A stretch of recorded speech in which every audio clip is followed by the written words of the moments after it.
Honorable members, at the suspension, we were debating a compendium of bills as it relates to the budget. I presume we are now ready. Honorable Member for Centerville, you may proceed. Thank you.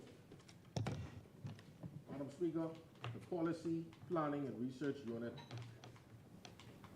is responsible for providing research, policy, and programming on priority areas of our ministry. Over the past 6 months, focus has been placed on strengthening the pineapple industry in Eleuthera, empowering livestock farmers on animal nutrition, feed, and disaster risk management, supporting the national poultry sector, enhancing digital agricultural technologies, and engaging youth in agriculture through information and communication technologies. Madam Speaker, the persistent negative impact of the COVID-19 pandemic on agri-food systems, compounded by ongoing conflicts among major agricultural producing countries, has led to heightened food prices and disruptions in the supply chain. This scenario continues to expose the fragility and shortcomings of the Bahamian food system, underscoring the pressing need for urgent improvement, recognizing the realities faced by the Bahamas and the world at large. This ministry is diligently working towards enhancing the current system. The goal is to establish a more sustainable, inclusive, and resilient framework that ensures the availability and accessibility of nutritious foods for all, capable of withstanding economic, environmental, and social shocks. Thank you. We recognize that it cannot be business as usual, Madam Speaker. And so, as I said earlier, we have started a number of pertinent projects, those that I've just mentioned, over the past 6 months. Madam Speaker, as a part of the ministry's commitment to working towards the Sustainable Development Goals, the PPU has initiated several projects to address Sustainable Development Goal 13, Climate Action and Agriculture. The Livestock Disaster Risk Management Project aims to build capacity of farmers and extension officers to reduce food and production costs and adapt to climate change conditions, equipping them with the necessary skills on livestock management, agricultural activities, including composting technologies for fodder and forage bank production. In February of this year, the webinar training series was held and attended by over 100 Bahamian livestock farmers, over 100 of them, Madam Speaker. And some of the topics covered included feed formulation, management of nutritional needs for stages of livestock growth, and alternative livestock feeding solutions for the Bahamas. This training program continued with in-person workshops that took place in New Providence, Grand Bahama, and Abaco on topics such as silage production, urea treatment, preservation of fish residue, duckweed, lemna, and more. From these online and in-person training, a comprehensive manual and instructional video was created. These resources, combined with the accessibility of webinar and workshop contents online, will continue to serve as valuable tools for agricultural practitioners across the Bahamas, facilitating learning and skills development in sustainable farming practices of livestock feeding. Madam Speaker, in an effort to reduce food and nutrition insecurity through improved poultry production and productivity, the ministry will partner with the Caribbean Research and Development Institute, CARDI, and they have a booth right across the road from us as well, Madam Speaker, on the Hens Poultry Project.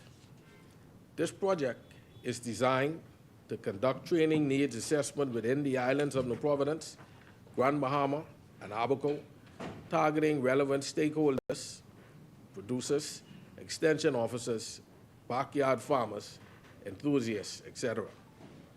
Also, to assist the ministry in building awareness on good agricultural practices in poultry production, and to train producers, extension officers in poultry production management on the islands of Grand Bahama and New Providence, and to assist in developing a video for future training.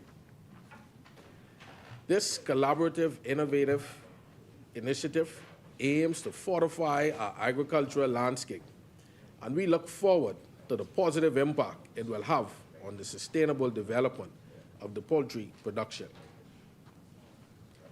The ministry, Madam Speaker, through the United Nations Food and Agricultural Organization Technical Cooperation Program, launched the Digital Village pilot in Eleuthera to advance inclusive digital agricultural solutions for the island's agri-food system.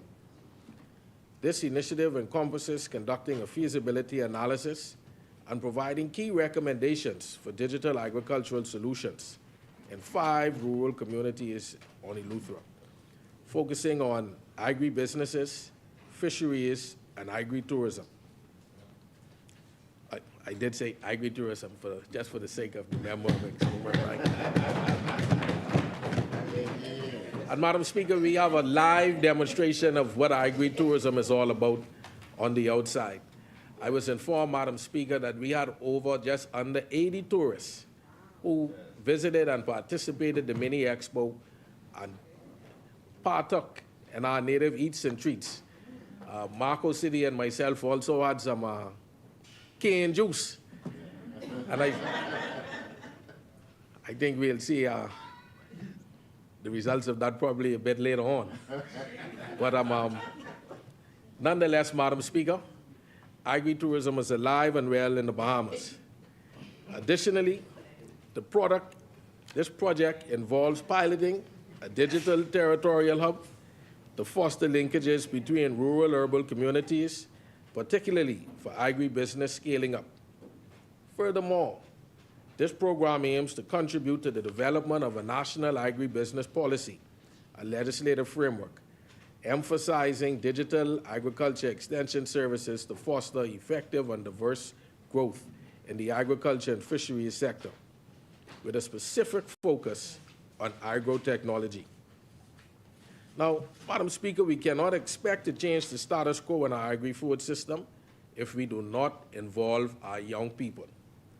This ministry remains committed to promoting the agricultural sector as a viable career path for our young persons and putting words into action.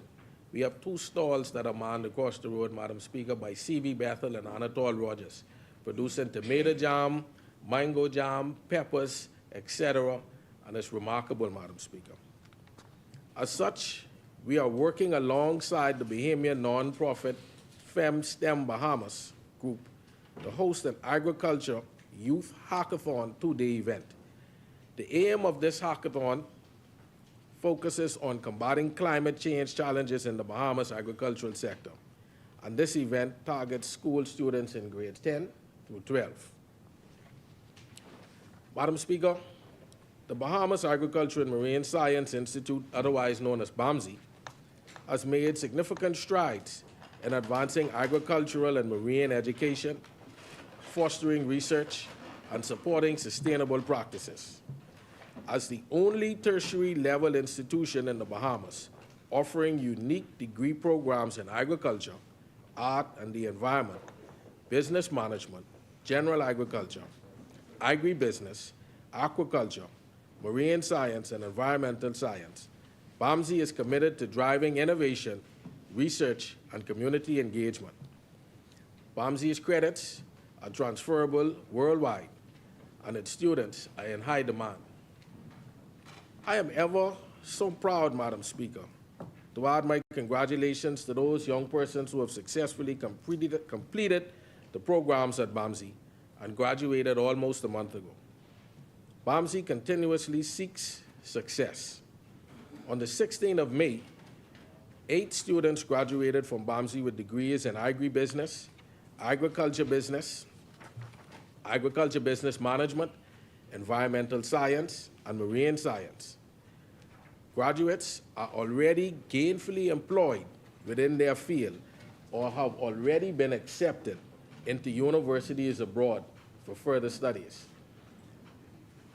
I wish again to encourage all young Bahamians, especially those in the constituency of Centerville, to seriously consider taking advantage of these wonderful opportunities for educational advancement. New degrees are being created and offered this coming fall semester. Register today to be eligible for the Government Tertiary Education Grant, which affords Bahamian students free tuition, free, for their degree studies at BAMSI. Madam Speaker, certification is also available in agriculture, backyard farming, horticulture, and aquaculture. These are unique certificate programs that meet the needs of the country, and because of the demand of the Bahamian consumer, new courses are being added regularly. Madam Speaker, I also wish to indicate that a new chairman has been identified by Cabinet, and that instruments of appointments will be coming forth very shortly, forthwith, from the Governor General. And I, at this moment, would not preempt that, Madam Speaker, but I ask you, invite you and others to stay tuned. Keep your eye on BAMSI. Some big things are coming. Madam Speaker, BAMSI is also offering national professional certifications. The next cohort of the National Flats Fishing, aka Fly Fishing certification, starts in July of this year. It is open to Bahamians 18 years and older across the archipelago. This training was approved and endorsed, as mentioned earlier, by the member for Exoma and Ragged Island, by the Ministry of Tourism, Investments and Aviation, and the Ministry of Agriculture and Marine Resources, as well as the National Audubon Society. On the 29th of January this year, BAMSI graduated 40 trained and certified flats fishing guides and nature tour guides. The cohort consisted of 30% female graduates, which was the first of its kind. And additionally, this certification training is the first, Madam Speaker, for this country, and the only national flats training program in the world. In the world. Madam Speaker, I think that deserves a round of applause because once again, we are putting the Bahamas on the map in a special way. And that's a non-partisan Marco City. That just benefits Bahamian. But I know Marco City shares in our accomplishment. Yes, in our, it's a collective, it's collective. When the Bahamas wins, we all win, you know. We all win. Oh yeah. Madam Speaker, countries have already expressed interest to BAMSI to assist with the development of their programs. BAMSI is a world-class pay setup. The Institute also initiated a certification program for veteran fly fishing guides with over 10 years of experience starting September this year. Additionally, BAMSI has launched a new cohort for certification programs with field skill sessions in the Providence, Grand Bahama, and Eleuthera beginning September this year. Also, Madam Speaker, BAMSI has offered the Summer Educational Enrichment Discovery Series, otherwise known as SEEDS, immersion camp for high school students, and the College Readiness Outreach Program, otherwise known as CROP, engaging numerous students in preparatory activities. Madam Speaker, the Promise Agricultural Cadet Program will launch this new school year to enhance the interests and skills of high school students and to introduce them to the art, science, and discipline of agriculture. Madam Speaker, BAMSI faculty have published in international journals like the Canadian Journal of Zoology and the Journal of Fish Biology. Research initiatives includes the spiny lobster nurseries, mangrove restoration, and FAO research products. And just for the edification of my colleague from Marco City, the tilapia are doing extremely abundantly well, and the population has increased.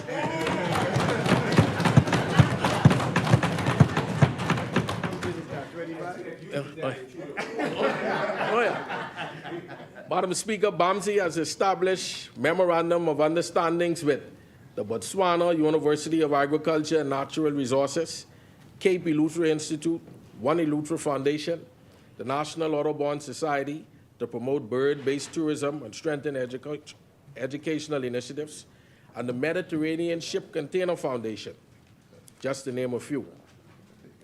Their seedling program plays a crucial role in supporting local farmers by providing high-quality seedlings.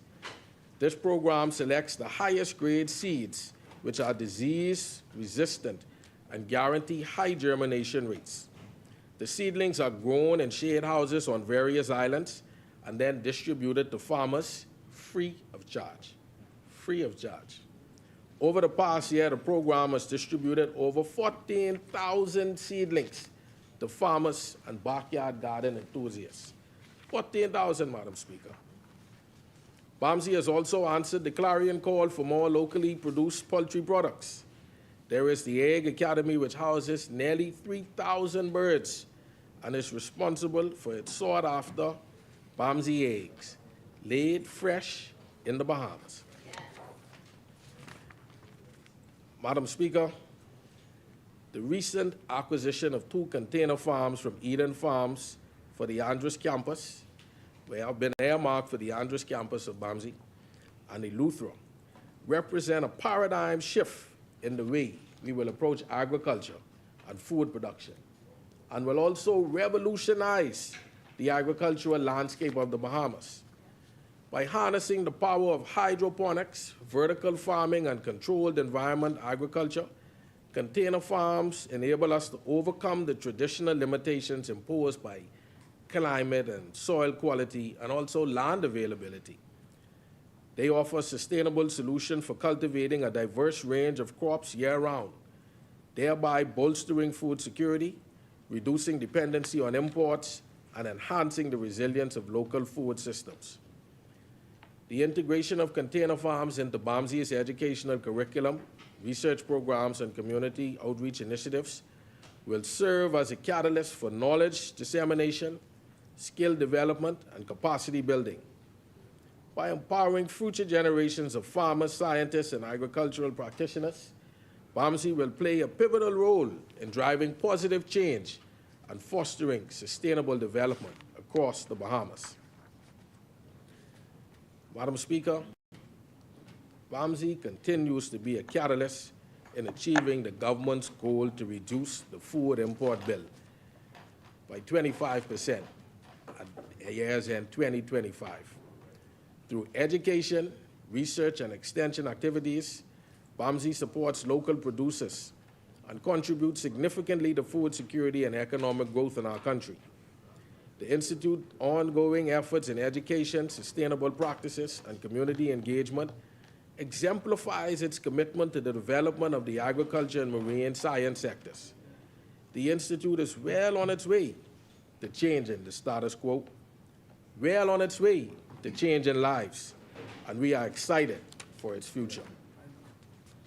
Only a few days ago, BAMSI donated shade houses to the Arthurstown Comprehensive School and the Old Bight High School. Students will now learn how to maximize crop production in a controlled environment. And we say thank you, Madam Speaker, to BAMSI for their efforts. If I can now turn your attention to the Bahamas Agricultural Industrial Corporation, otherwise known as BAIC,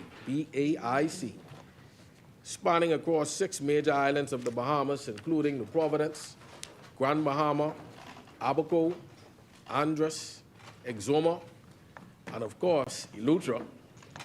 BAIC is impacting all of these islands as per their mandate, and in particular, their agricultural interventions, orange economy initiatives, numerous training programs, and business creation opportunities. Madam Speaker, I can tell you unreservedly that BAIC has made significant advances in the projects and programs under its remit. A number of these projects are historical, first-time projects and focus on long outstanding matters. There's much heavy lifting taking place at BAIC, with much of this work being done with a source of pride for all of those involved in our ministry. Some of the more notable projects and programs underway at BAIC are as follows. For the first time in approximately 40 years, the The government of the Bahamas, via BAIC, has purchased from India and imported into the Bahamas a new animal feed mill equipment in December of last year. The new animal feed mill building is scheduled to be imported from the U.S. in as few as 1 to 2 months, Madam Speaker, and will also be erected to house the new feed mill. I am pleased to advise you that preliminary discussions are underway on introducing agricultural insurance for crops and livestock. This, Madam Speaker, will be a major milestone for the agricultural sector, as farmers across the archipelago know all too well the plights of suffering at the hands of natural disasters such as Dorian, which we recently experienced. So this is pleasing to us, Madam Speaker, and we look forward to furthering those discussions to conclusion. Notably, in the early 2024, BAIC's Board of Directors acted with prudence and mandated that all farmers selling crops to the Family Island parking houses be paid no later than 30 days after invoice, or 40 days after invoice where sales exceeded $300. This mandate has cured years of delayed payments to farmers, sometimes being as late as 90 or 120 days, and continued efforts are being made to further reduce the wait time. Similarly, BAIC has worked to significantly reduce the animal feed order fulfillment time for Family Island farmers. Historically, Family Island farmers have had to wait for months, Madam Speaker, for the delivery of feed paid for in advance.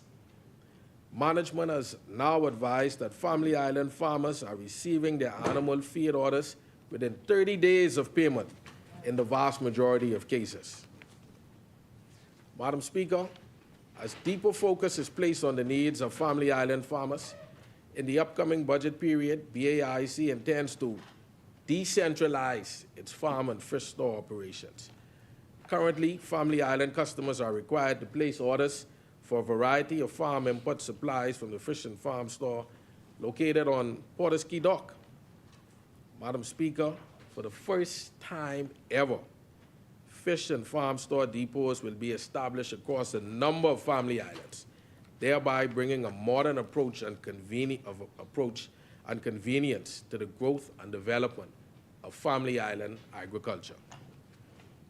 Additionally, I am pleased to report that BAIC is continuing to refine a national crop calendar. They are also engaged with proposing a system of grades and standards for crops received by the parking houses, so that the farmers producing the better crops will receive better prices.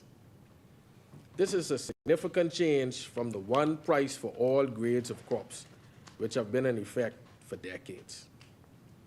I must also take this opportunity to congratulate BAIC on the holding of its third annual Taste and Tell food processing event in April of this year.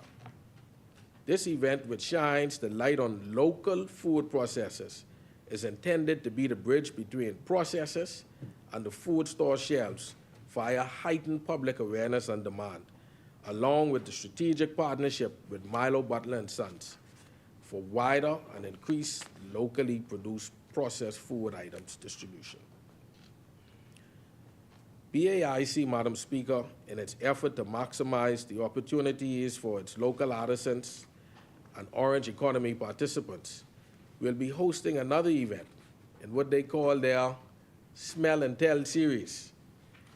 This second annual Smell and Tell will bring together local artisans in the creative economy who specialize, Madam Speaker, in the production of candles, soaps, lotions, potpourri, perfumes, and sweet-smelling things. Sweet-smelling things, perfumes and colognes, etc. Just like the Taste and Tell event.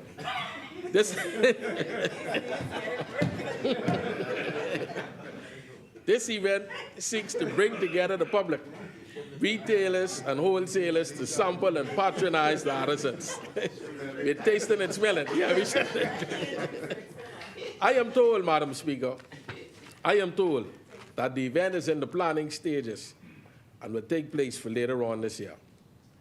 Madam Speaker, I am pleased to advise that a project started by my predecessor, the member for Central and South Eleuthera, the lease agreement between BAIC and the Bahamas National Trust for 540 acres, Sweetings Pond, and the surrounding area in Hatchet Bay, Eleuthera, has seen the commencement of preliminary works for the official development of the park. This park, having the largest aggregation of sea horses in the world. Sweetings Pond at Seahorse National Park is a wonder of nature which deserves the attention, designation, and focused effort it is receiving. Once again, Madam Speaker, the Bahamas is #1. Seahorse National Park at Sweetings Pond will feature an eco-sensitive management of the pond by the B&T, along with walking trails, a gift shop, local arts and crafts and artisans, and a farmer's market for sale of local produce, among other features. Madam Speaker, I am delighted to advise that again, for the first time ever, BAIC is in the final stages of the terms of reference with the Inter-American Bank, Washington, D.C., for a 5-year strategic plan initiated by BAIC, but being funded by the bank. This plan will set out the strategic agenda in collaboration with the ministry for BAIC for the coming 5-year period. All levels of staff, management, the board, and external stakeholders will contribute to this plan. I would also like to take this opportunity to thank, Madam Speaker, BAIC for their efforts. If I can now turn our attention, Madam Speaker, to the Bahamas Agricultural Health and Food Safety Authority, otherwise known as BASFA. Now, BASFA, Madam Speaker, is not just an organization, but a crucial pillar in our society. It plays a pivotal role in ensuring plant and animal health and food safety, a mandate that has become more crucial than ever in our changing world. The importance of BASFA's work cannot be overstated, as it directly impacts the health and safety of our citizens and the sustainability of our agricultural sector.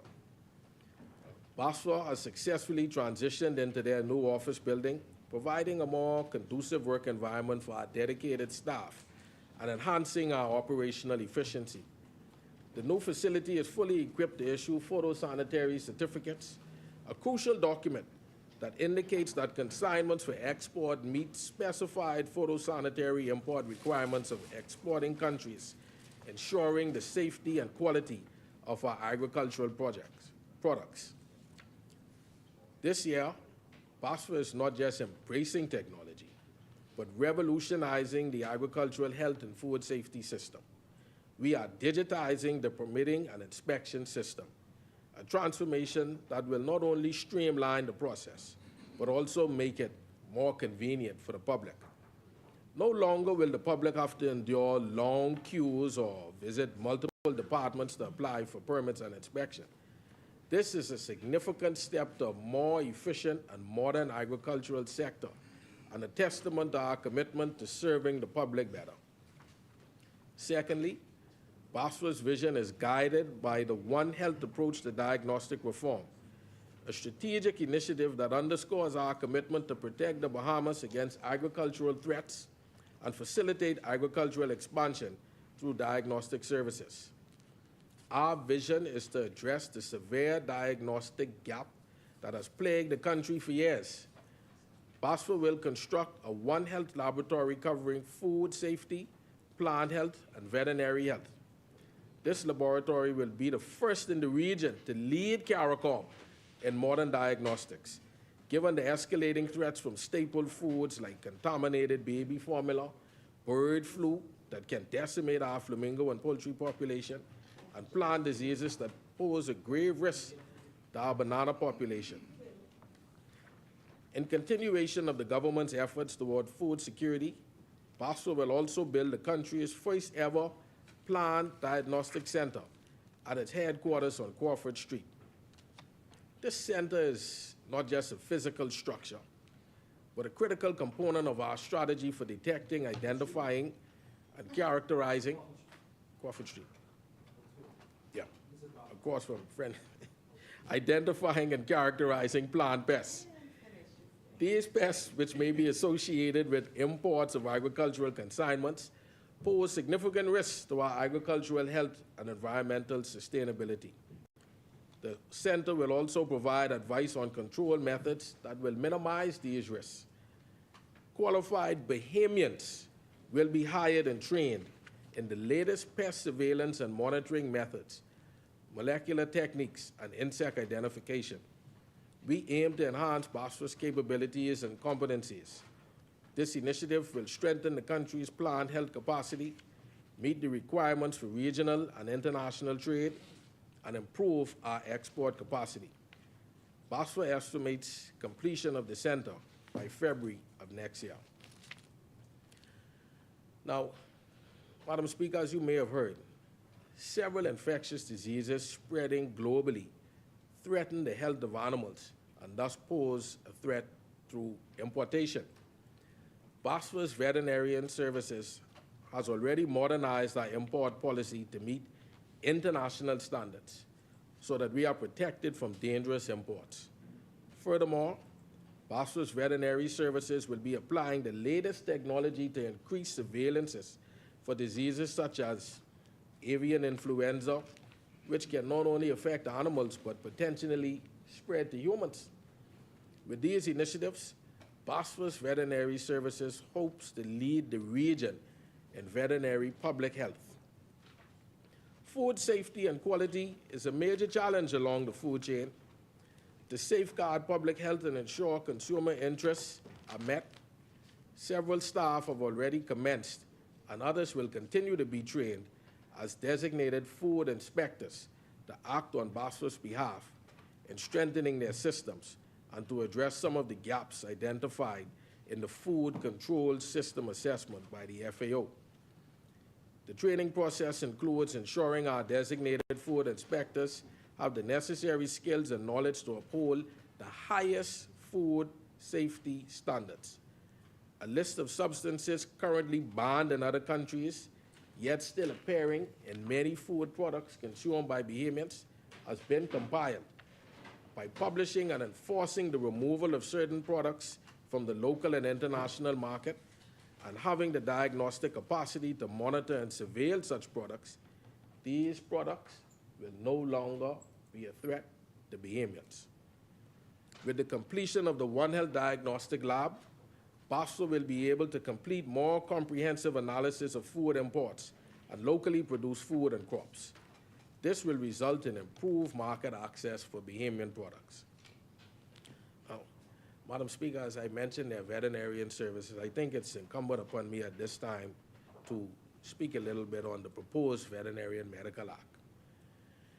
The Veterinarian Surgeons Act in 1966 has been in dire need of modernization, and as such, we in the ministry, along with the Office of the Attorney General, have drafted a new and modern Veterinarian Medical Act 2024, which seeks to update and advance the administration of veterinarians and related purposes. That's 58 years since any legislative advancement in the veterinarian field. The draft bill has been reviewed and is supported by the Veterinarian Medical Association of the Bahamas and has been given final vetting by the Office of the Attorney General and should be tabled in this Honorable House in short order.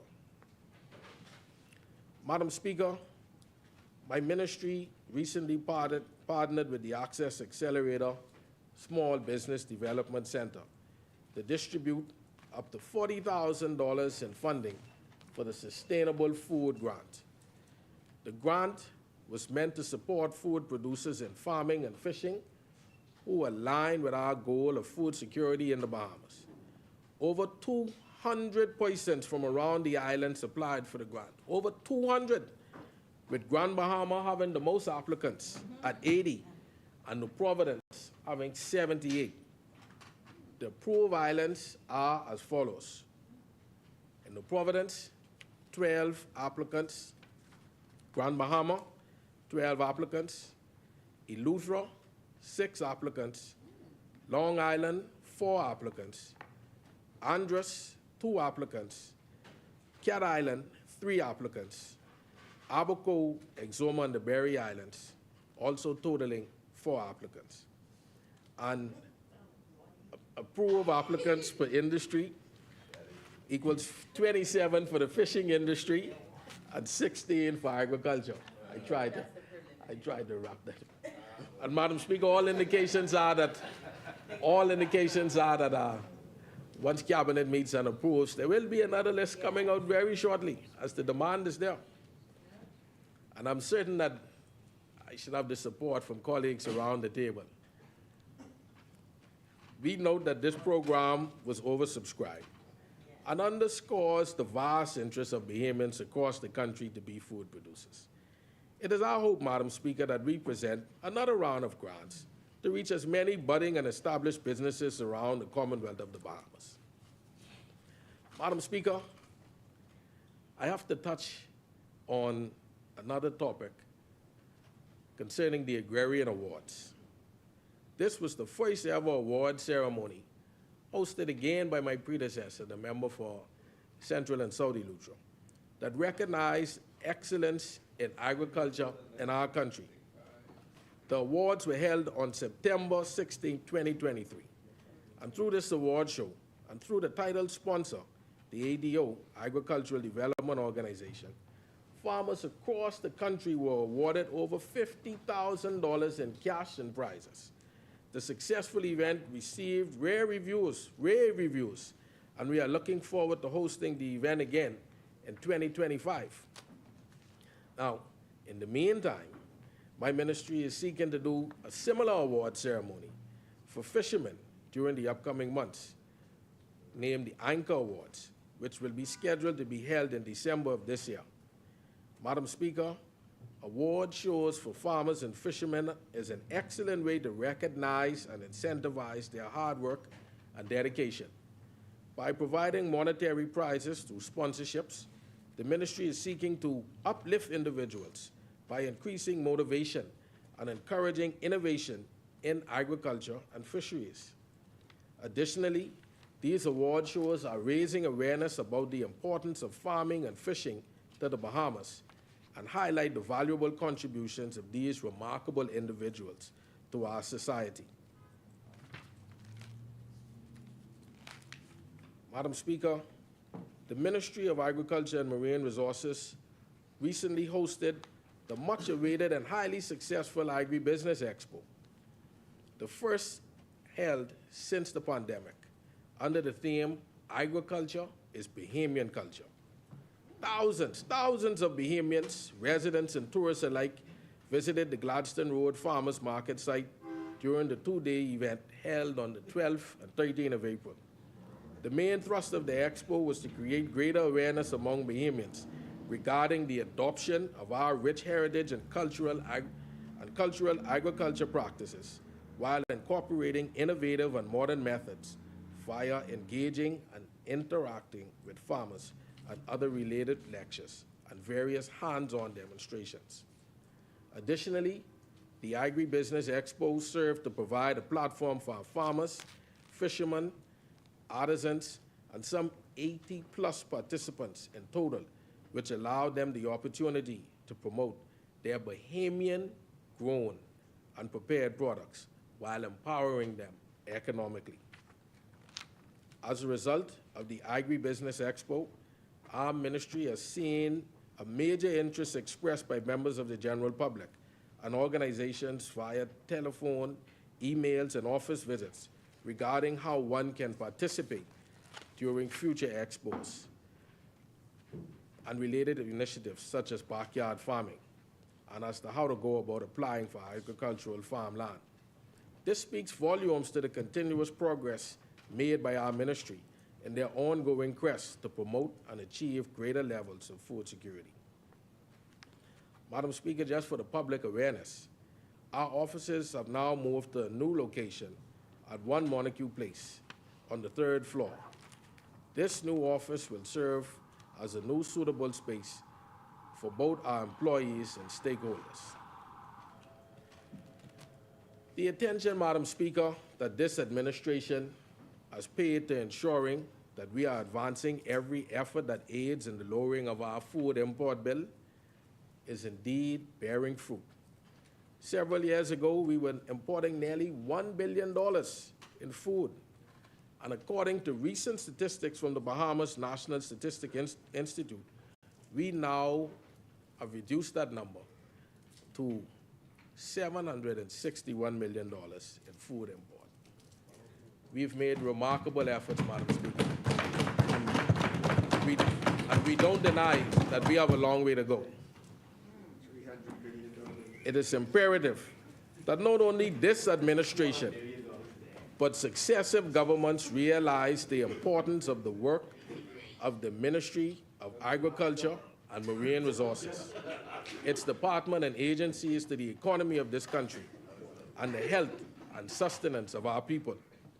Another example of our commitment to agriculture and fisheries are the tax concessions outlined in the budget communication on items used by fishers like fishing poles, refrigerated trucks, pumps, aquariums, fractionators, protein skimmers, aquaculture heaters, and other items being used within the fishing industry.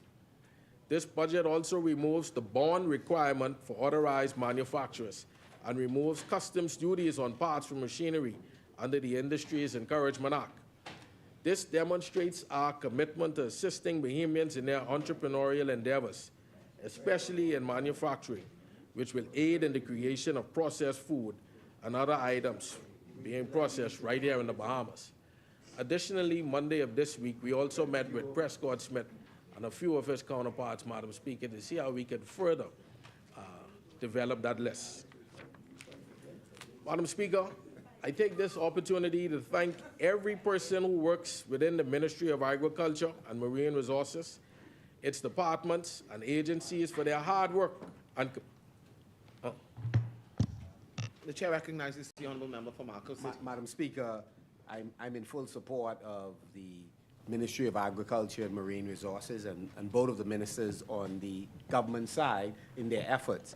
I am more than curious where the $250 million was earned in agriculture production. I think earlier you mentioned $80 million or thereabout accounts for the largest export in agriculture, which is lobster.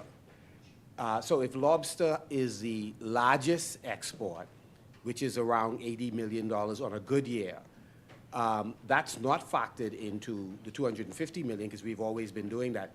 Where is the additional $250 million revenue over the last 2.5 years in agriculture? I will outline that for the member. I'll provide that information for him in short order. I'll provide that for him in short order, Madam Speaker. That will be, we will have that access at question time.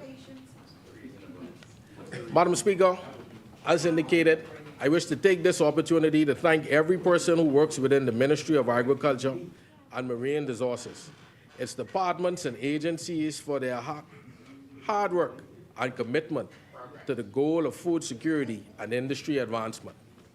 I greatly appreciate your efforts.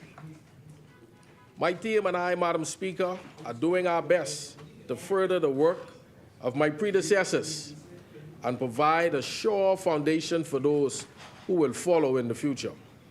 In my short time, just under 7 months at the helm of this ministry, I have had the pleasure of meeting many Bahamians eager to begin their agri-businesses and fisheries endeavors. I have marveled at the ingenuity of our people and the near miracles that can occur when we work together towards a common goal. We must continue, Madam Speaker, to work together, and I encourage more Bahamians to partner with each other to make their dreams of ownership a reality, whether that be in agriculture, fisheries, cooperative development, real estate development, tourism-related businesses, etc. Madam Speaker, there is no doubt, absolutely, that this administration is changing the status quo and thereby changing the lives of many Bahamians. The landmark pieces of legislation that have been brought to this place in the past 2.5 years have provided the legal framework for change. The agreements entered into with foreign and domestic partners for the development of projects that will provide good jobs for Bahamians will change the economic status of many households. The creation of industries like the cannabis industry and the expansion of the agriculture industry are providing opportunities for entrepreneurship and creativity. Things are indeed changing for the better, Madam Speaker. Positive, progressive change is the way of the Progressive Liberal Party. Change is what this party was created to do. It was on the 15th of October, 1973, when the Right Honorable Celinda Oscar Pinland said, this party was born out of the absolute necessity felt by the masses in this country to bring about change. This party was weaned on the hopes and aspirations of the people being symbolized by the party. This party attained manhood on the solid achievements it made for and on behalf of the Bahamian people. Colleagues, we must remember the legacy on which we stand. It is a bold legacy, a noble legacy, and it is one that I am proud to advance for a new generation of Bahamians who are looking to this PLP administration for better and for more. We cannot, Madam Speaker, let them down. No. Ours was not an easy task 2.5 years ago. And it remains complex, and arduous, but well worded when those who have benefited from our efforts tell of their triumphs. We must ensure that Bahamians are aware of what is available, of what we have accomplished for them, and for them to know that there's much more to come. Yes. We have come too far to turn back now, Madam Speaker. No torch. And indeed, there will be no turning back under the Ministry of Agriculture and Marine Resources. Madam Speaker, may God continue to bless Centerville. May God continue to bless the Ministry of Agriculture and Marine Resources. And may God bless each and every person involved in agriculture and fisheries industry. And of course, may God indeed continue to bless the beautiful Commonwealth of the Bahamas. And thank you, Madam Speaker. Centerville supports this budget. Thank you, Honorable Member. Asmini?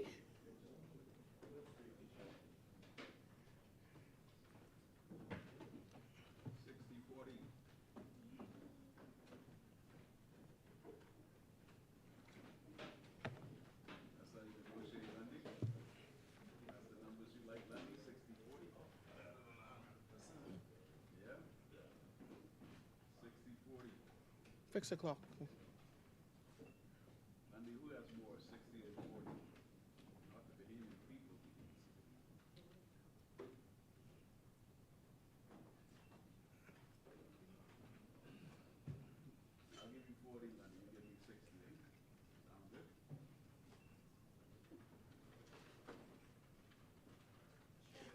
The chair recognizes the Honorable Member for Elizabeth.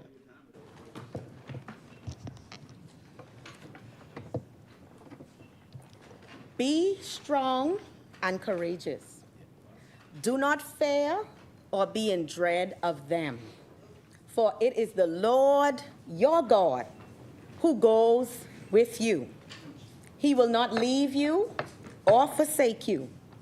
Deuteronomy 31:6. Madam Speaker, I began my contribution by quoting a passage from the book of Deuteronomy, because God's strength continues to empower and is a never-ending supply of energy, no pun intended, for me on this journey of national service. I'm also grateful, Madam Speaker, to the many Bahamians who continue to pray for me and offer words of encouragement. They are a constant source of motivation and a reminder that I must remain focused and not let the enemies of progress distract or deter my steps or thoughts. The love of my family, Madam Speaker, especially my husband Donovan, my daughter Bethany, my mother, Prophetess Irma Colby, my siblings, and indeed my wider family continue to uplift and give me hope. Last year, during my contribution to the national budget, I was joined by some of my constituents and my parents. As you know, Madam Speaker, earlier this year, my father passed away, Colby, passed away unexpectedly. While his passage has left an empty, unfillable void in my life, I continue to feel his love and admonition to never become weary or faint in serving the Bahamian people. Yes. And so I press on because my hope is in the Lord, and he has renewed my strength. Madam Speaker, I'm truly honored to be able to address you and this honorable House today in my capacity as the Member of Parliament for Elizabeth and the Minister of Energy and Transport. I am here today because of the great people of Elizabeth, the hard-working, industrious, kind people of Elizabeth, Madam Speaker, from communities like Pine Barren, Joe Farrington, Hannah Road, Yamacraw Beach, Marigold Farm, Canterbury Park, Cool Acres, St. Andrews Beach, Elizabeth Estates, the Mumba Lane, Sandlands Village, and so many others have elected me to be their voice, their champion, and their fighter. Every day I am focused on improving their lives and our communities. I remain grateful for the trust and confidence my constituents have placed in me to represent them in this honorable House. Our Prime Minister and the Minister of Finance, the Honorable Philip Brave Davis, Madam Speaker, continues to show leadership that is dedicated to bettering the lives of all Bahamians through our Bahama land. It is not an easy road, but he continues to restore hope in our nation, and I'm grateful that he has given me the opportunity to provide stewardship. And I'm also privileged, Madam Speaker, to work with a talented, competent, and hardworking team at the Ministry of Energy and Transport, led by my Permanent Secretary, Mrs. Donnella Bodie, and Deputy Permanent Secretary, Mrs. Betty Kerr, and a competent team of leaders that include CEO Siobhan Cambridge and the Board of BPL, Acting Controller Linda Moxie of the Road Traffic Department, Acting Controller Byrne Wright of the Port Department, Postmaster General Jennifer Johnson of the Post Office Department, Acting Director Jeffrey Simmons of the Department of Meteorology, Chief Investigator Kendall Dorset of the Aircraft Accident Investigation Authority, and Managing Director and CEO Dwayne Hutchinson and the Board of the Bahamas Maritime Authority. I also wish to recognize the hard work of the Energy Committee and the contributions of the Attorney General Ryan Pinder and his team at the Office of the Attorney General and the Director of Energy and Sustainability Initiatives, Ms. Christina Olson, for advancing our energy reforms. Madam Speaker, I'm also grateful for the hard work of all staff members of my ministry and its agencies. Your efforts do not go unnoticed, and you are valued. I do want to recognize, Madam Speaker, in the gallery, we have the young Mr. Kyron Halkidis, who is completing an 8-week internship with the ministry and doing research in the energy sector. You may see the last name as being familiar. He is the son of Minister Halkidis. I'll ask him to stand. He's completing a 4th year. He's a 4th-year university student at Western Ontario University in Canada, and he is the Bahamas Youth Sustainable Ambassador, and he's interning at the ministry in partnership with the Caribbean Center for Renewable Energy and Energy Efficiency. Madam Speaker, at the constituency level, I am blessed to be assisted and supported by a strong team at my community office and a dedicated branch team who are committed to serving the people of Elizabeth. For us, staying busy in Lizzie is not just a slogan. It is our promise of servant leadership that impacts, uplifts, and empower. We aim to serve the people of Elizabeth by addressing their concerns and providing solutions. I sincerely thank all my team members, some of whom are in the gallery today, for their valuable contributions, and I wouldn't be able to stand here today without their hard work. Thank you.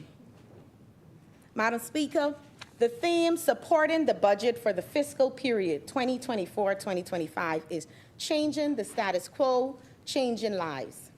History has been shaped and transformed by brave leaders who are confident and courageous enough to challenge the status quo. A leader must be confident enough to take calculated risk and brave enough to make big and bold changes. Our leader and Prime Minister, the member for Cat Island, Rum Cay, and Salvador, is brave, confident, and bold. Unlike some leaders, he's not prone to chaotic, drama-filled outbursts that offer no solutions or fail to understand the crux of national issues. For him, national service is not about lights, camera, action, and being on stage. For him, national service is about tackling big issues head-on by consulting widely and developing and implementing practical, sustainable, and prudent solutions, and then setting timelines for execution, execution, execution. Our Prime Minister is no actor. He's not seeking an Oscar, Emmy, or Tony Award. Rather, he's working to achieve real results in the best interest of all Bahamians. He's not accepting of the status quo. He's challenging it and changing lives. Yes.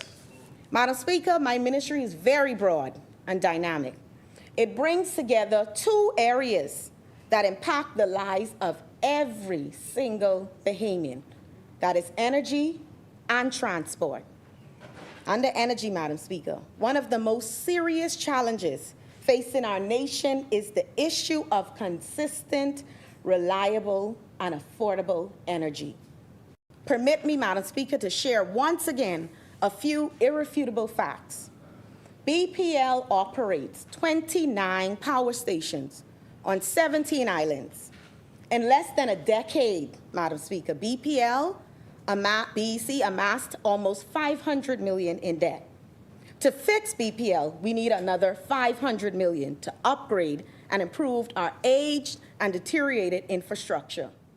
BPL has loan interest payments of more than $28 million annually and $122 million pension liability. BPL has about 203 megawatts of aged, obsolete generation assets tethering on the edge in New Providence and another 30 megawatts in the Family Islands. To augment its generation needs in New Providence and the Family Islands, BPL relies on 145 megawatts of rental generation between New Providence and the Family Island, costing about $42 million annually. BPL's transmission and distribution infrastructure is in desperate need of upgrades, as much of it dates to the 1970s, 80s, and early 90s, with a few enhancements to reduce significant system losses. BPL present infrastructure is crippled by the effects of climate change, with soaring temperatures and natural disasters having a detrimental effect on the company's assets. And finally, BPL is not well positioned to complement the country's growth projections for the next 5 to 10 years forecasted, as generation projections call for 340 megawatts of power needed for New Providence and 100 megawatts for the Family Islands. The situation is untenable. In short, the Davis administration inherited an energy crisis. But, Madam Speaker, we have a comprehensive plan to tackle and resolve our energy crisis. And you know what our plan does not include?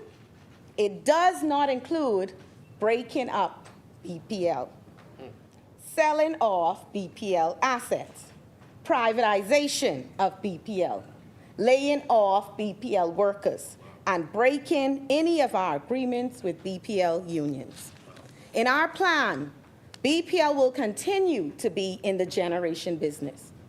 be a joint venture partner in the transmission and distribution business, and enter into power purchase agreements with independent power producers and solar providers in New Providence and the Family Island. BPL will also still be responsible for the billing and the collection of all revenue from electricity bills. Our plan will put BPL on a stronger footing and significantly enhance its balance sheet. Madam Speaker, there is a saying that there are three types of people: those who make things happen, those who watch things happen, and those who wondered what happened. Madam Speaker, I will now outline in more detail the plan of how the Davis administration will make things happen, while those on the other side watch and wonder what happened. I say watch and wonder because they sat on this side too, you know, Madam Speaker, and they had no plan for energy reform other than, I think, maybe OBAN. Wait, was that their plan of energy, or like another colleague said, did they get swing? The chair recognizes the honorable member for Marco City. Madam Speaker, I just wish to put on the record for the public, as we've stated before, when the new administration came to office, both the Prime Minister as well as the Minister at that time for Energy, the member for Fort Charlotte, received both the comprehensive plan that was left in place by the previous board, as well as recommendations on the way forward. So for the record, I wanted to indicate that both of the Prime Minister and the Minister with responsibility for energy met in place a plan. Two claps. Madam Speaker, our specific reforms include: 1, building of utility-scale solar power in the Family Islands with microgrids, expansion of solar projects on New Providence, modernization of the electricity grid and transmission and distribution network for New Providence through a joint venture partnership between BPL and Island Grid, transforming energy generation through LNG implementation in New Providence, and 5, equity rate adjustment. Reform 1, building of utility-scale solar power in the Family Islands. In December 2023, the government of the Bahamas and BPL launched a request for proposal for Family Island new generation via microgrids, clean fuel, and renewables. We invited bids from respondents interested in offering renewable energy-based independent power producer projects for multiple systems in Abaco, Andros, Bimini, Eleuthera, Exuma, Long Island, San Salvador, and the Berry Islands. The projects aim to regulate resource management, improve energy storage capacity, facilitate new generation capabilities, and enhance sustainability efforts. The development of microgrids on these various islands will ensure consistent and reliable power output for its inhabitants 24 hours a day. Each project will be managed locally to minimize wastage, reduce generation costs, and will ultimately drive each island involved toward the goal of self-sustainability. All proposals were thoroughly reviewed and scored by an evaluation committee with broad experience in the public service, energy sector, and legal fields. Madam Speaker, the selected IPPs for Abaco is Verdant and Consus. Andros is Providence Advisors. Eleuthera is Verdant and Consus. Exuma is Inti Corporation and Osprey Construction. And Long Island, San Salvador, and the Berry Islands is Wilcom Technology and Roswell Incorporation. Currently, we are negotiating the power purchase agreements and have authorized the selected companies to apply to ERCA for an IPP license. Each island has a unique energy requirement and geographical constraints, necessitating a customized energy solution. We anticipate that groundbreaking will begin on each island by the end of 2024. To ensure operational efficiency, every independent power producer was required to submit a rigorous training program for BPL staff. This included operating and maintaining gas engines, utility-scale solar, battery energy storage systems, microturbines, and biomass to electricity. These leading-edge technologies will put BPL at the forefront of the global energy transformation. Reform 2, expansion of solar projects on New Providence. The New Providence RFP invited independent power producers to interconnect more renewable options to the national grid. Madam Speaker, this initiative provides energy solutions, green energy solutions for the existing battery storage system while adding renewable energy to the overall energy mix. Approximately 70 megawatt of solar power and 35 megawatt of battery energy storage systems will be integrated into the existing grid. 25 megawatt of the solar energy will be paired with the 25 megawatt of battery energy storage system that is already at the Blue Hill Power Station. The same evaluation process was carried out for the New Providence RFP. And I'm pleased to advise that 3 of the bidders have been selected to provide solar installations at 3 sites in New Providence, totaling just over 300 acres of land. The 3 companies selected to install solar power and be independent power producers at the 3 sites are Eco Energy, NT Corporation, and Compass. The power purchase agreements are currently being negotiated, and we will authorize the 3 companies to apply to ERCA for their IPP licenses. Madam Speaker, we should be proud that all the solar companies selected had at least 50% Bahamian ownership, and many were in fact 100% Bahamian owned. I'm also delighted that educational and training opportunities in the solar fields will be created for young Bahamians through a partnership with the Bahamas Technical and Vocational School Institute. Reform 3, modernization of the electricity grid and transmission and distribution network for New Providence through a joint venture between BPL and Island Grid. Madam Speaker, BPL needs at least $130 million to upgrade its aged and dilapidated transmission and distribution system. Most of it has exceeded its useful life and needs to be replaced with modern equipment. BPL's transmission and distribution, which I will abbreviate, Madam Speaker, if it's okay, to T&D. BPL's T&D infrastructure is in desperate need of upgrades, as much of it, like I stated earlier, is dated from the 70s, with few enhancements to reduce significant system loss. Further, BPL's infrastructure is crippled by the effects of climate change with soaring temperatures and natural disasters. The book value, Madam Speaker, of the New Providence T&D asset is $100 million, book value, with a sizable percentage of those assets needing to be replaced over the next couple of years with modern industry-leading assets and technology.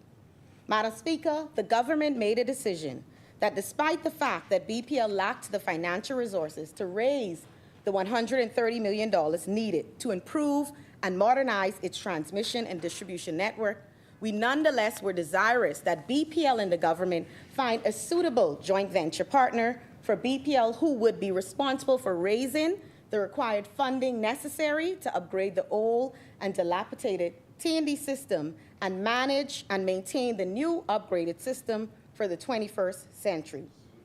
BPL and the government decided that Pike Corporation would be the best suited joint venture partner for the following reasons.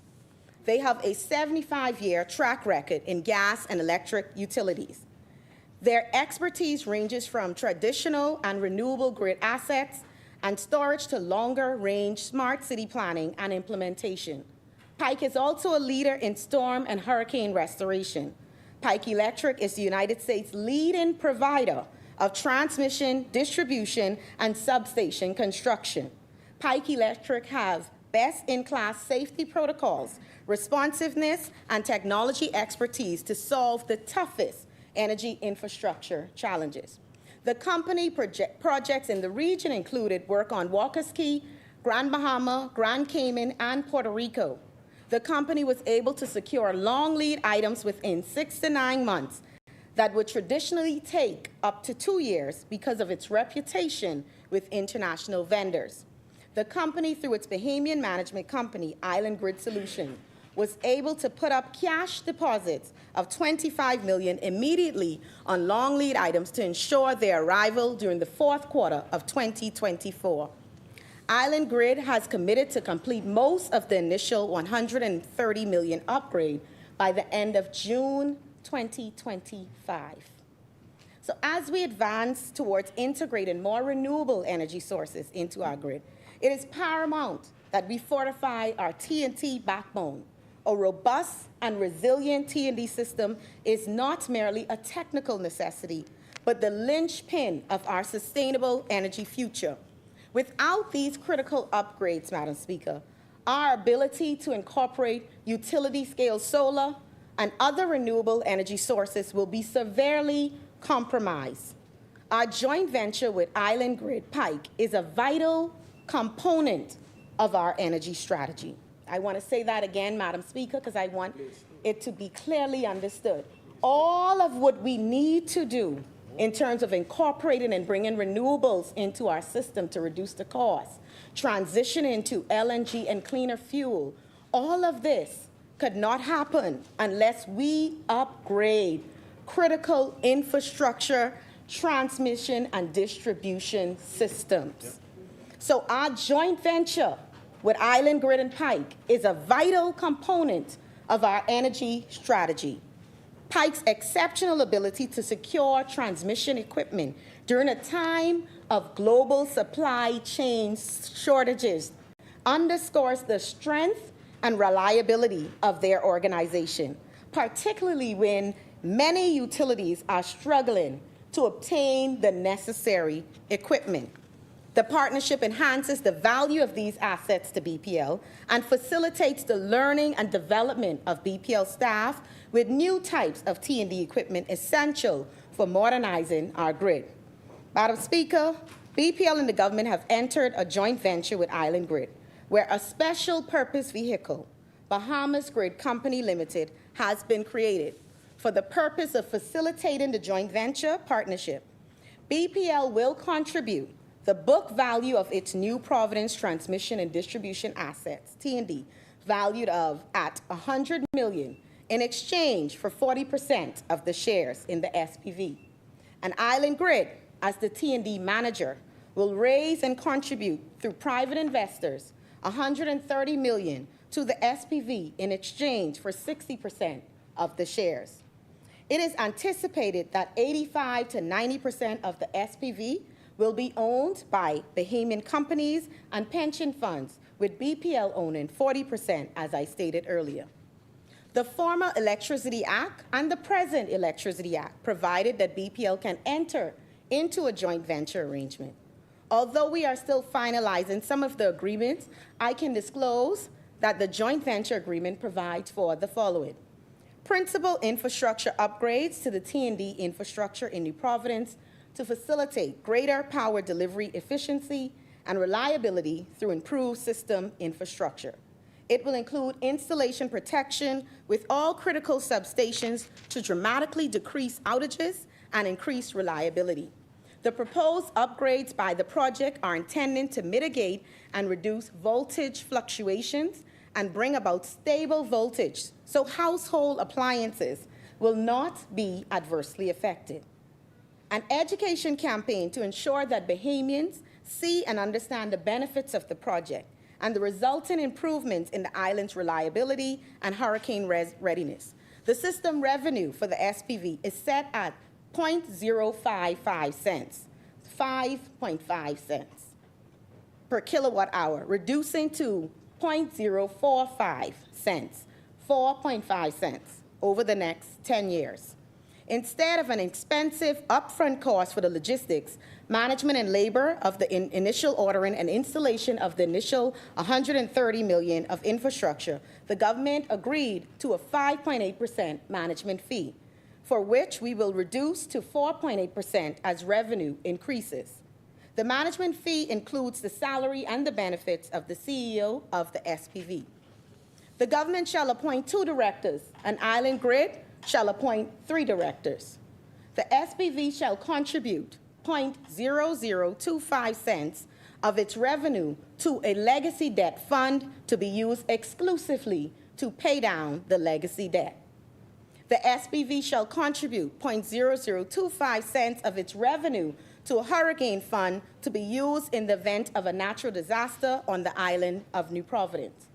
123 BPL T&D staff will be seconded to the SPV for 1 year under the same terms and conditions as they presently enjoy under their union agreements.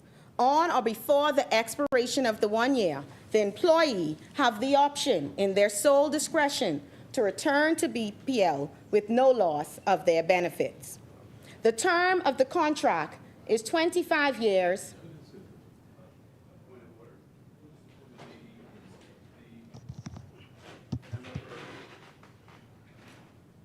The chair recognizes the honorable member for St. Anne. The member for Elizabeth has indicated that our existing book value, transmission and distribution is at 100 million, and Island Pike, or the group under Island Pike, will be raising 130 million. In total, that's $230 million. But 40% of $230 million is $92 million. And 60% of $230 million is $138 million. So it does appear as though, Madam Speaker, Island Pike is getting an $8 million benefit, and the Bahamas government is taking an $8 million loss. Now, I'm not a Minister of Finance. Maybe South and Central Andros can speak to that, but it doesn't match out. And if we're going for a 40% stake, Madam Speaker, we shouldn't be overpaying for it. And if they're getting a 60% stake, they shouldn't be underpaying for it.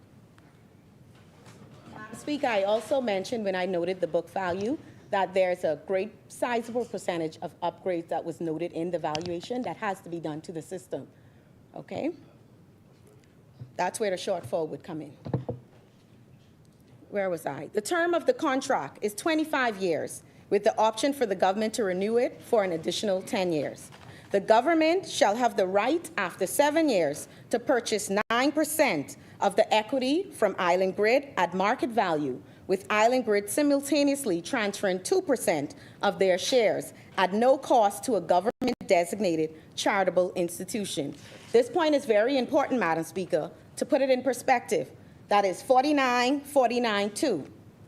The structure of this venture mirrors the BTC and the live model, which everyone is very familiar with. We are confident, Madam Speaker, that the joint venture partnership with Island Grid will significantly improve our infrastructure capabilities and capacity beyond what BPL alone can do by bringing in a T&D expert to manage and execute the long overdue upgrades. This joint venture partnership will be felt through lower energy prices, consistent energy supply, and fewer power interruptions. The upgrades will deliver power more efficiently, so less energy will be wasted, getting the power from the generation plant to your home. Secondly, a well-built and right-sized system will provide lower maintenance costs, and of course, these savings will be passed along to the customers. The new T&D system is designed to improve reliability along several dimensions. The addition to a new switching station, a new transmission line, proper looping of the system, reconductoring work, substation protection upgrades, targeted distribution protection schemes, and voltage regulation. These are foundational to the reliable operation of any T&D system and are currently in urgent need of attention. Now, Madam Speaker, I wish to pause here for a moment and expand a little bit about the transmission lines. One of the foundational upgrade project components is to reconductor the transmission lines between Clifton and the Big Pond stations. The cable we use now is like this one. It can handle up to 467 amps of electrical current, and it is 180.7 square millimeters in size. We are upgrading to a bigger cable like this,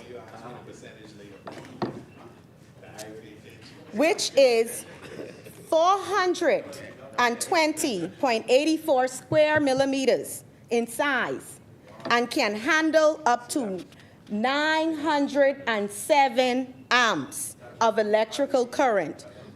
So I want you to keep holding it because I want to give an analogy that all Bahamians will be able to understand, right?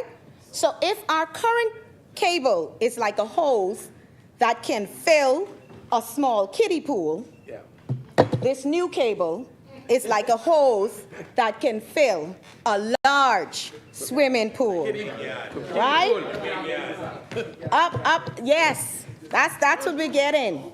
So by doing so, Madam Speaker, we are right-sizing the system to handle the growing demand for electricity in New Providence. B, using higher efficiency materials to reduce relative line loss. And C, ensuring optimal line strength by using strong variable steel core stranding.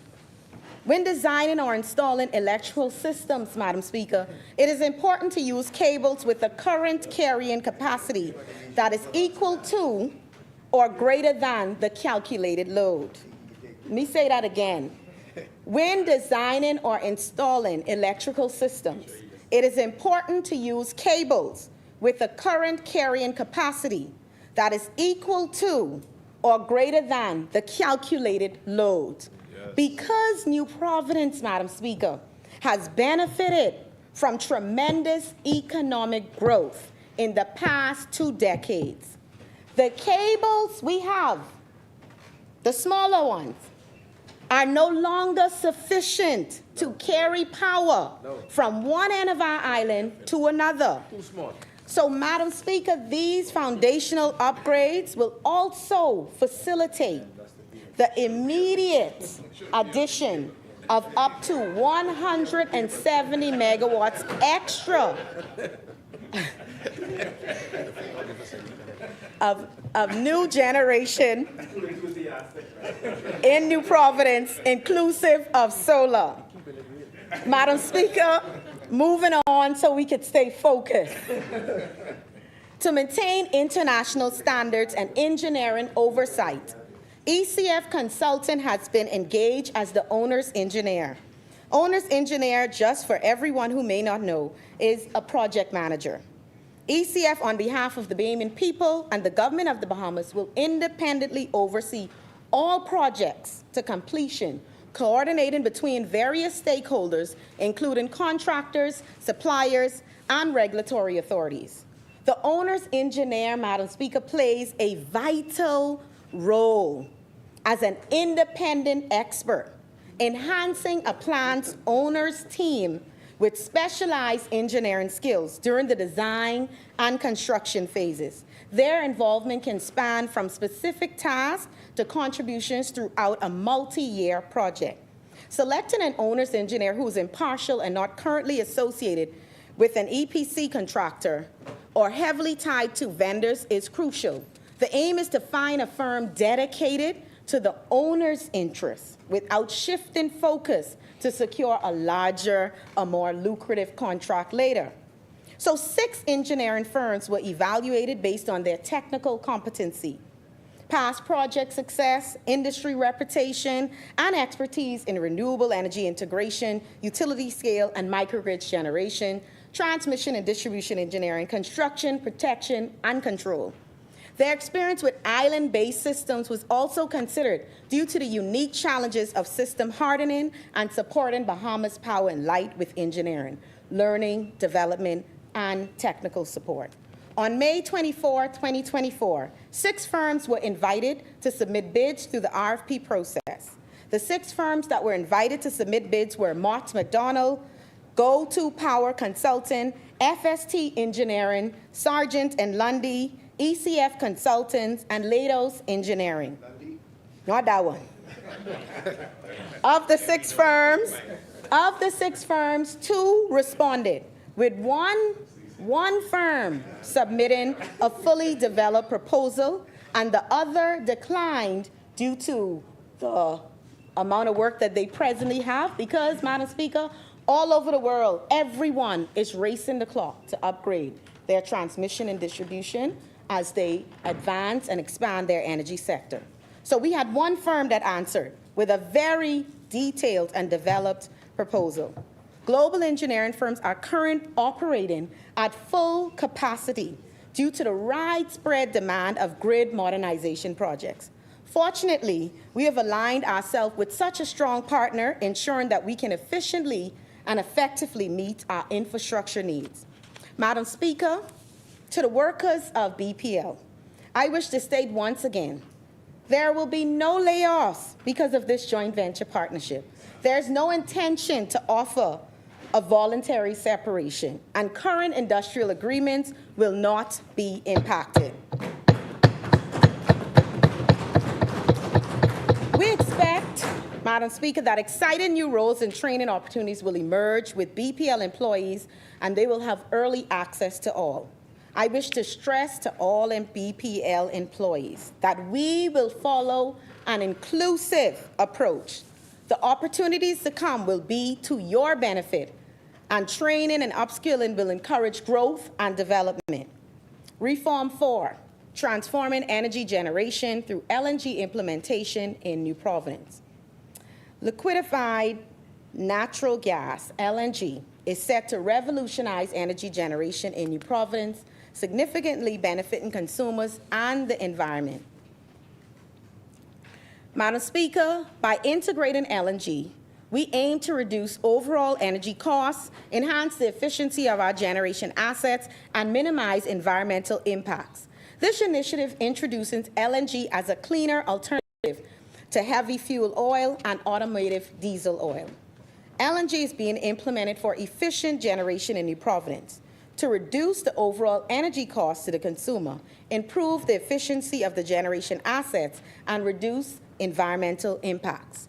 The bulk purchase of our LNG, Madam Speaker, will be sourced from Shell North America, specifically Shell and NA LNG LLC. The government will set up an SPV 100% owned by the government to purchase the LNG directly from Shell NA. And the SPV will then sell to the independent power producers and BPL. Negotiations with Shell NA are ongoing, and we are close to concluding the same. These negotiations are merely a restructuring and renegotiation of a tentative agreement we met in place from the former administration.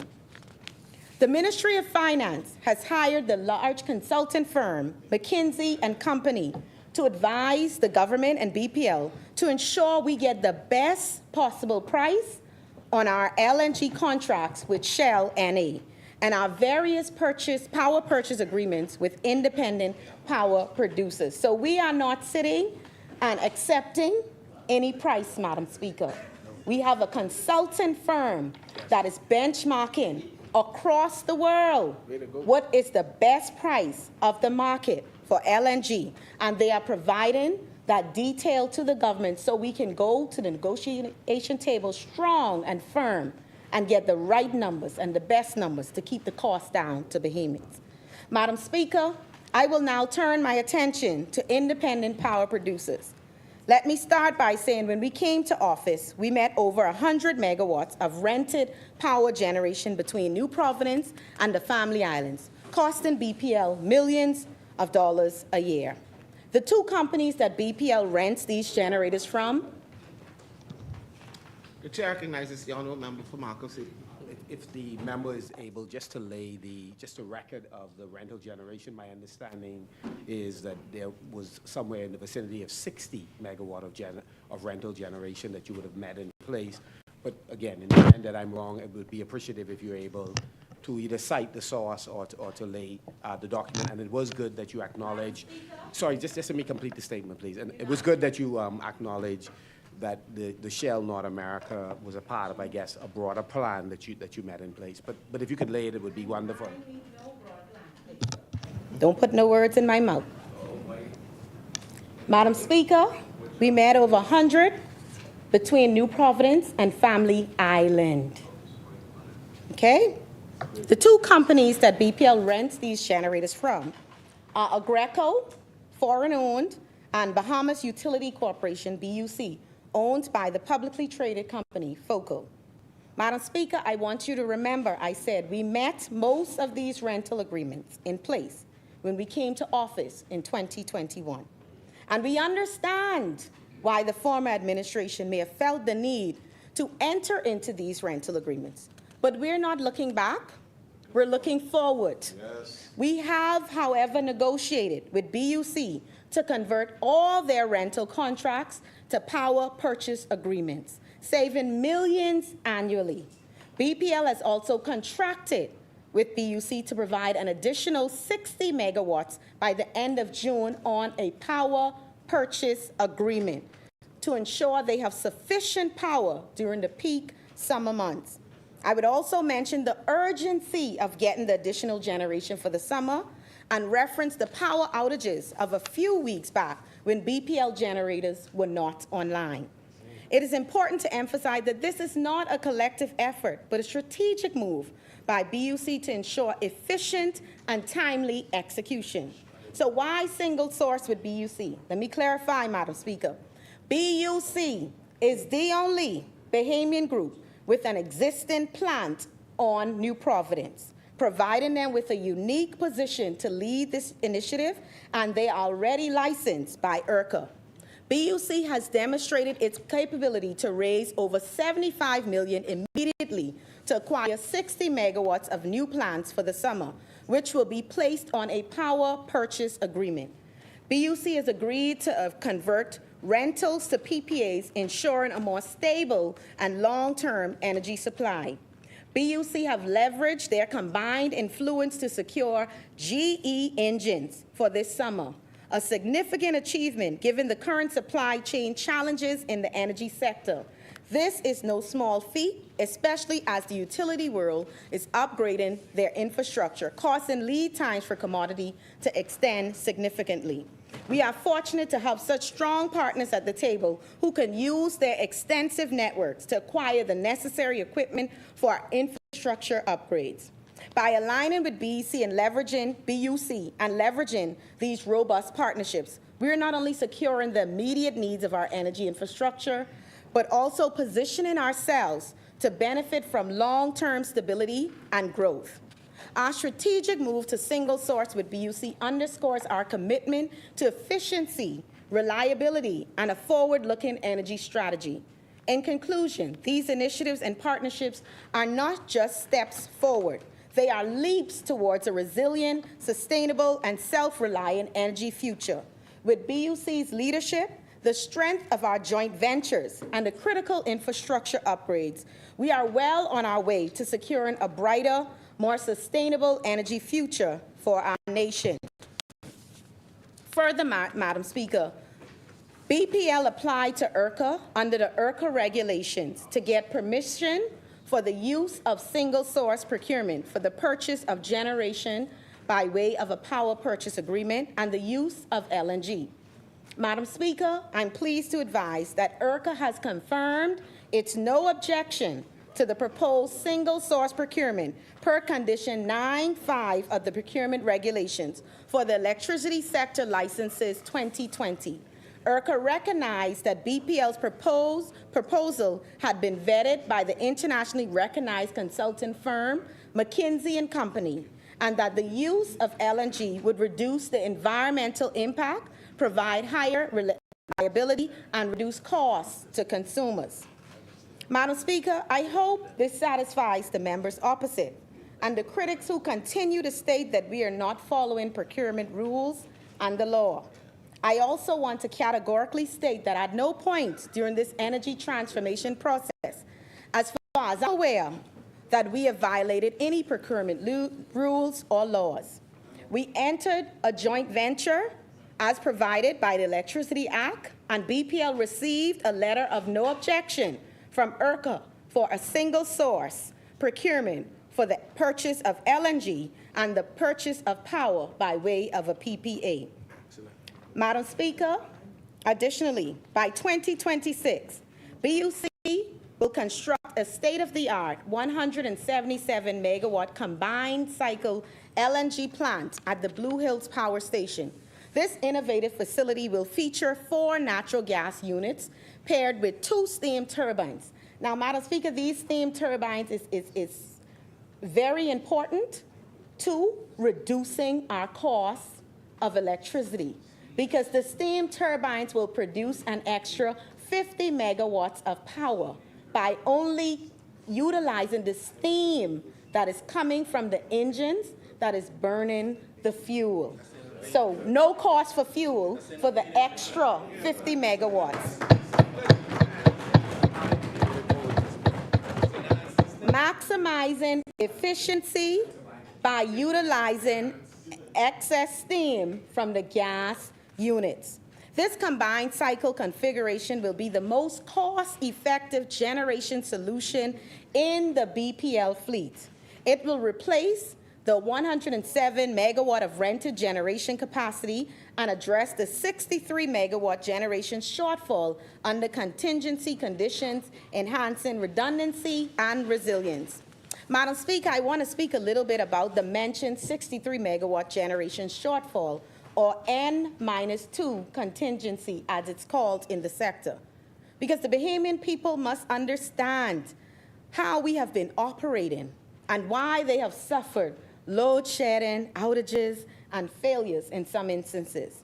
Madam Speaker, a power system can be described as N2 secure when it can maintain normal operations in the event of 2 engines defaulting, or a contingency event such as the unplanned loss of a transmission line, generator, or transformer. When the generation unit fails, the balance between loads and generators is violated, and therefore the power system frequency drops.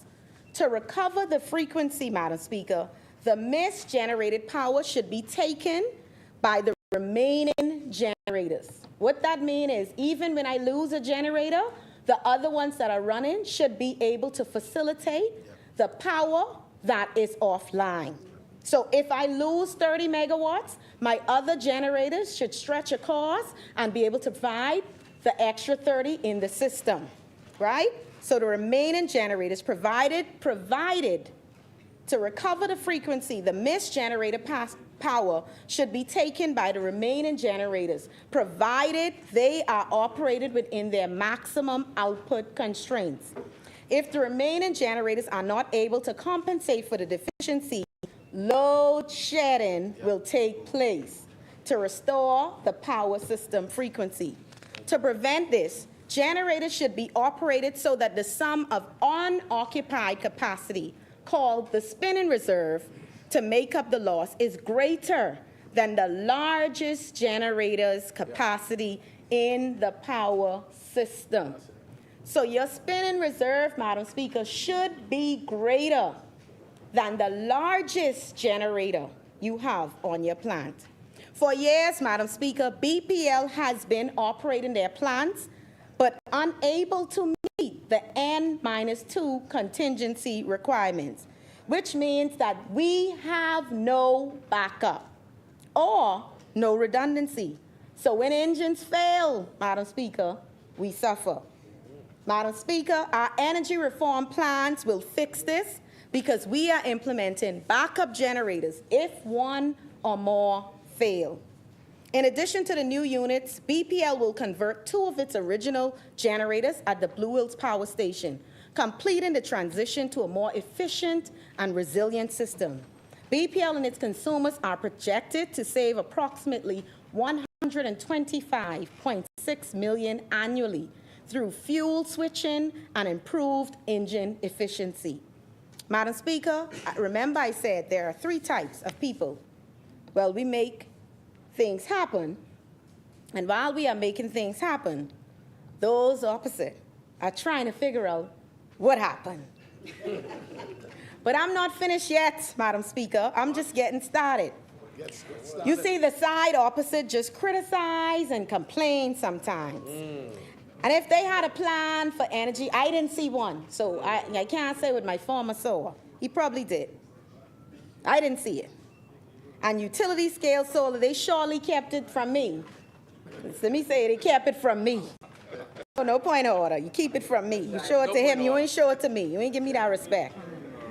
But I'm here to share the good news, Madam Speaker. We're changing the status quo and changing lives. Reform 5, equity rate adjustment. As we transition to a new era in energy, beginning on the 1st of July, 2024, a new equity rate adjustment will make bills more affordable for most Bahamian families immediately. Madam Speaker, the equity rate adjustment, or ERA, creates a more equitable balance to the current tariff structure and encourages energy conservation. The primary beneficiaries are residential consumers, as the first 200 units base rate will drop to 0. So if I can show you on this chart where you see the residential at 0 to 200, that was originally 10.95 cents. That is now 0. So that is 0 for all residential consumers. Let me go, the primary beneficiaries are residential consumers. However, they can feel it, they can feel it. We are also amending the fuel charge by reducing the first 0 to 800 kilowatt hours, reducing by 2.5 cents for the first 800 and increasing the tariff above 800 kWh at 1.5 cents. So consumers who use less energy will enjoy a lower fuel charge. This is important as the more electricity used on the grid, the more BPL must utilize generators which are more expensive to run. Combining the drop in the residential tariff and the change to the fuel charge will have the following effect on your bill. Example 1, the average residential bill is 655 kWh. So they will save about 460 over a year with error. Example 2, if your residential bill is more modest at 200 kWh, so it don't go over 200 at all for the month. We have plenty of those, Madam Speaker, families. Then you will save 323 a year with error, as your bill would be much lower than the first example. This is relatively larger. This is relief, Madam Speaker. Equity rate adjustment, new energy era. This relief, Madam Speaker, is much needed for our marginalized population. Example number 3, if your electricity bill is 900 kWh, you'll still have a lower bill because you've had a saving on your first 800 kWh, both from the base rate at 0 and from the net minus 2.5 cents. So if you have 800, you would naturally pay on your full 800. Now you start your payment from 201, right? So you're still getting to capture the savings at that category. So just say you were paying 800, you will fall in a 400 category. You're paying 800, you 600 category. So the commercial base tariff will drop slightly from 15 cents. So the commercial base tariff is another category that see a decrease, drops from 15 to 14.5 cents, right? And the temporary supply base rate, which affects family islands. This is very important to our family islands. It'll drop from 16.38 cents to 15 cents, right? So they will both continue to also pay for their fuel charge, but they will see a tremendous decrease because we've also given deductions at the first 800 kWh on your fuel charge. So when I say first, that is the first for everyone. You have to pass through 800 to feel the 1.5. So we're also helping to teach energy conservation.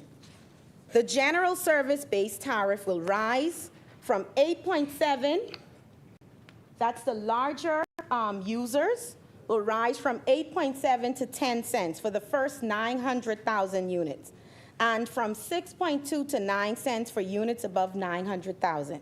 Now, currently, general service customers receive a subsidy of about $20 million from other BPL customers every year, but they will still be paying less if you look at the categories and where their amounts fall. They'll still be paying less than all other energy classes and will still benefit from a more modest subsidy. This new equity rate adjustment rate will be in effect until we complete our comprehensive tariff review and it is approved by the government and ERCA. In addition, the overall cost of electricity will fall in the coming months because of the efficiency upgrades at BPL. These include the installation of a new heavy fuel boiler at Clifton Pier to save $36 million per year in fuel costs, and installation of 2 new 30-megawatt LNG burning units, which will save $30 million per year in fuel costs. It is worth mentioning consumption bans for the different classes of consumers. 58% of residential consumers always consume less than 800 kWh. That is 58% of our residential consumers. This is our data from BPL. Always consume less than 800 kWh. 56% of regular commercial consumers, not on the general service, regular commercial consumers, always consume less than 800 kWh. 69% of the energy is consumed by the residential consumers in the first 2 bands. This means that about 42% of consumers sometimes consume above 800 units. They seldom go way above. So their first 800 still captures that savings. Madam Speaker, the continuation of power has caused a wave of anxiety and stress for many Bahamians. All of us have been impacted by load shedding exercises, and we have a right, Madam Speaker, to be frustrated and furious.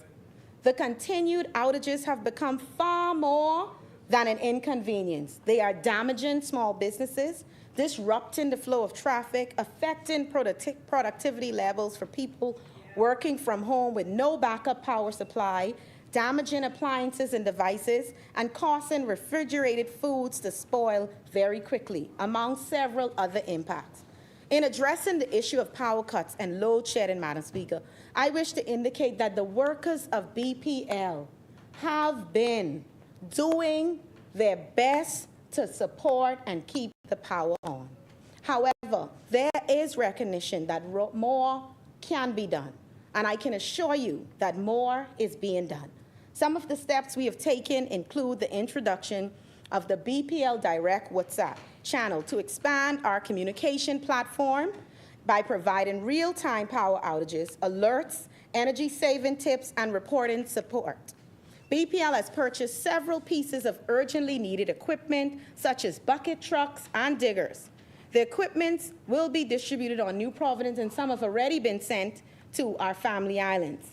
The company has started conducting preventative maintenance, which includes the clearing of vegetation. It is also important to note that a special team of BPL workers have been assembled to provide technical support to all islands. Efforts are also being made to increase generation capacity, thus alleviating and reducing the need for load shedding as temperatures rise during the summer months. As Minister of Energy, Madam Speaker, it is my view that leadership must understand firsthand the concerns of citizens. We cannot solve challenges and change the status quo if we don't appreciate the impacts at a micro level. So recently, I toured BPL facilities and interacted with residents in North Eleuthera, Harbour Island, and Acklins. Working visits to other family islands will be scheduled. Given the challenges in Eleuthera, an assessment of the generation and T&D system was conducted throughout the mainland. The findings from the assessment has resulted in several actionable steps being taken to resolve the issues. And Madam Speaker, I want to say that before I came here to do my contribution, I saw a note, an email exchange between Water and Sewage and BPL where they were stating the improvements they have recently experienced from the grid and support to their water supply system because of the team that is now in Eleuthera doing the work and the maintenance that's needed.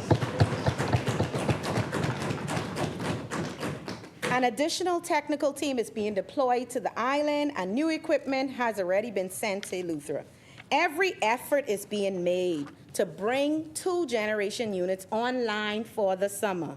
In Acklins, preventative maintenance is currently ongoing, and I wish to assure all Bahamians that every effort is being made by BPL to alleviate load shedding and power cuts during the upcoming months. Madam Speaker, in the national budget, the amount of $10 million has been allocated under the capital expenditure of the Ministry for Energy Restoration and Renewable Energy Initiatives.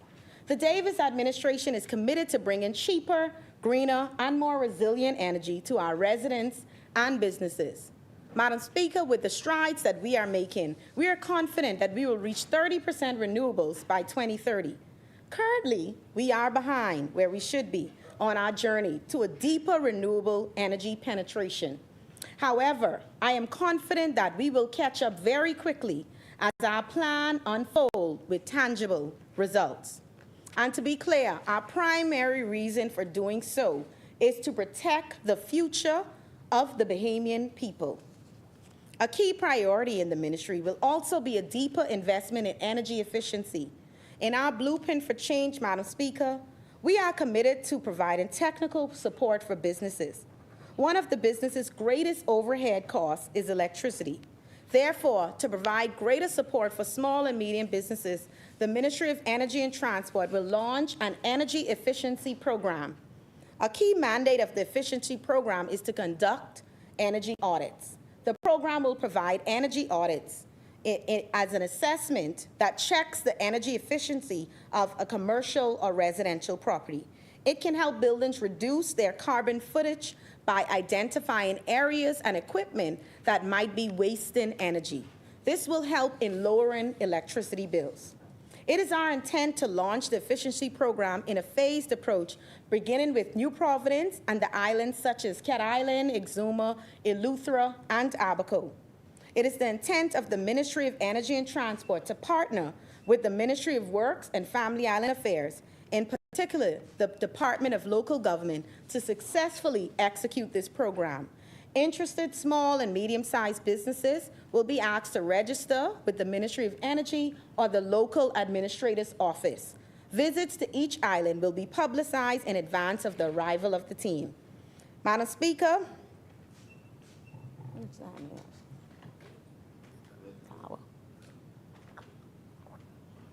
okay. I will now speak to Road Traffic Department. Whew. Road Traffic Department is expected to continue to be a major source of revenue to the government. In 2024-2025 budget period, the Road Traffic Department is projecting an income of more than $55 million. Over 70% or more than $40 million of the department's revenue will come from motor vehicle licenses. As outlined in Head 54, the department allocated over $7.4 million for recurring expenditure. One of the factors behind the increase in expenditure is the addition of personnel to monitor and enforce road traffic regulations across the Bahamas. Please permit me, Madam Speaker, to address some specific developments within the department. The relocation of the head office of the Road Traffic Department. In May 2024, the head office of the Road Traffic Department was permanently relocated to the Summer Winds Plaza, Tonique Williams Starling Highway. In 2016, road traffic was moved from the Clarence A. Bean building to the eastern grandstand of the Thomas A. Robinson National Stadium. The relocation was only intended as a temporary measure. However, the arrangement lasted more than 7 years. Madam Speaker, given the importance of the road traffic to the government of the Bahamas and its critical role as a regulator, it is a priority of the government to facilitate services from a permanent and suitable environment for staff and customers. The recommendation of various stakeholders indicated that the Road Traffic Department should continue to be in a central area of New Providence for ease of access and for all units to be in the same building to improve operational efficiency and manage costs. Now, there are some who might suggest that the government should have constructed a special building for the department. However, the urgency of the situation required a swift solution. So while I'm on the topic of road traffic relocation in New Providence, I also wish to share that my ministry will engage stakeholders that include the Ministry of Finance, the Ministry of Works and Family Island Affairs, and the Ministry of Public Service to determine the feasibility of a satellite road traffic office in eastern New Providence. Given the population shifts and the increase in the number of vehicles on our streets, it might be advantageous to add a fourth location in the east. In the final analysis, any decision that will be made will be based on the data and with the view of improving customer service. Enhancements to the public transport system. Taxi drivers and omnibus operators play a critical role in the public transport system. A fare increase for the taxi industry was approved by Cabinet. The fares for New Providence have been gazetted, and the fares for the Family Islands will be gazetted before the end of the month. In conjunction with all stakeholders, a code of conduct for taxi operators and public service drivers were implemented. This official document that aims to establish minimum standards of conduct and behavior expected of public service drivers. This code applies to all licensed taxi operators and public service drivers. It should be noted that the code does not override any obligations that are enshrined in legislation, regulations, policies, or license conditions, and should be read in conjunction with the Road Traffic Department's policies on inspection and licenses, as may be amended from time to time, and other relevant policies as may be introduced and implemented by the Road Traffic Department. Public service drivers are in a position of trust and are responsible for the safety and welfare of all passengers. Therefore, the Road Traffic Department is committed to ensuring that all public service drivers act as ambassadors for the transportation sector and the country. Earlier this year, Madam Speaker, omnibus operators were granted a fare increase. This decision was guided by the input of numerous stakeholders.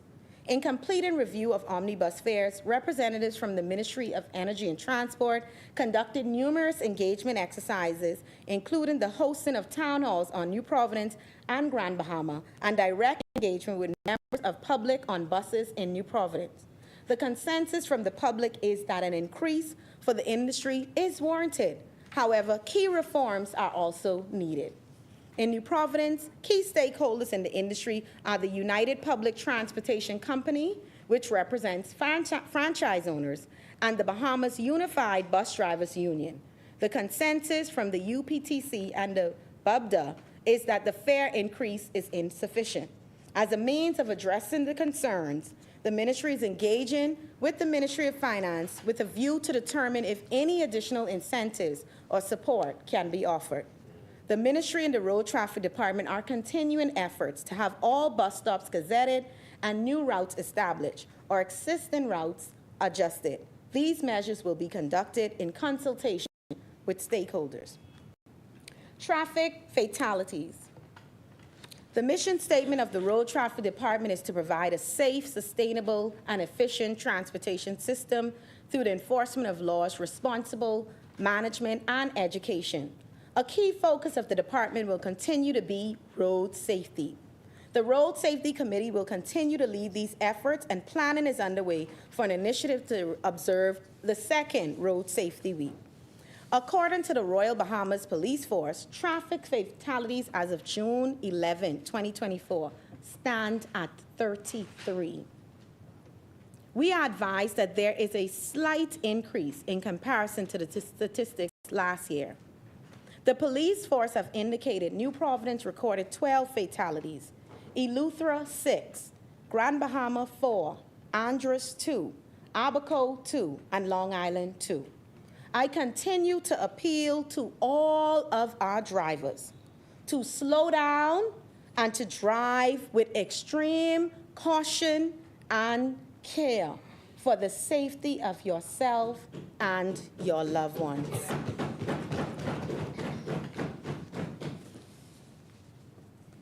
Calvin J. Morley Safety Zone Initiative. The ministry is pleased to have brokered and led an exciting partnership between the Bahama Foundation and the Ministries of Education, Technical and Vocational Training, and Public Works and Family Island Affairs. This initiative will see an improvement in pedestrian crossings, signs, and solar power technology in school zones throughout New Providence and the Family Island.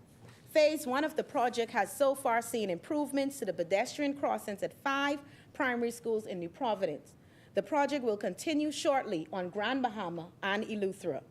My ministry is deeply grateful to the Bahama Foundation for stepping up to the plate and providing tremendous financial support to make this program possible.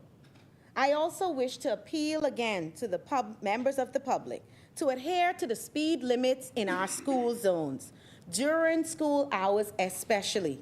We must comply to keep our children safe. The Road Traffic Amendment Bill 2024. With regards to the table legislation, the Road Traffic Amendment Bill 2024, I wish to reiterate that the purpose of the amendment is to encourage deeper compliance. Specifically, the amendments seek to go after those who are driving on our roads unlicensed and/or uninsured. To be clear, most vehicle owners, Madam Speaker, follow road traffic regulations. However, there continues to be a few who do not comply and are blatant in their non-compliance. The actions of these few vehicle owners are a threat to everyone's safety. The data from the Royal Bahamas Police Force suggests that accidents involving unlicensed and or uninsured vehicles were on the rise.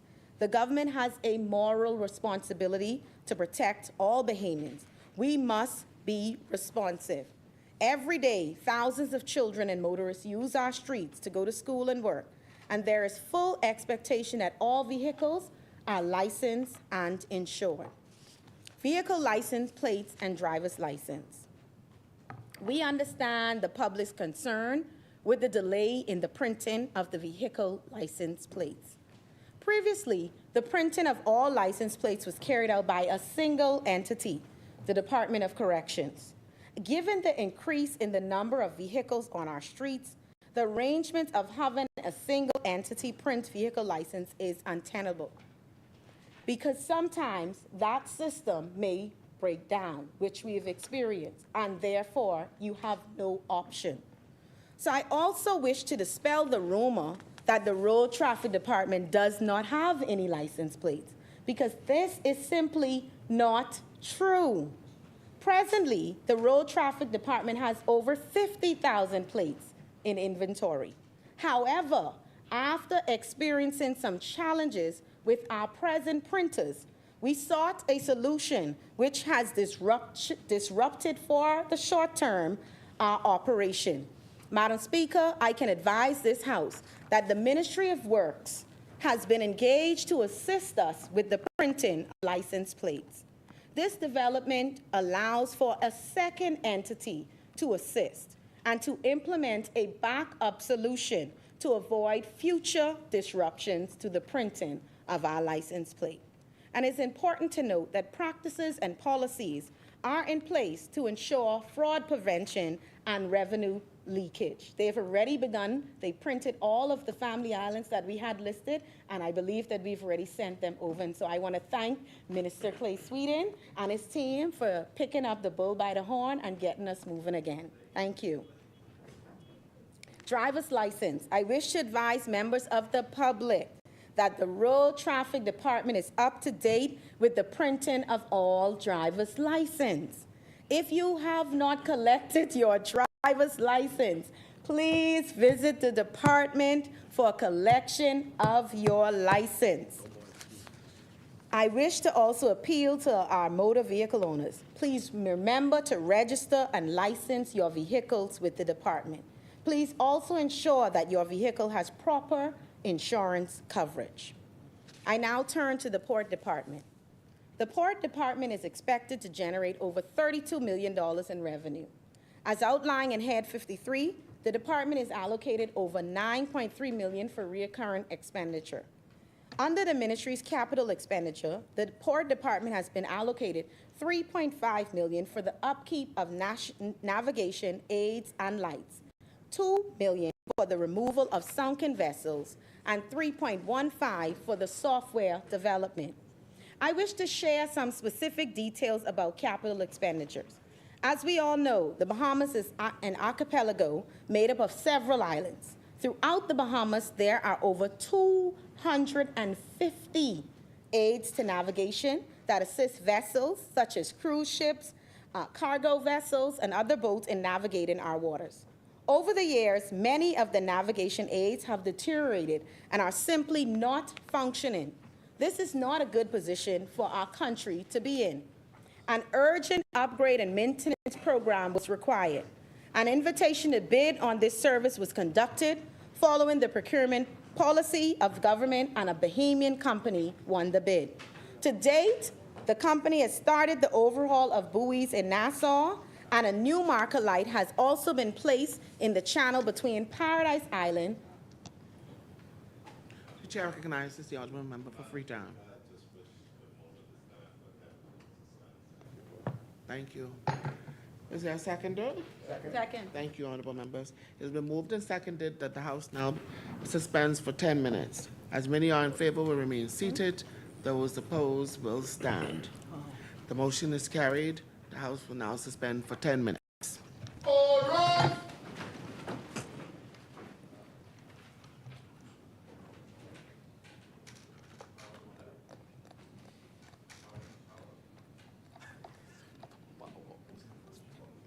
Stop it.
you know, Wendy.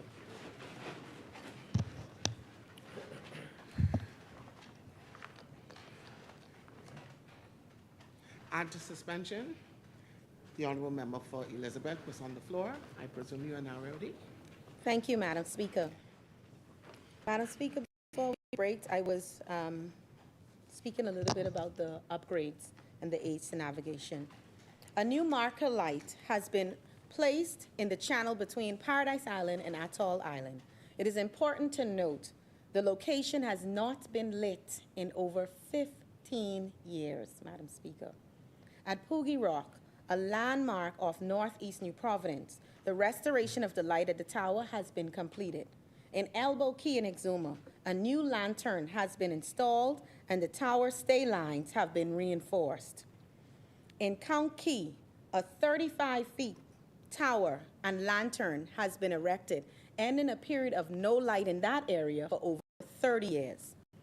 With respect to the allocation for software, a Bahamian company owned by young Bahamians was selected to provide a digital platform to enable revenue enhancement at the Port Department, with a key focus of the collection of revenue from foreign-owned boats and charters. I wish to emphasize that the company was selected through a procurement process. The website would allow for digitization of revenue collection through the offering of online payment options, improving customer service. On the back end, the digital platform will provide for easier and more efficient financial and accounting reporting. A key focus of the Port Department in the upcoming budget period is the cleanup of the government docks and port facilities throughout our Bahamas. Our approach to this focus will be a phased approach, island by island. The removal and disposal of sunken and abandoned vessels in and around Nassau Harbor, Potters Key Dock, and the dock in Morgan's Bluff, North Andros is a priority. And we encourage persons, Madam Speaker, who have abandoned vessels at government docks and port facilities to take ownership and to have their property removed. This our Bahamas. We all have to play our part in keeping it clean and pristine. One of the high priority issues for the ministry and the Port Department is to address the shipping port in Abaco. We are aware of the concerns expressed by the residents of Abaco and the Abaco Chamber of Commerce. Their concerns are valid and should be answered. Madam Speaker, a request for proposal was made for the Marsh Harbor Port.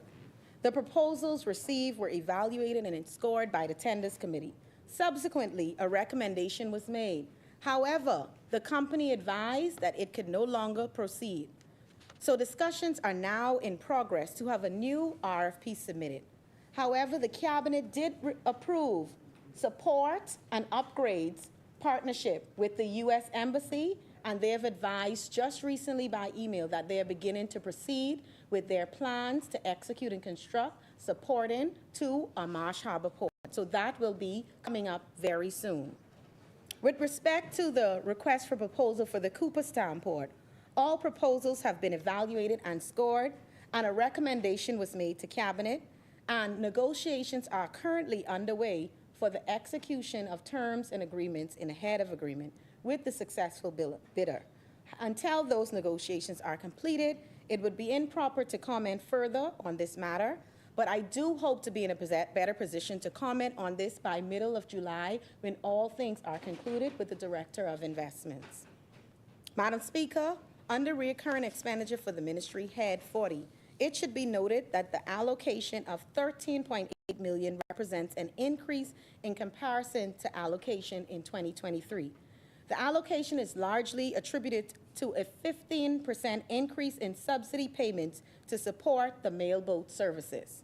It should be noted that there are no cost savings for mailboat services, as it is a subsidy and is not for profit, but rather to provide an essential service to all of our family islands and the Bahamian people that inhabit them. During the 2023-24 fiscal period, approval was granted for the MV Bella Lucian to begin servicing a new route that comprises sailing from Grand Bahama to the Cooperstown, Treasure Key, and Green Turtle Key, Abaco District, with effect from May 2024. Additionally, the MV Patriot after undergoing the necessary repairs and upgrades, is expected to begin service from Grand Bahama to Bimini, Cat Key, and Ocean Key by the first quarter of the new fiscal year. Most recently, the ministry have received the request from residents of Acklins and Crooked Island to extend Mailboat and/or ferry services to Samana Key. The request for such services has sparked the ministry's interest in reviewing inter-island services for more connectivity between the major islands, inter-island mailboat services during the 2024-25 fiscal period. The aim is to move from the Nassau-centric service to more inter-island connectivity. And it is proposed that a complete review of mailboat services will be carried out during this budget period, which will entail a review of routes, finances, dockside services, freight logistics, and freight services, among other things. The ministry is looking forward to continuing to foster a greater relationship with the Mailboat Association to allow for a better understanding of the roles each agency plays in the mailboat operations and to provide a better understanding of what the ministry does and how it could better serve the industry. Madam Speaker, an important portfolio, an important agency under my portfolio is also the Post Department, which include the Post Office Savings Bank. During this budget period, the Post Office is expected to generate over $1.6 million in revenue. Under Head 51, the department has estimated expenses of $9.9 million. In the upcoming budget period, minor renovations and maintenance will be completed at several post offices on New Providence and the Family Island. Given the expenses of the agency, a key focus of my leadership is to find ways to grow revenue and improve service. The department now contacts clients via phone whenever a number is provided on the mail or parcel to speed up the delivery process. Additionally, 4 vehicles were added to the post office fleet to assist with the timely transport of mail and parcels between offices. During last year's budget communication, I spoke to efforts to improve operations of the Post Office Savings Bank.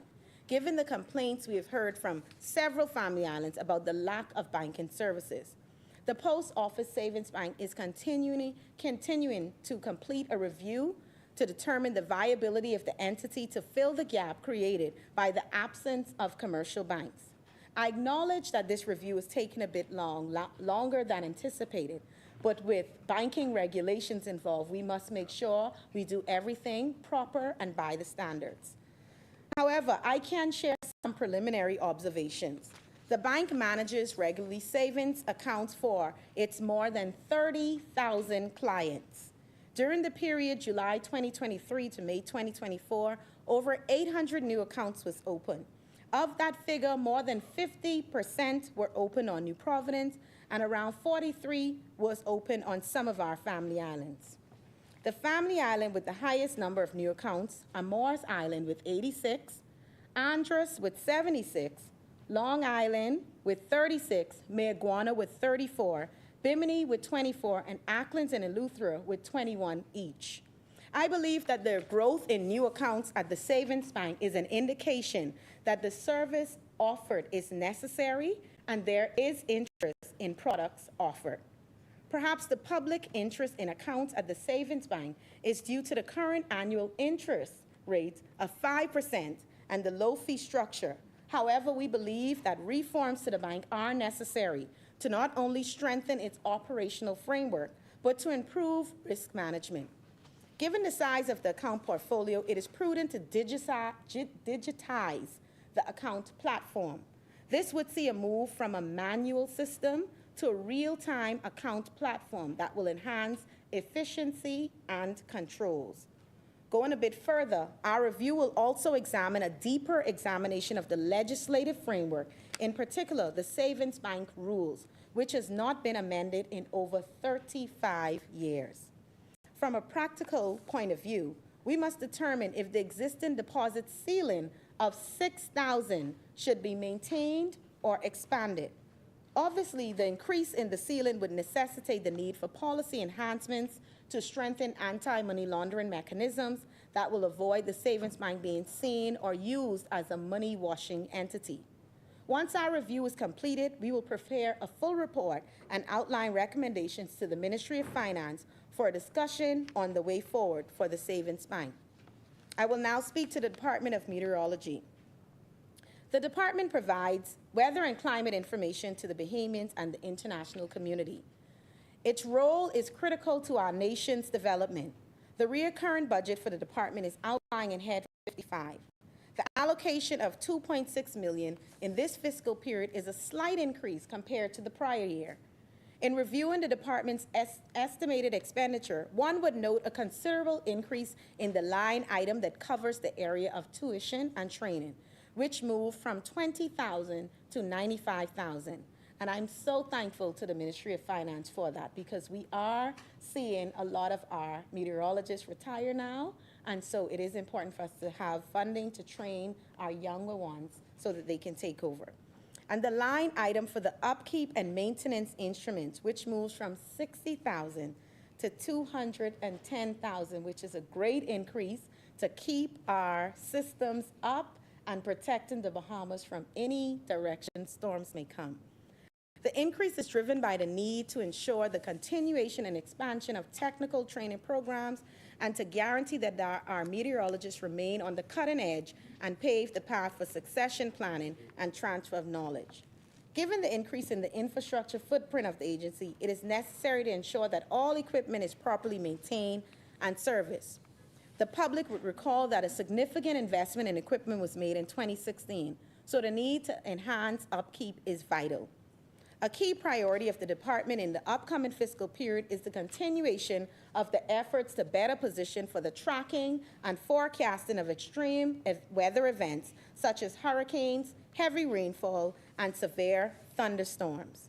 The department is in a position of 6 automated weather stations to be deployed on family islands, mainly in the southeast and extreme northwest islands. Targeted islands are Mayaguana, Acklins, Crooked Island, Inagua, North Cat Island, and Crown Haven in the Abacos.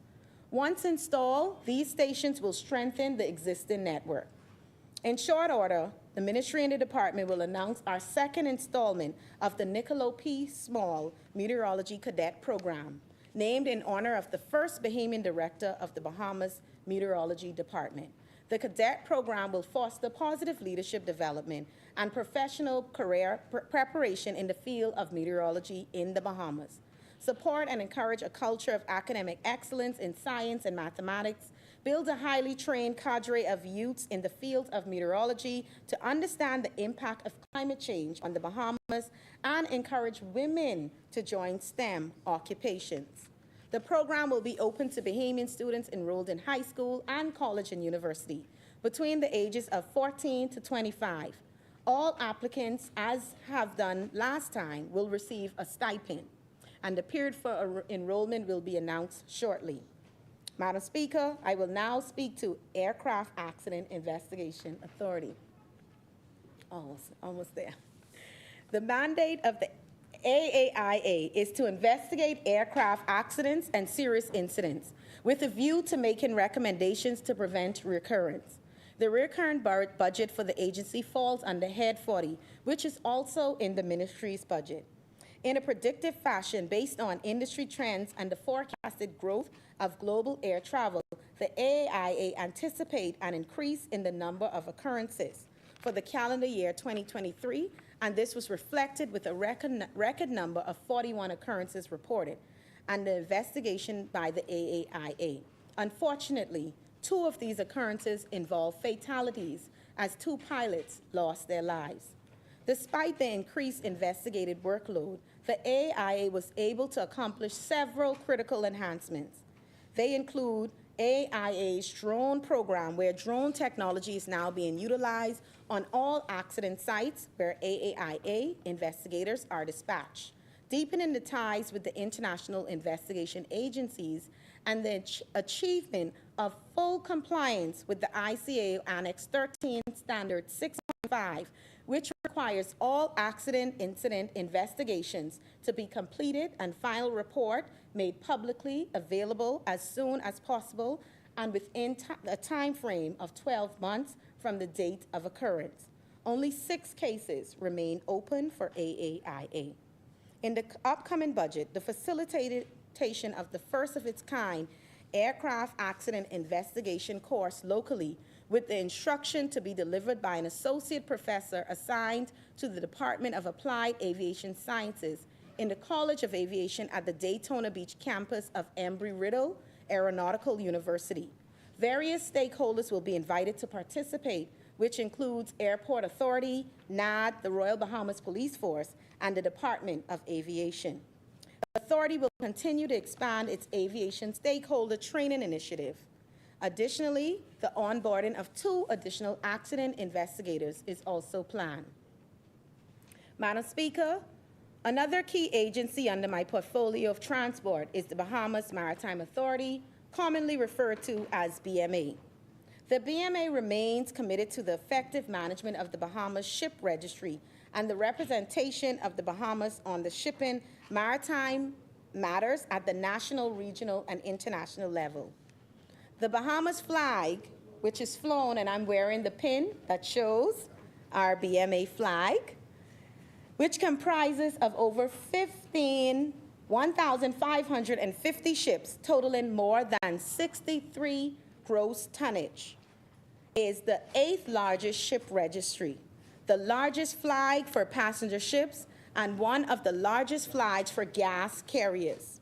It is important to note that this fleet has enabled over 2.9 million, of which over 500,000 was allocated to the LJM Maritime Academy to be submitted to the Consolidated Fund during the current fiscal period.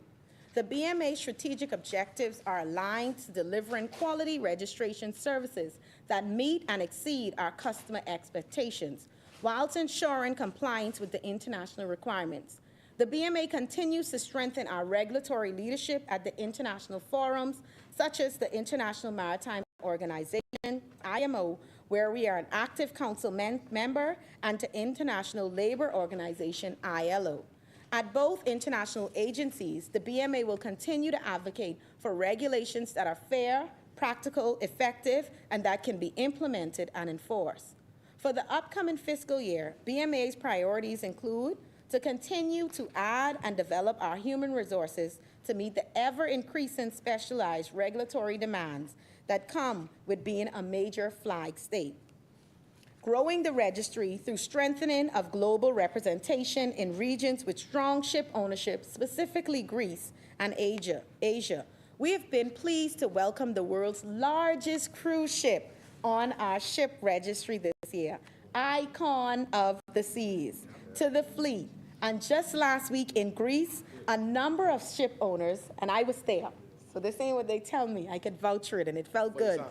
A number of our ship owners were very proud of the work that the BMA does and proud for their ships to fly the Bahamas flag. Yeah. And they have pledged to be registering more of their new vessels, some of which will be coming on stream very shortly because they're building new ships, and they're including bulk carriers, gas carriers, tankers, which are all large tonnage and are high revenue generating ships. Proactive collaboration with our ship owners, industry bodies, and other administrations are critical maritime matters affecting shipping. We'll leverage technology using more online processes and electronic documentation for efficient and environmental services that is mutually beneficial to our customers and the BMA. We'll build national capacity through support of the Bahamas Maritime Cadet Corps, with engagement with ship owners to secure further training and career opportunities for our young people. We'll expand business opportunities throughout the provision of corporate services and seafarer training approval. Proactive regulatory leadership on the greenhouse gas emissions reduction and decarbonization within shipping, ensuring engagement with ship owners and industry bodies include the Bahamas Ship Owners Association, the International Chamber of Shipping, Cruise Line International Association. And we'll have active collaboration with all government agencies to satisfy all the Bahamas obligations under the international regional conventions, codes, and agreements. Madam Speaker, as I stated earlier, that nothing great is ever achieved by doing things the way they've always been done. As I bring my contribution to a close, I wish to make one last intervention, Madam Speaker, to all who are under the sound of my voice. Changing the status quo means there will be some growing pains that we may have to endure for long-term gains. It is not always easy, but it is worth it, because it means we are building a Bahamas for our children and our grandchildren. We cannot allow them to inherit this Bahamas where we celebrated 50 years of independence, and some are still questioning if our nation really did come from far and whether we advanced or not. The fact, Madam Speaker, is that we have advanced and grown as a nation and a people. And yes, there's more work to be done. And we in this PLP administration are determined to do our part to challenge and change the status quo. Yes, more heavy lifting is required. Yes, drastic changes are necessary. But so too, Madam Speaker, is our mindset. We must avoid the outdated, ill-informed, and detrimental level of thinking that persons, sometimes opposite, spew that anything good that is implemented by the PLP government is bad.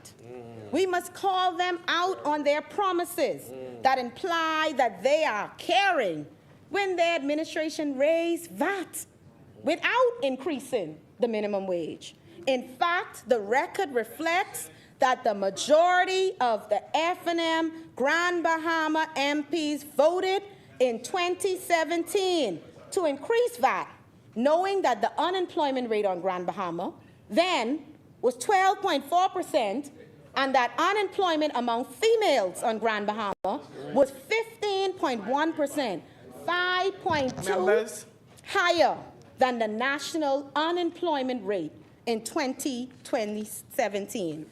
During their last term in office, Madam Speaker, how many homes were built? It is the Davis administration that restarted and re-engined the affordable housing program and changed policies to make home ownership more affordable for Bahamians. It is the Davis administration that is building homes and advancing a rent-to-own program that is changing the game in home ownership forever. The explanation is simple, Madam Speaker. We are making things happen.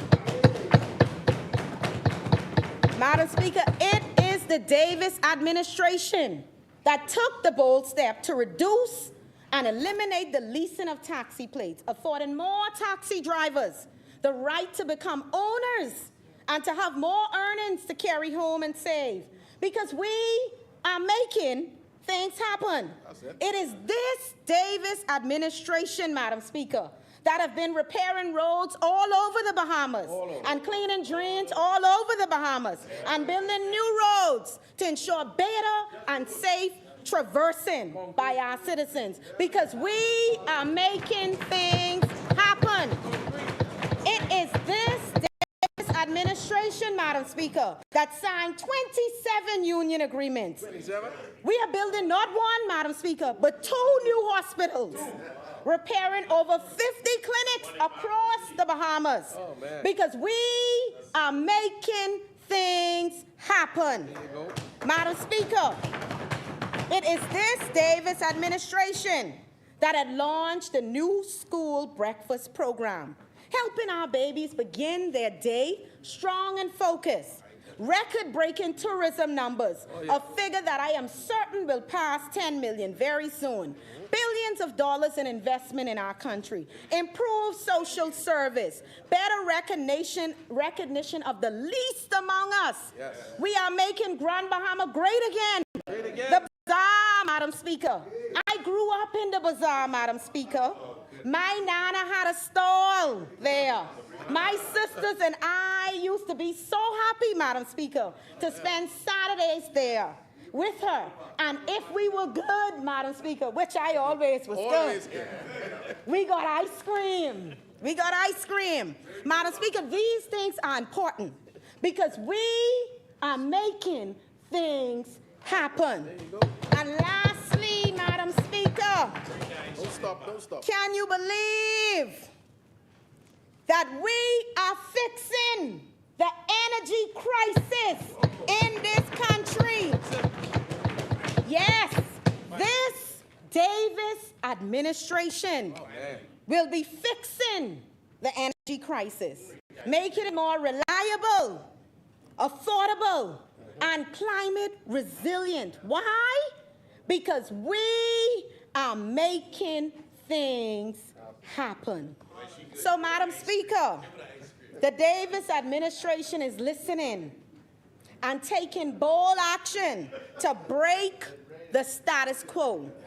We are improving services, policies, legislation, infrastructure, and investment across the entire Bahamas to meet the needs of our people.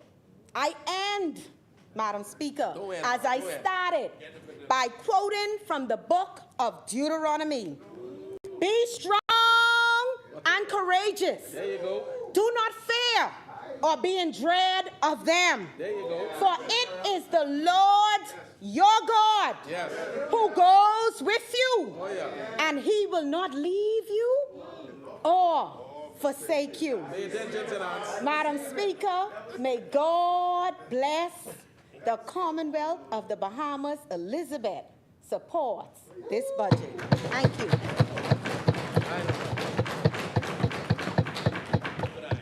Thank you, Honorable Member. The Chair recognizes the Honorable Member for Tall Pines. Speaker, yesterday during my presentation, I read the amount of facilities that were being completed as of June the 24th and promised the latest document. I want to do it now. For some reason, it slipped my mind, and so I'd like the latest document. The Ministry of Health and Wellness, Emergency Renovation and Repairs for Clinic completed report as June 2024. Thank you, Honor. Thank you. Order the document be brought up. Thank you, sir. Order the document to lie on the table. As many? The Chair recognizes the Honorable Member for St. Barnabas. Stay in the spirit. Thank you, Madam. Thank you. Thank you very much, Madam Speaker. Some of the members behind me said to stay in the spirit. You're a good man, South and Central Andros. Never in dispute. You just signed on to some bad policies, like the rest of my friends on that side. We could say that. We all have friends on the other side. Madam Speaker, thank you once again for giving me the opportunity to stand to contribute to this budget debate. I want to give thanks to Almighty God for continuing to bless me in so many ways, and though he continues to slay me in different areas, I will trust him, Madam Speaker. I'm grateful to the people of St. Barnabas, namely the communities of Coconut Grove, Big Pond, Black Village, Rock Crusher, and Oaksfield, for their constant confidence and support, and just continuing to believe in my capacity to serve them and to bring, as best as I can, real change to their lives, though not always perfect, Madam Speaker. But I just hope that when it is said and done, the good that I do, whether in St. Barnabas or throughout the Commonwealth of the Bahamas, will outweigh the bad. Madam Speaker, before I get into the budget itself, Madam Speaker, I do want to remind the constituents of St. Barnabas that we do have our continuing education classes going on at the computer lab, so you're able to sign up for the intro to computer classes that we are continuing, as well as to remind the senior citizens in the constituency that we continue to have our senior citizens program where we are able to transport them to the various errands that they run on a weekly basis, whether it be the clinic or to the bank or to do something at NIB. We continue to be here for you. It is said that service is the rent. We pay God for our space on earth, so I will continue to pay the rent, Madam Speaker, because as it is well known, only what you do for Christ will last. Madam Speaker, you know, these budget debates are sometimes utterly amazing. And as I get in, I do want to congratulate the member from Abaco City, who has been re-elected leader of the Free National Movement, Madam Speaker, and I would venture to say will be the next Prime Minister of the Commonwealth of the Bahamas in not so distant future. Y'all should rap on that, because we used to be just like y'all. They used to be right over there. Remember that? Yeah. Oh, they used to be here, sorry. They used to be here. They used to be here, you know? We used to be here, sorry. Sorry, yeah. And they used to be Yeah. And they used to say, you know, they always used to say, you know, it wasn't long now. And we used to say, it ain't gonna happen. So just as an admonishment, just be careful, you know? Just be careful. And be nice to the member from Abaco City, you know? Be very nice to the member from Abaco City. Be very nice. But Madam Speaker, on that same note, Madam Speaker, on that same note, and I don't intend to be presumptuous here, or to seem like I'm being presumptuous, because I can't tell anybody or guess what they may do next. But the Member of Parliament for Kalani do want to thank him for his service as leader of the Free National Movement. Want to thank him for his service as the Prime Minister of the Commonwealth of the Bahamas. As I said, I'm not going to opine on what may be next, but I think that in this moment, because service is profoundly important to our national development, and once we strip aside our politics, the very important thing, Madam Speaker, is that we're all here to serve our people. And the truth is, Madam Speaker, you know, the realities of national politics is in fact this, that sometimes, oftentimes, history will have to be the ultimate judge of your tenure as a Member of Parliament or as the Prime Minister of the Commonwealth of the Bahamas. And I say that because sometimes in an election, an issue or issues that can cause you to lose an election will be viewed and evaluated a different way, years, maybe even decades down the road. And that's why ultimately all we can do is you do your best, make the best decisions that you feel. And while in the moment, those who elect us and have the right to kick us out of office when they choose to, because the power is with the people, ultimately, those persons and even history may look back 5, 10 years and say that decision that was made by an honorable member or a former prime minister. I think about the election when they say the roads them dig up. And many people would say consequently that cost the Free National Movement the election. But years later, the Bahamian people are enjoying the functionality of those roads and the benefits of those roads. And I'm sure if you spoke to the former Prime Minister, the Right Honorable Hubert Ingraham, and if you ask him if he would do it again, he would do it again. He might make some adjustments relative to how it was communicated. The point I'm just making is that ultimately, history will continue to be the judge of all of our legacies, Madam Speaker. Madam Speaker, I've heard so many things in this debate so far, Madam Speaker, that just, it really boggles my mind, Madam Speaker.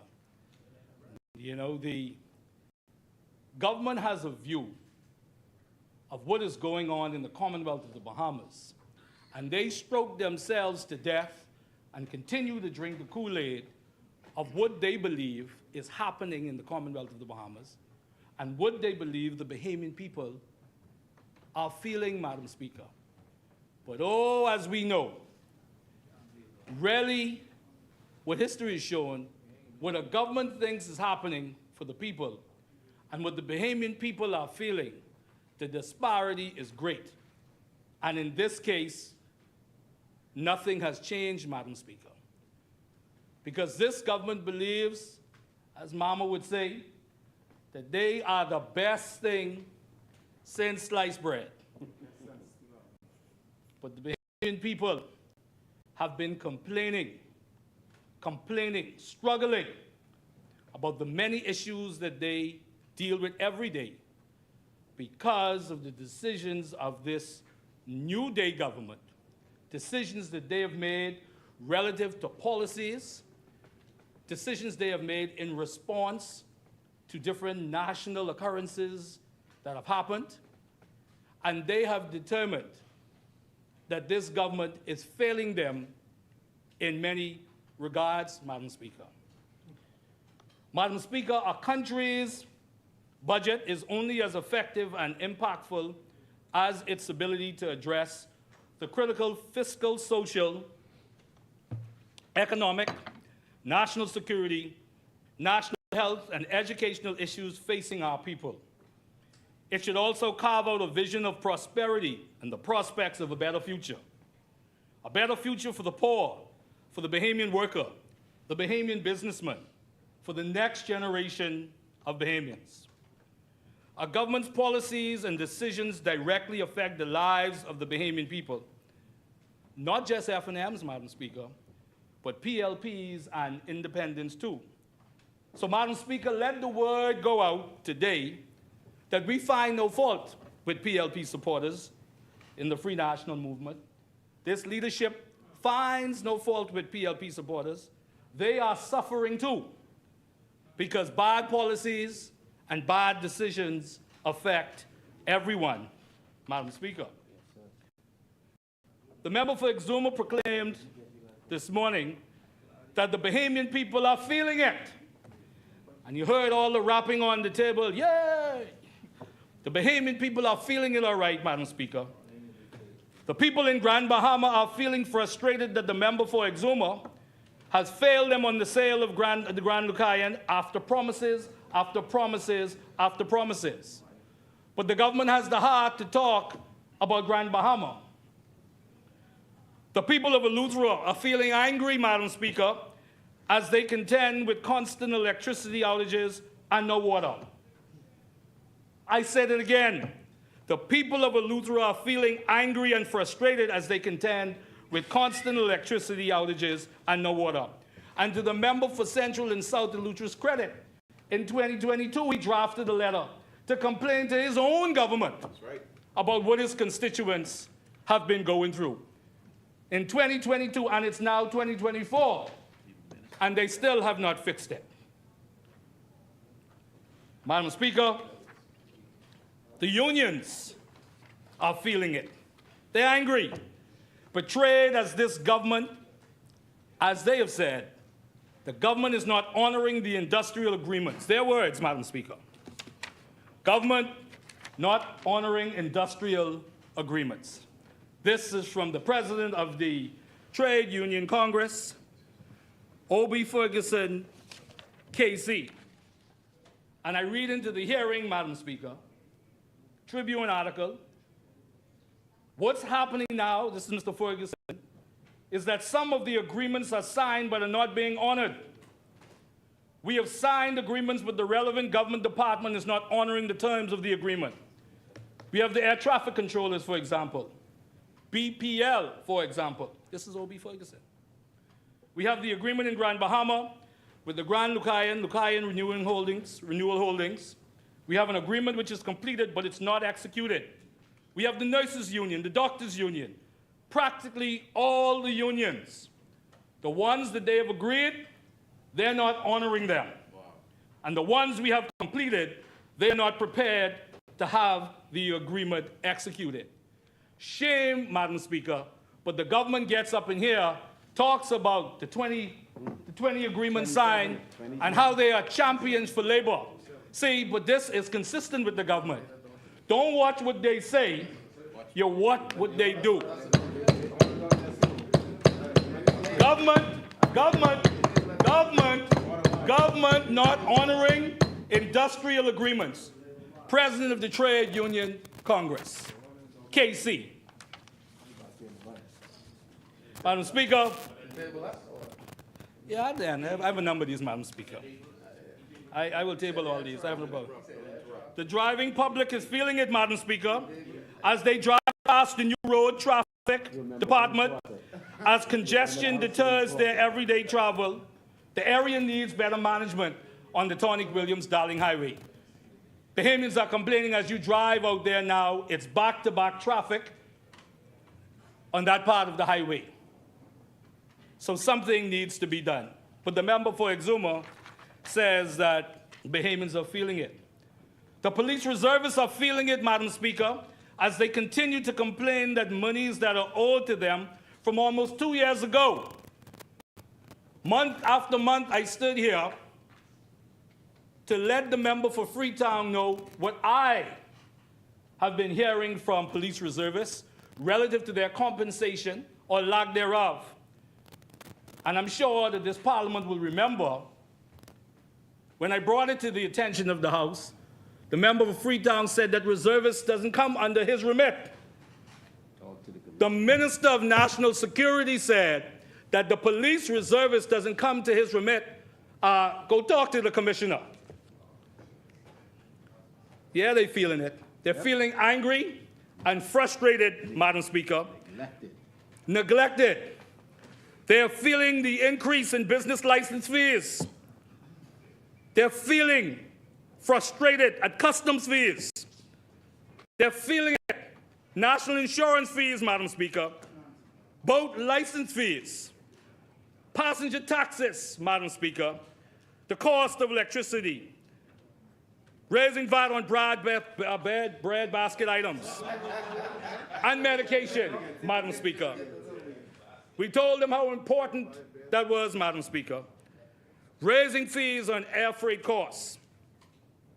But what the comments of the honorable member for Exuma continues to show us, that what remains true is that there are two worlds. The political fantasy one this government lives in, and the real world that the average Bahamian lives in.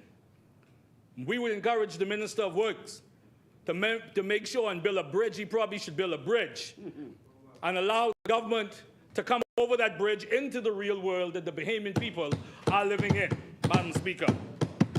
By their own words, Madam Speaker, their own standards, their own acknowledgement, they are failing, Madam Speaker. This has been a lazy, target missing, all over the place, say one thing, do the next government. A penal government, Madam Speaker, a business hurting government. This government is unfocused despite what they say. This government is in constant conflict with itself, Madam Speaker, oftentimes tripping over themselves on major policy decisions, sometimes even in the same day, Madam Speaker, in the same day, Madam Speaker. Madam Speaker, and I'm going to table all these.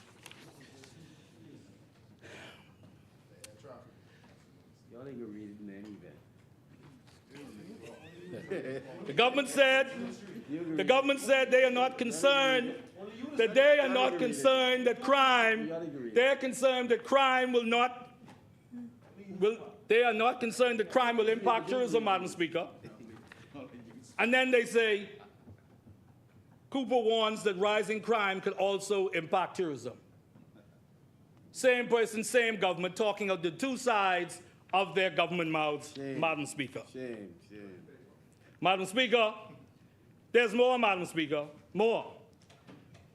In the same breath, when the government, or some people in the government said, the cruise port that was an F&M initiative was the worst deal ever. Told the people of the Commonwealth of the Bahamas that it's the worst deal ever. Shame. In history. And then the Deputy Prime Minister praises the cruise port. Parts of the government say worst deal ever for the Bahamian people. And then other members, including the Prime Minister, talks about all of the benefits that the Bahamian people have enjoyed because of the port. See the confusion again. Confusion again. They still mix up, Madam Speaker. Right now, they're trying to figure out how they deal with this. They still mix up, Madam Speaker. Madam Speaker, on NIB, you remember when the good member for Pinewood was really, good man, was projecting from 2022 that the increase in contributions is unavoidable. Gave the actuarial report, say it's unavoidable. Right after that, they say, no, despite what the good member said, that ain't coming soon. No. Say it ain't coming soon. And then, Moments later. Then, the member for Fort Charlotte came in to present the policy initiative, the decision of the increase in contributions, not only for July 1st of this year, but he projected till 2044. 20 years. 2044. And before he could finish his contribution that day, the office of the Prime Minister sends out a statement, hey, listen, what you all hear Minister says, say it ain't like that. No. Confused, I say, Madam Speaker, confused. Conflict. This is a government that once promised free electricity. This is a government that promised free electricity. Free electricity. But are responsible for higher electricity bills Bahamians are experiencing. This is a government, Madam Speaker, that had murder numbers on billboards around the island, but now does not have answers on crime, but criticize when the Bahamian people ask for answers. My Lord. We believe that they should have criticized the government. We just have a problem with the signs they put up. Yes.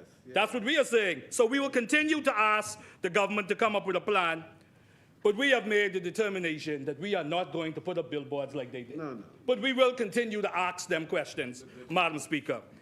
I heard the phrase earlier, we different, you know. You're very much so. We different. We ain't gonna do that. We ain't gonna put them on the billboards, you know. And besides, that's in the past, Madam Speaker. Madam Speaker, the member for Freetown on crime policy was staunchly against the Swift Justice Program.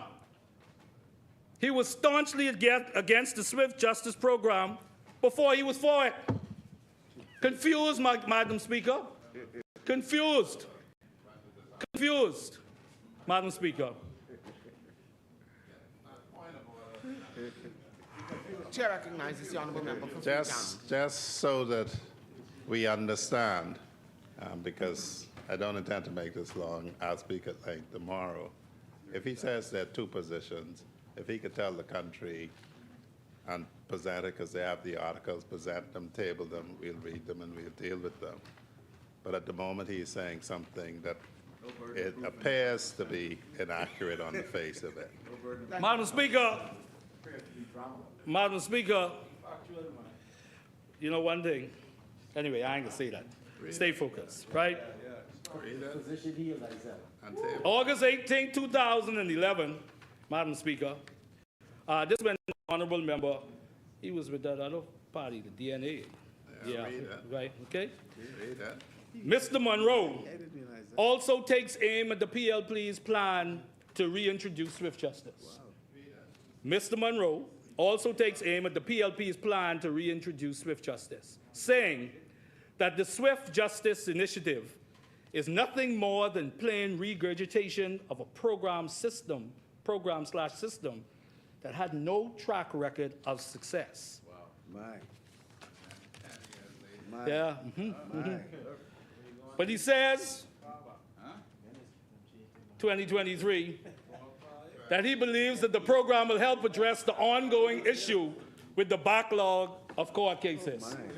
Confused, Madam Speaker, confused. Where a man stands depends on where he sits. Confused, Madam Speaker. Madam Speaker, this is a government, Madam Speaker, that called taxing lazy. And now they are viewed by the people as the most taxing, fee-increasing government in the history of the Commonwealth of the Bahamas, Madam Speaker. Get him some water. He on fire. Madam Speaker, You need more water. here it is, Madam Speaker. Only lazy minds raise taxes to increase revenue. Only lazy minds increase taxes to increase revenue. So it's a lazy government, Madam Speaker. Madam Speaker. Madam Speaker. Madam Speaker. Madam Speaker, hold on. I know you're a little edgy right now. I know you're a little edgy right now. I know you're a little edgy right now. Davis. Okay, well, check the Tribune article then. Davis has said, only lazy minds raise taxes to increase revenue. You know, right? No. Madam Speaker, this is a government that's not even sure of its own identity as their members scramble between calling themselves the Davis administration or the Davis-Cooper administration, Cooper-Davis administration, sometimes even confused, Madam Speaker, about who the Prime Minister is. The Honorable Leader of the Opposition and I, we were at an official function, Madam Speaker. We couldn't believe it. The member for Freetown called Exuma the Prime Minister 3 times in 3 minutes. But maybe he knows something we don't know. Maybe because the member for Exuma has been acting. Must be because the member has been acting for so long. I don't know. For Freetown. Madam Speaker, I think Sesame Street used to be over at this time when I was young. But the member for St. Barnabas, I'm not sure he was there at a passing out ceremony for the Rangers when Angliston was Prime Minister. You see on this side, Cat Island, Rumkey, and San Salvador trusts his people for there to be other prime ministers. Kalani never did. And so for the edification of Bahamian people, there is always a prime minister in the Commonwealth of the Bahamas, and it's designated by the Governor General. There's always a minister here. And so, Madam Speaker, the only persons who don't get that honor possibly is the Speaker, because you're a separate member of the thing. But I know the one person I have no danger of calling Prime Minister within the next decade. Thank you, Honorable Member. Madam Speaker, Madam Speaker, you know, Madam Speaker, this is a serious exercise. I didn't mean to do that. Yeah, no. I didn't mean to do that, Madam Speaker. Because it's a good member over there. Yeah. But maybe it was aspirational. Yeah, maybe aspirational. Maybe it was aspirational. Maybe he got some pom-poms underneath their rooting. You know, Madam Speaker. But I wish that the Prime Minister was in the chamber, the member for Cat Island, Rumkey, and San Salvador. But Prime Minister, I hope somebody tells you this. We on this side know that this is the Davis administration. We understand that this is your administration, sir. It's just that some of your members seem to be confused. This is a government, Madam Speaker, that continues to fail the Bahamian people. Madam Speaker, this government has mixed priorities. What government would reallocate funds from all places, from the blind and the deaf and the handicapped, Madam Speaker, in their reallocation of funds? From the blind, the deaf, and the handicapped. Don't watch what they say. Just watch what they do, Madam Speaker. A government is supposed to govern in the present and govern for the future. This government lives in the past and gives excuses of why it cannot govern now. Many of their excuses, Madam Speaker, start with, we met this, we met that, it come in, watch and see. You see the drawings, and with no approvals, just optics. Promises, pitches, and PR, Madam Speaker. Promises, pitches, and PR, PPP. And now the words of the day, legacy issues, Madam Speaker, legacy issues. I say again, Madam Speaker, that they live in the past. Throughout this debate, they talk more about the past than the future. They came into office on the promise of a new day, but they have cut that short. The Bahamian people have seen through them, Madam Speaker. The Bahamian people see that they continue to talk about global lockdowns while the people are now living with letdowns, Madam Speaker, through this government. This is a government, Madam Speaker, of publicity and not performance. There's an execution gap in this government between what they say and what they do, Madam Speaker. This government is a one-trick pony when it comes to fiscal policies: tax and spend, tax and spend, tax and spend, spend and tax. This government will tax you, they will squeeze you, they will raid your business, find whatever opportunity to get blood out of stone, because they have no ideas. They only have one idea: squeeze as much from the Bahamian people and create policies that penalize you even more, Madam Speaker. Madam Speaker, the fix was in early from the campaign trail. Their taxing and increased fees policy started with the great campaign promise that didn't have the fine print. Reduce VAT to 10%, take hundreds of millions of dollars out of the economy, but they needed to get it from somewhere. They got it from the Bahamian people, Madam Speaker. They got it from the Bahamian people. Madam Speaker, bait and switch. Bait and switch. You know, VAT down to 10%, but we can tax y'all like crazy, and we can increase government services and government fees like crazy, Madam Speaker. Madam Speaker, the Bahamian people are extremely disappointed that this government continues not to have a balanced approach to the fiscal affairs of this country, Madam Speaker. Bahamians would feel less frustrated with the understandable sacrifices that are asked of them as citizens if the government was even-handed, measured, and diligent in their fiscal decisions. They understand, for example, that the solvency of the NIB is crucially important to their lives and future generations. But their issue is that knowing that the government should have been more caring, more concerned, knowing that, with not heaping taxes and fees on them so that Bahamians can adequately make way for the impact to their pockets that they find understandable. Because as you go out there, Madam Speaker, Bahamians will say, well, you know, we understand that NIB have to go up. We understand that. We understand that we have a country to develop and we need to give a little, right? They give a little. But they say the government is asking too much. So we've never said that there shouldn't be some taxes. That would be irresponsible for us. We've just said that the government continues to overtax and expect more from the Bahamian people, Madam Speaker. Madam Speaker, on this budget, just as a fiscal analysis, this government has fallen short. You've given up on your surplus target. Total revenue is behind projections. Total VAT collection is behind, and that's your biggest revenue generator. Your borrowing plan and debt management does not breed confidence and fails in many respects the legal authorization test, Madam Speaker. Your own numbers show your economic growth plan is failing. Your issues are compounded by the fact, Madam Speaker, that along the way you did not follow certain requirements by law, even the ones you set for yourself that are there to ensure fiscal discipline. Madam Speaker. Madam Speaker, the Public Finance Management Act 2023. The government brought this. This is the government's bill. And in it, it talks, Madam Speaker, it talks about any deviation from what the government would have projected. There's a subsequent thing that must be done.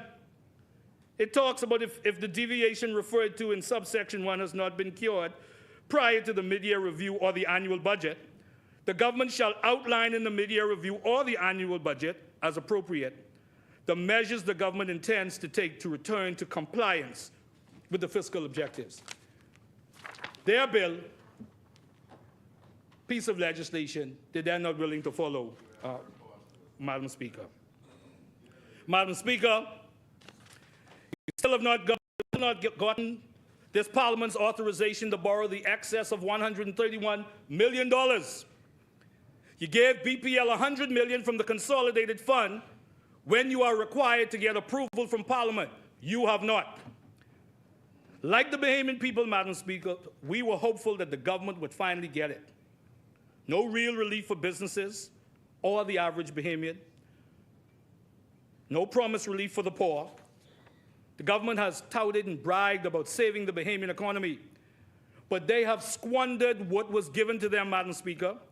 An economy that was roaring back from 14% growth under the F&M in 2021 when they came into office, to now they project an anemic 1.1% growth. And that's after they said, Madam Speaker, that they could achieve 5.5%. So they told the Bahamian people, we believe we're going to achieve this. But they had to revise it, Madam Speaker. They had to revise it, Madam Speaker. So, Madam Speaker, 2021, Free National Movement, 14% growth. PLP 2024 projects 1.1%. 1.1%, Madam Speaker. Madam Speaker, Madam Speaker, Madam Speaker, Madam Speaker, they started off ahead, and they squandered the opportunity that was given to them, Madam Speaker. They've not come to this Parliament with any kind of serious growth plan, Madam Speaker. Madam Speaker. The chair recognizes the honourable member for free. The member could have more dynamic posters, because if you start from 1 and you move to 2, that's 50% growth. But if you start from 10 and you move by 4, that's less growth than getting 1. And so when he talks about the growth rate in 2021 compared to 2020, he should know the Bahamian people remember what was done to them and what was done to their businesses in 2020. And so although he keeps talking about we looking at the past, when they come with this deceptive material, you have to remind the public 14% growth from when the competent authority had you locked down in your homes, your businesses closed early, Madam Speaker, all of that, 14% isn't impressive. Prime Minister, I'm glad you're back here with us. I didn't know if you had a meeting, Prime Minister, right? I just want to go back. 2 paragraphs. I think is important. I just want you to know that we know that this is your administration, Prime Minister. This is the Davis administration. We had to correct some people because we hear this. I've been watching politics a long time, Prime Minister, right? And you've been wrong a long time. I heard of the Pinlin administration. I heard of the Ingram administration, the Christie administration, the Minnis administration. This political creature, where they say Davis Cooper. I don't get it, but some of your members, Prime Minister. No, your members, Prime Minister. But Prime Minister, we are fully aware, sir, that this is the Davis administration. So we just want you, we want you to know that, our Prime Minister.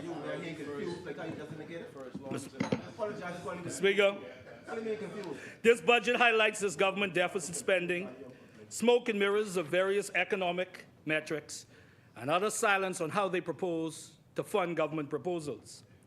Madam Speaker, this government has been focusing on the primary balance, an attempt to paint a rosy picture of the fiscal health of the country. But in their classic look over there and bait and switch, it is an incomplete one, as the primary balance does not include interest payments on debt, Madam Speaker.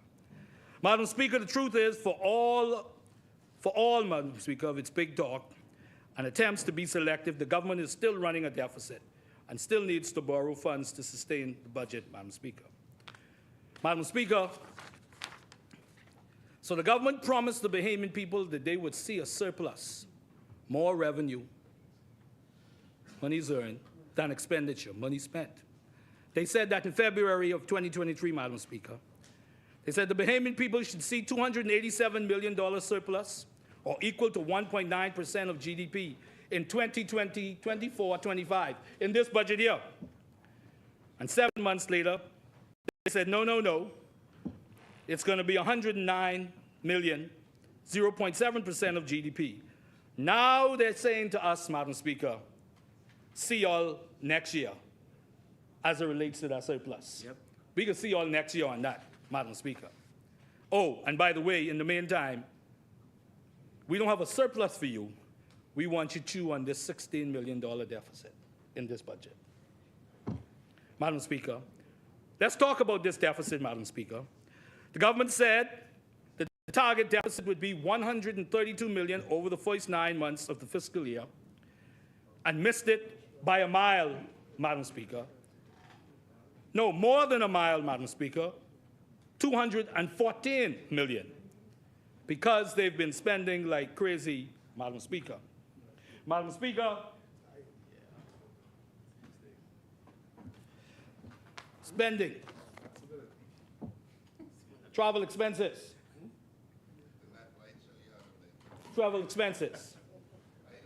It's budgeted $181,000. This is in the office of the Prime Minister, and spent $1.5 million, Madam Speaker. 700% increase. Yes. 700% increase, Madam Speaker. Now, we've said before, we do know that the Prime Minister has to travel. Who would say that the Prime Minister of the Commonwealth of the Bahamas shouldn't travel? As the leader of the opposition has said, we are, and the Bahamian people would question the large delegations that may not be necessary. 700% increase, Madam Speaker. Madam Speaker,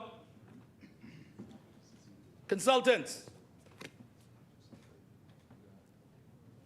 This year, Madam Speaker, the government, this fiscal year we're about to go in, the government would have spent $220 million on consultants.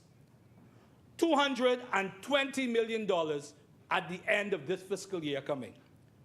$220 million, not $2 million, not $20 million.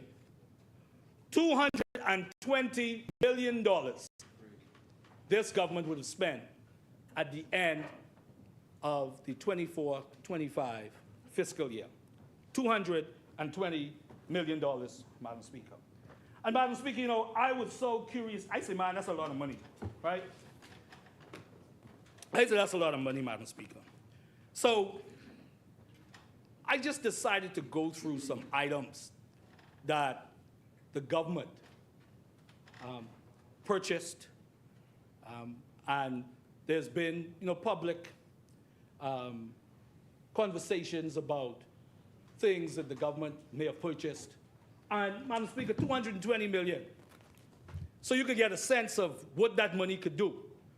$220 million, you could buy 11,000 police cars. You could buy 11,000 police cars with $220 million. Granted, the government just bought about 100.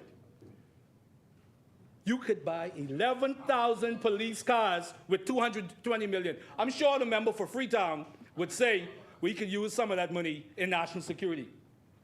You could, the member for Tall Pines just talked about the ambulances, the 14 that we're waiting on. $220 million could buy 1,375 ambulances. 1,375 ambulances. $220 million. 70 new clinics.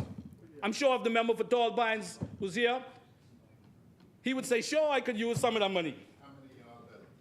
Madam Speaker, $220 million on consultants, Madam Speaker. Now, let's be clear, Madam Speaker. Madam Speaker, let's be clear.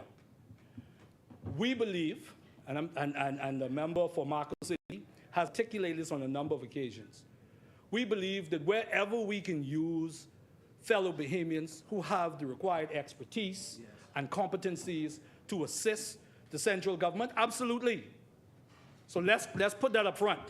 But $220 million, Madam Speaker, and this year, the $76 million for consultants is an increase of $12 million from last year. And there was about already 148. that already made it 148, around 148, Madam Speaker. So, Madam Speaker, they continue to empty their pockets, empty the pockets of the Bahamian people through taxing and increased fees on government services.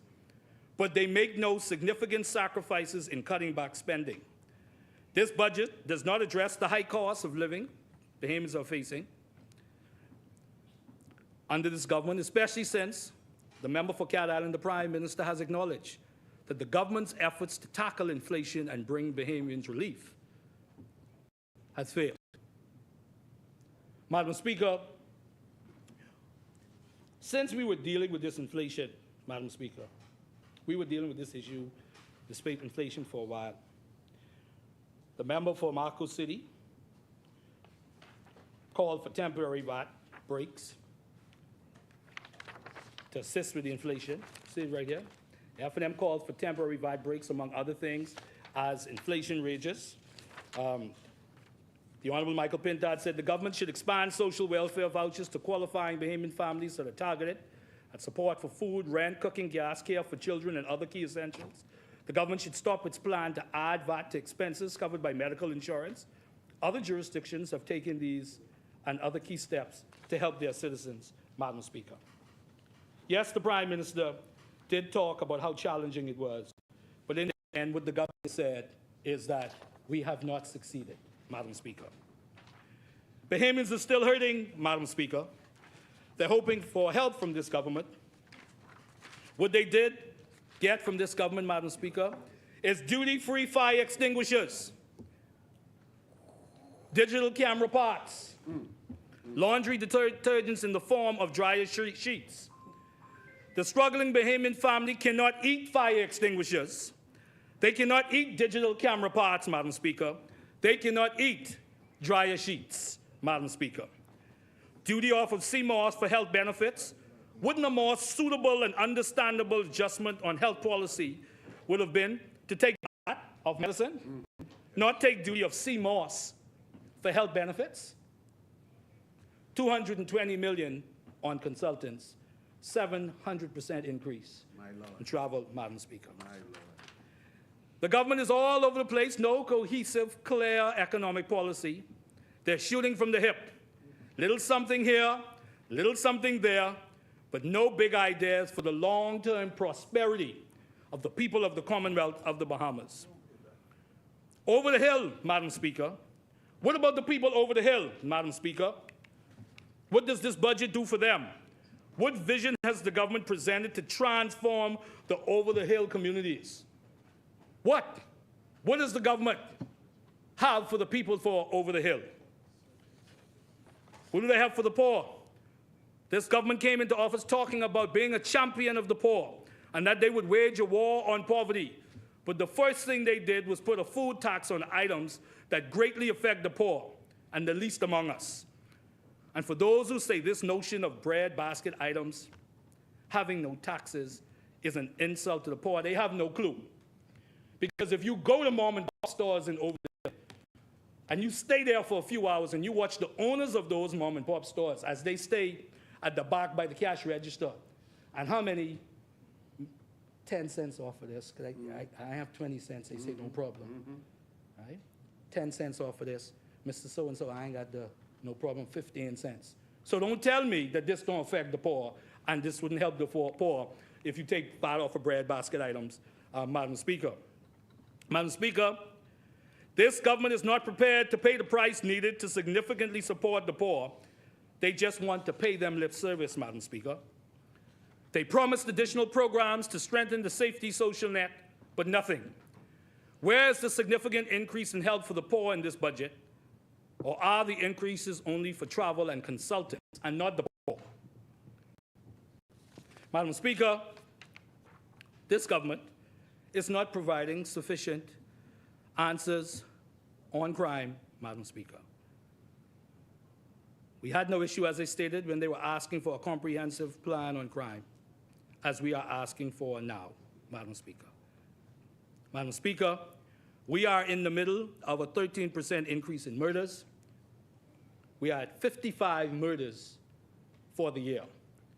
We've consistently said that the government must lead, and no one can blame the government for a murder. We have never said that. What we are saying is that we know that crime is multi-layered, multifaceted, but it requires leadership from the government, Madam Speaker.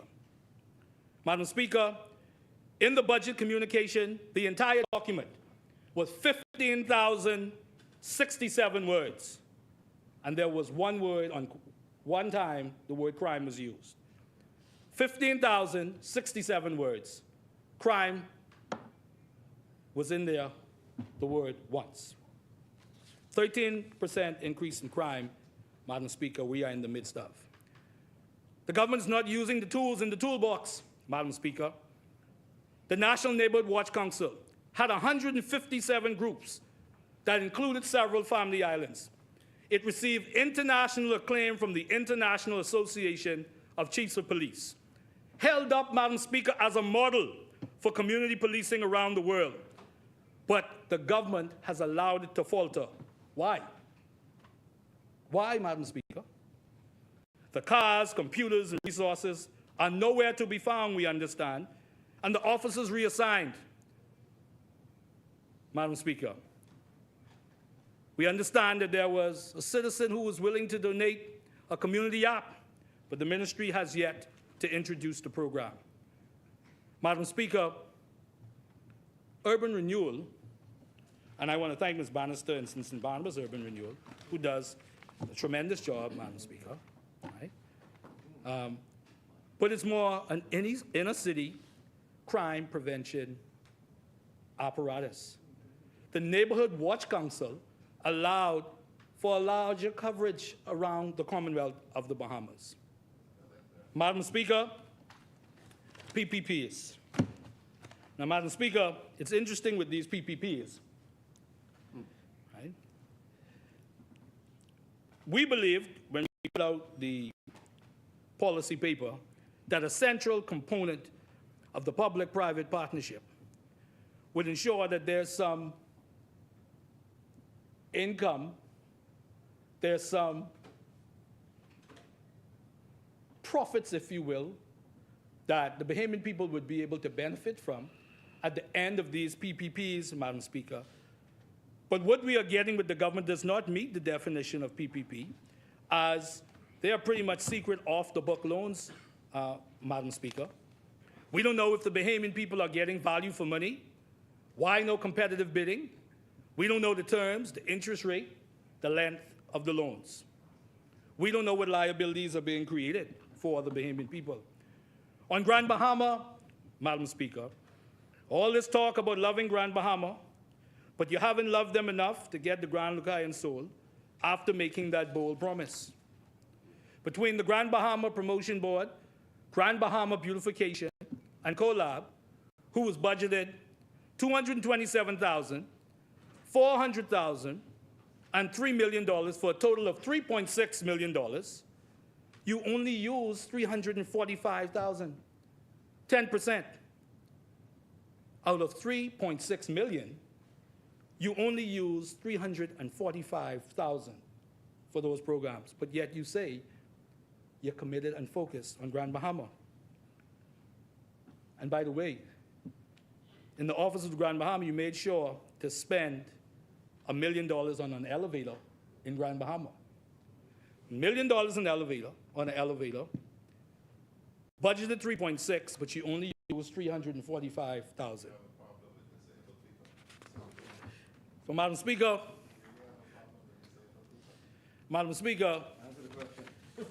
no, he's trying to distract me. Yeah. Well, Madam Speaker, Madam Speaker, Recognizes the honourable member for Freetown. Please pause that. You know, when people say things flippantly, it's dangerous. Elevators are required by a law that the Parliament passed to make sure the disabled people have equal access to buildings. In fact, in this place, and this is why it surprises me, there was comment made when the member for Golden Gates had ambulatory issues.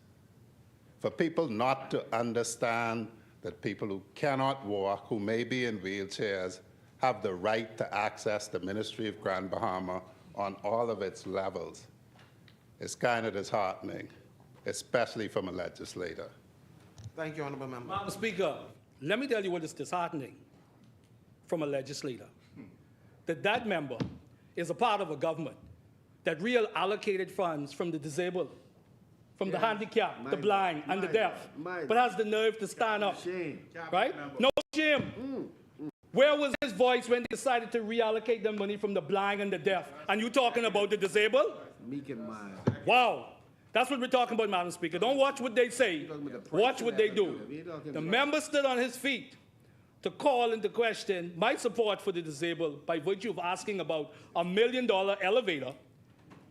But the government that he's a part of, he would have been right there when the government decided to reallocate monies from the blind, the deaf. My way. Wow. The elevator, or you requesting the expensiveness of the elevator? How much time I have? How much time I have? Please? No, you should say sorry to the disabled. You should say sorry. Madam Speaker, we've talked a great deal about, sorry? Probably 20 minutes. What, I got about 20 minutes? Huh? I just want to know where that. No, it can't be 2. It was about 15. I just trying to get John like that. No, it was about 15. Anyway, 15 minutes. 10%? Madam Speaker, we have talked about the great deal, and the honourable member for Marco City, who has been a real champion to his credit, a champion about food security, Madam Speaker. We've talked about the importance of food security. In that budget of $1.2 million, they only spent $200,000. So in the budget of $1.2 million for food security, they only spent $200,000. Why? They talked about the agriculture administrative cadet. They spent $0. Why? They talked about monies to develop national sport. $0 spent. The National Organ Transplant Program that was talked about in the last budget, approved $1.5 million, but you spent $0, Madam Speaker. Why? The Health and Wellness Program, Madam Speaker, you allocated $1.5, but you only spent $200,000, Madam Speaker. The Catastrophic Healthcare Program, Madam Speaker, that they said, Madam Speaker, obviously, with the great deal of non-communicable diseases that we have, unfortunately, in our country, Madam Speaker, but only $2 million out of that $10 million fund was used, Madam Speaker. Madam Speaker, as it relates to small business development, Madam Speaker, they were allocated just under $2 million, but only $475,000 was spent, Madam Speaker. This is after the Prime Minister claimed that his government was committed to $50 million a year towards that end, Madam Speaker. Madam Speaker, the government talks about being there for the least and the lost and the left behind, Madam Speaker. But the Bahamian people have determined that this government has just been about talks, Madam Speaker. Everywhere they turn, there's a government fee that is coming their way. And they have determined, Madam Speaker, that as much as the government talks about wanting to ensure their prosperity, Madam Speaker, that they are not serious, Madam Speaker. On consumer credit counseling, Madam Speaker, that this was talked about as an initiative to help inflation. $0 was spent, Madam Speaker. Madam Speaker, I want to go back very quickly, Madam Speaker, to this issue of over the hill, Madam Speaker.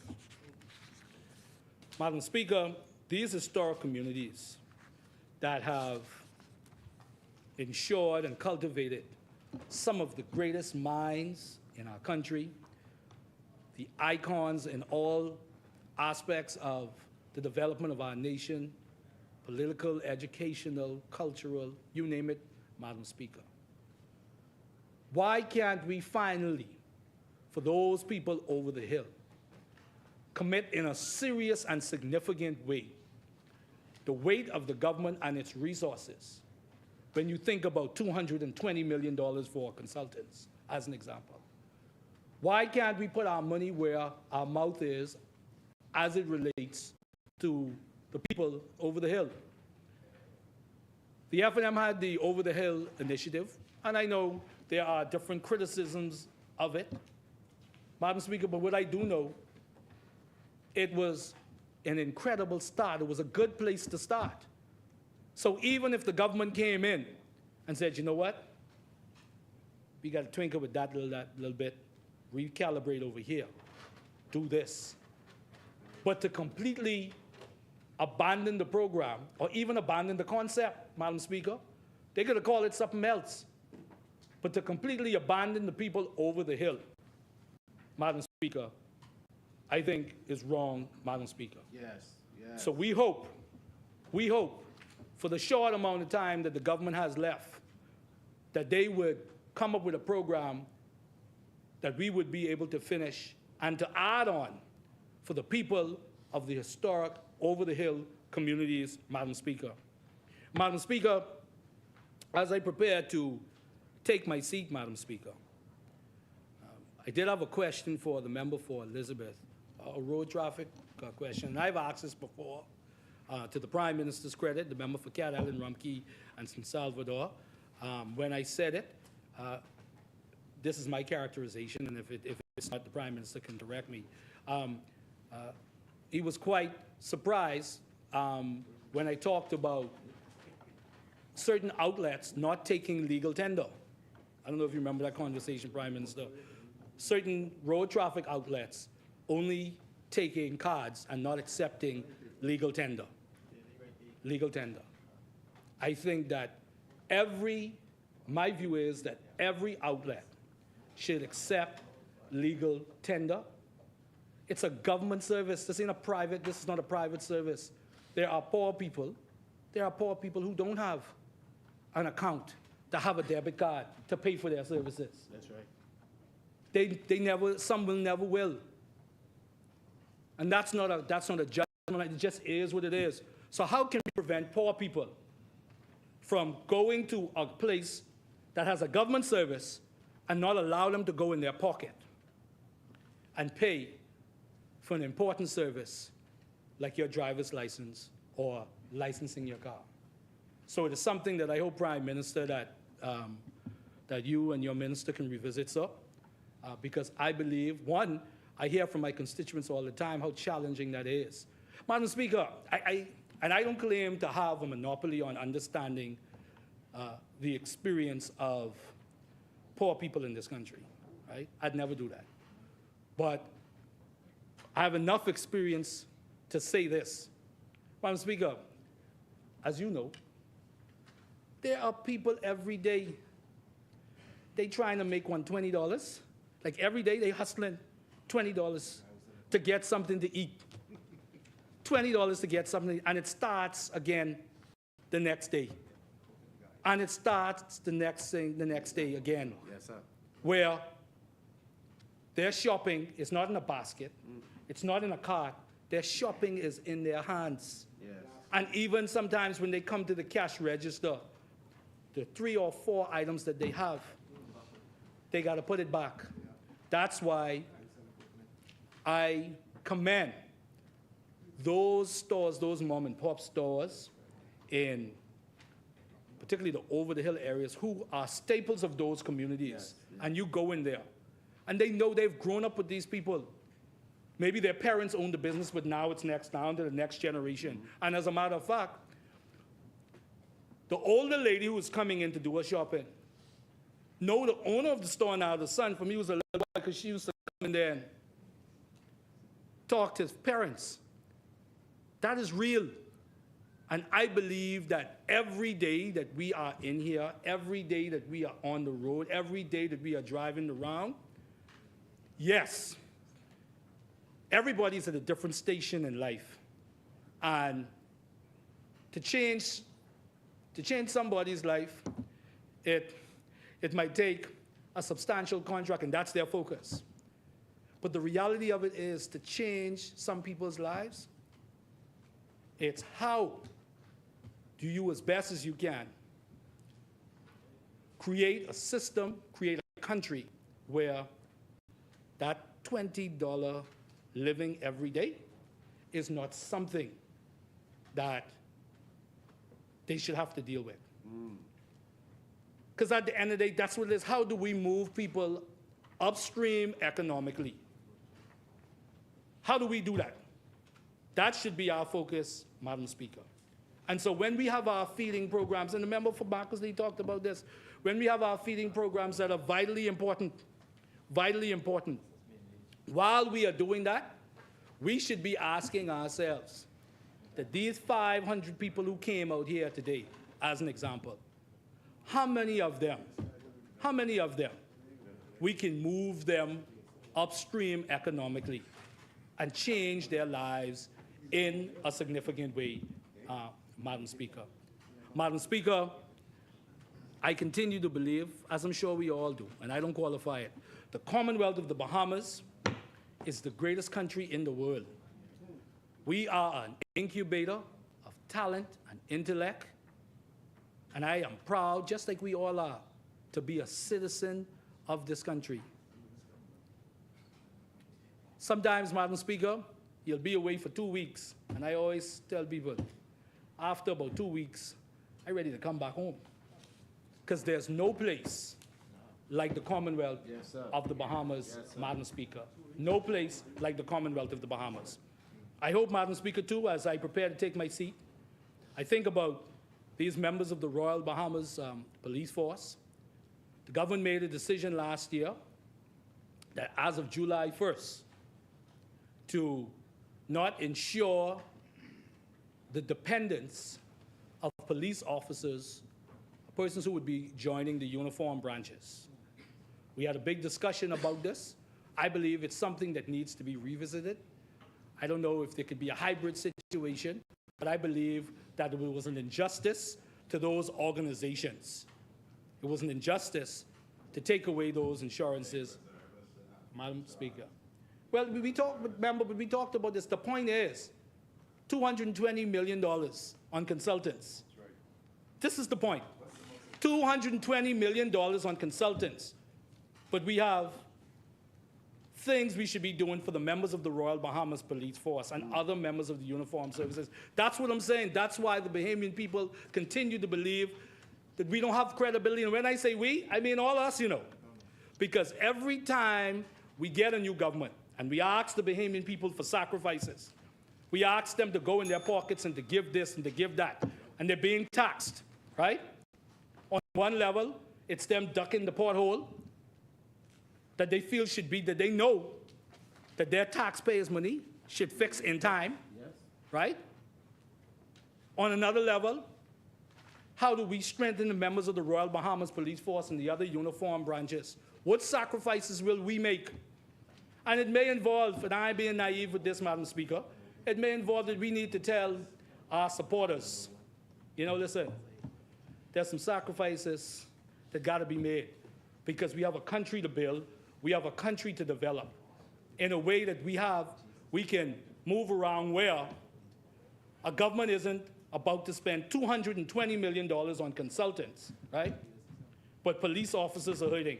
I was talking with a retired police officer yesterday, and he was just talking about the challenges that even retired police officers have. So my point is that the government can continue to cheer itself on all it wants. There are real problems and real issues in the Commonwealth of the Bahamas that this government has failed to address, and it continues, and that the Bahamian people who ultimately will decide on whether or not you've acquitted yourself well as a government, that the Bahamian people are deeply concerned about many things and about their lives and the challenges they face. And they are extremely disappointed, Madam Speaker, extremely disappointed in what they thought.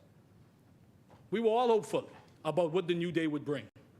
We were all hopeful, Madam Speaker. But unfortunately, the Bahamian people feel that the New Day government has failed them. So we say again, Madam Speaker, as I wrap up, we have no issues with PLP supporters, because they too are living under the bad decisions and the bad policies of this government. Thank you very much, Madam Speaker. Thank you, Honorable Member. The Chair recognizes the Honorable Member for Freetown. Madam Speaker, you know, it behooves St. Barnabas, knowing, as he knows, that at least 10% of the cost of consultants are consultants that we met in place by them, and much more than that, because the consultant of the ecology park, the dump, are about $20 million.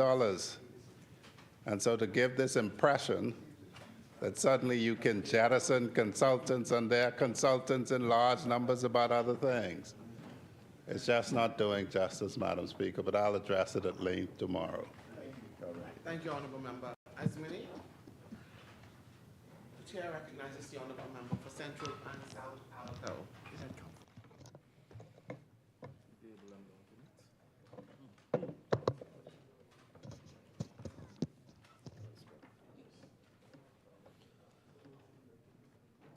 Thank you, Madam Speaker. As always, I am humbly honored to stand here in this great house on behalf of Central and South Abaco, not only the constituents, but my fellow Abaconians that live there. But first, as always, and everything on my mind is always youth-orientated. So I'd like to congratulate all those youth that are graduating from primary and going into high school, and those from high school and maybe going somewhere else. Every step of the way is a journey on the elevation of this country. I'm amazed and thankful how the Honorable Prime Minister and the whole administration has excelled in elevating Bahamians across this nation, in the Family Islands, in Grand Bahama, and New Providence. You know, I was very thankful that the Prime Minister put me in a place where my experience in hospitality and tourism can really benefit the Bahamas in a whole.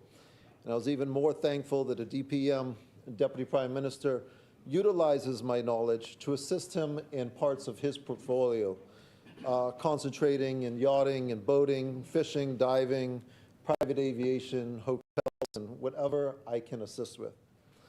And this has been a privilege to be able to assist this administration in elevating all Bahamians. But as we reflect on the achievements of 2023 and 2024, with the record numbers in 2023 and a significant increase from those tourism numbers in 2024, I am proud to share the remarkable progress made by the Vertical Markets Department of our Ministry of Tourism, Investments, and Aviation. These include boating, fishing, diving, and private aircraft, the promotion of. This year has marked a historic milestone for us, significantly boosting the Bahamas' total arrivals and showcasing our islands as premier destinations, Madam Speaker. In 2023, our efforts in promoting general and private aviation and boating have borne fruit, with over 400,000 arrivals through general aviation in the country and almost 150,000 through boating. This has resulted in a total of well over 500,000 vertical market stopover visitors just from this segment alone, as a testament to our dedicated promotional strategies and partnerships. Our comprehensive global program to promote boating, fishing, diving, and general aviation in collaboration with industry partners has been a cornerstone of our success. Notably, the endorsement of the Aircraft Owners and Pilots Association, the AOPA, has played a vital role in reassuring travelers of the Bahamas' safety and appeal. Even the AOPA President, Mark Baker's visit to confirm our safety standards underscores our commitment to providing and securing and welcoming a welcoming environment to all visitors coming by aircraft. The Bahamas Ambassadors Program has been instrumental in leveraging the expertise and influence of seasoned boaters, divers, and pilots. Their passion and knowledge have enhanced our appeal as a boating destination, driving tourism growth, and fostering a sense of community and appreciation for our marine environment. The verticals market significance extends beyond visitors numbers.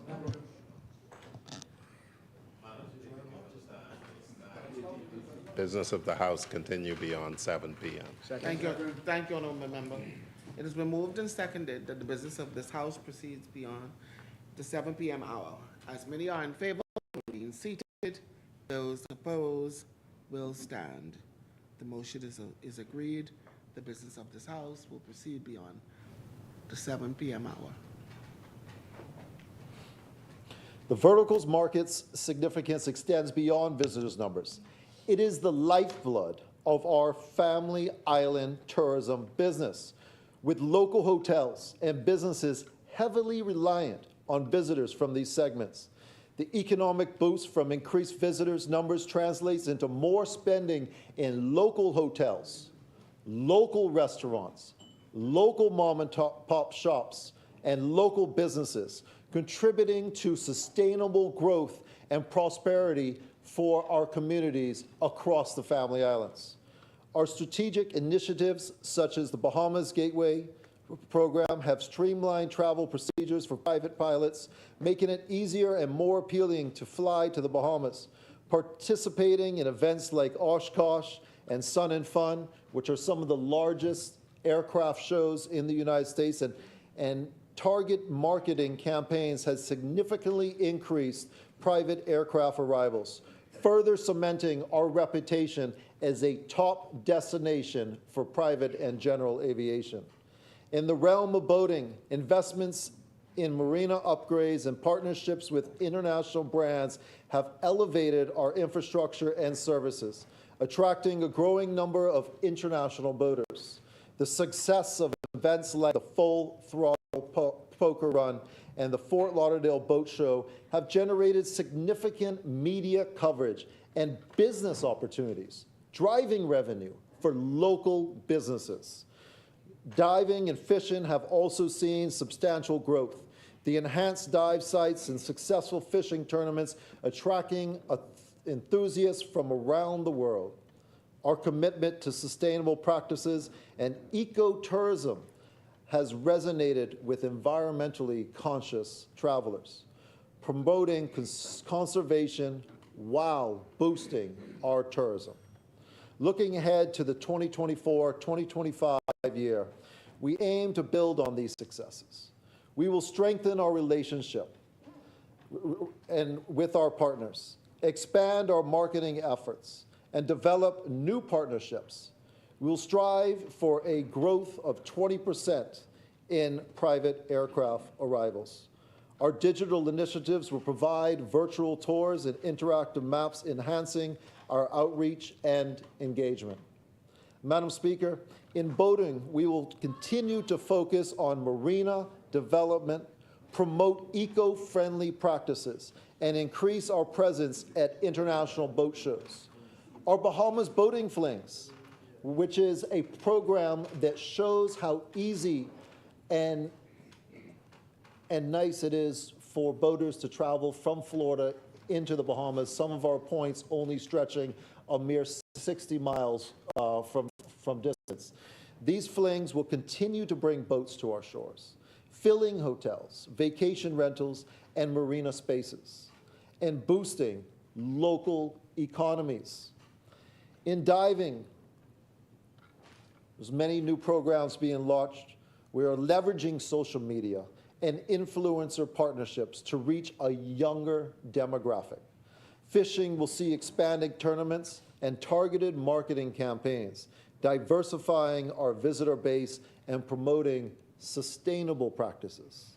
You know, when you go to these billfish tournaments, there's no fish brought to the boat, maybe one out of every 100. They are tagged, they are measured, and it's the thrill of catching for generations to come.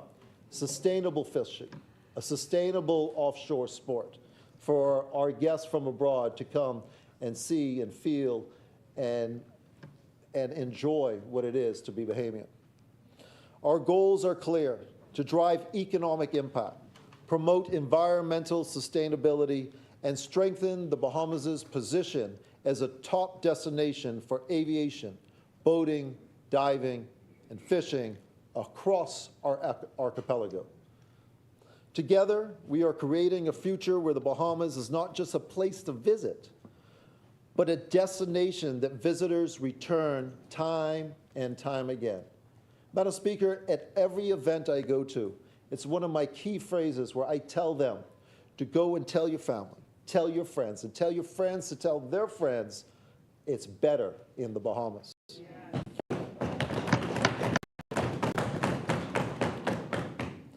Furthermore, I am delighted to provide an update on the dynamic developments within our hotel industry across the Bahamas. Our landscape has been evolving with notable changes, transitions into long-term rentals, and several properties changing ownership. However, amidst these changes, we have seen significant positive strides that promise to enhance our tourism sector. We are thrilled to announce that several hotels have recently transitioned to a new era and are set to welcome guests under new management. Additionally, there are exciting new hotels construction in the pipeline, both from Bahamian and international developers. These new establishments currently undergoing the hotel licensing process include, but not limited to, I'll run down a few of them just to show that we're touching every island. Abaco Blue Resorts in Abaco, Great Cistern Beach Village in Abaco, Elbow Reef in Hopetown, JM Keys in Andros, Andros Lighthouse Yacht Club, Andros Waterside Retreat, the Osprey in Berry Islands, 5 Bay Pirates in Berry Island, Sam Tees in Cat Island, the Potlatch and Club in Eleuthera, Lux Eco Retreat in Exuma, and many more. The hotel licensing department has seen a remarkable increase in the number of hotels being licensed. Nassau Paradise Island showed a 12% increase, while the Family Island saw a 32% increase in 2023. We expect this number to rise in 2024 as many hotels meet the necessary requirements. Our digital platform, Hotel Licensing Department Bahamas.com, that's Hotel Licensing Department Bahamas.com, has been instrumental in streamlining the licensing process. Nearly 98% of hotels registered, and payments are now accepted via debit and credit cards, making this process more efficient. However, we face ongoing challenges, such as our labor. Despite the high turnout of job fairs at hotels are reporting hiring difficulties. And we are committed to addressing this issue. And that's where corporations like the Tourism Development Corporation, the Bahamas Technical and Vocational Institute, and many others are striving to provide our Bahamians, my fellow Bahamians, with the necessary skills to not only be in the lower side jobs, but be able to be in management, supervisors, and the higher skilled paid jobs. More skill for Bahamians means less work permits and the elevation of more Bahamians in higher paid jobs throughout our country. Looking ahead, the Bahamas Investments Authority continues to update their list of tourism projects with proposals for new standalone hotels and mixed-use developments across this nation. There's too many to speak of, and many are in development, but it is rarely that we go by a week without hearing another one in the newspapers in some part of this country. In the Abacos, Montage Key will offer a luxurious resort and residential experience with 46 residences and a 50-suite hotel, all complemented by world-class amenities. The iconic Hopetown Harbor Lodge is set to begin rebuilding next year, and others. The list just goes on, Madam Speaker. We are in a tremendous rebound. This rebound is not something that is organic or something that we had seen because there was COVID and other things. Yes, a piece of it was, but we have a hard-working, striving Ministry of Tourism, Investments, and Aviation spread out throughout the world, and we go out, promote the Bahamas, and show them what is special. Every vacation is special, and we have a full menu for every budget, for every person in the world to come enjoy something in the Bahamas. Madam Speaker, our partnerships with leading yachting entities and luxury brands have further strengthened our position as a premier destination for high-end travel and investments. These collaborations have led to significant achievements, including FlexJet's helicopter service, major investment opportunities across our nation. As we continue to foster strategic partnerships and to develop new ones, we aim to attract even more luxury travelers. Our expanded presence in international shows like the Monaco Yacht Show and the Fort Lauderdale International Boat Show will help us capture a larger share of the European and American markets. In the cruise sector, the industry is booming with new vessels and enhanced amenities. The Bahamas received well over 7 million cruisers in 2023, and we're looking for a significant increase this year of almost 9.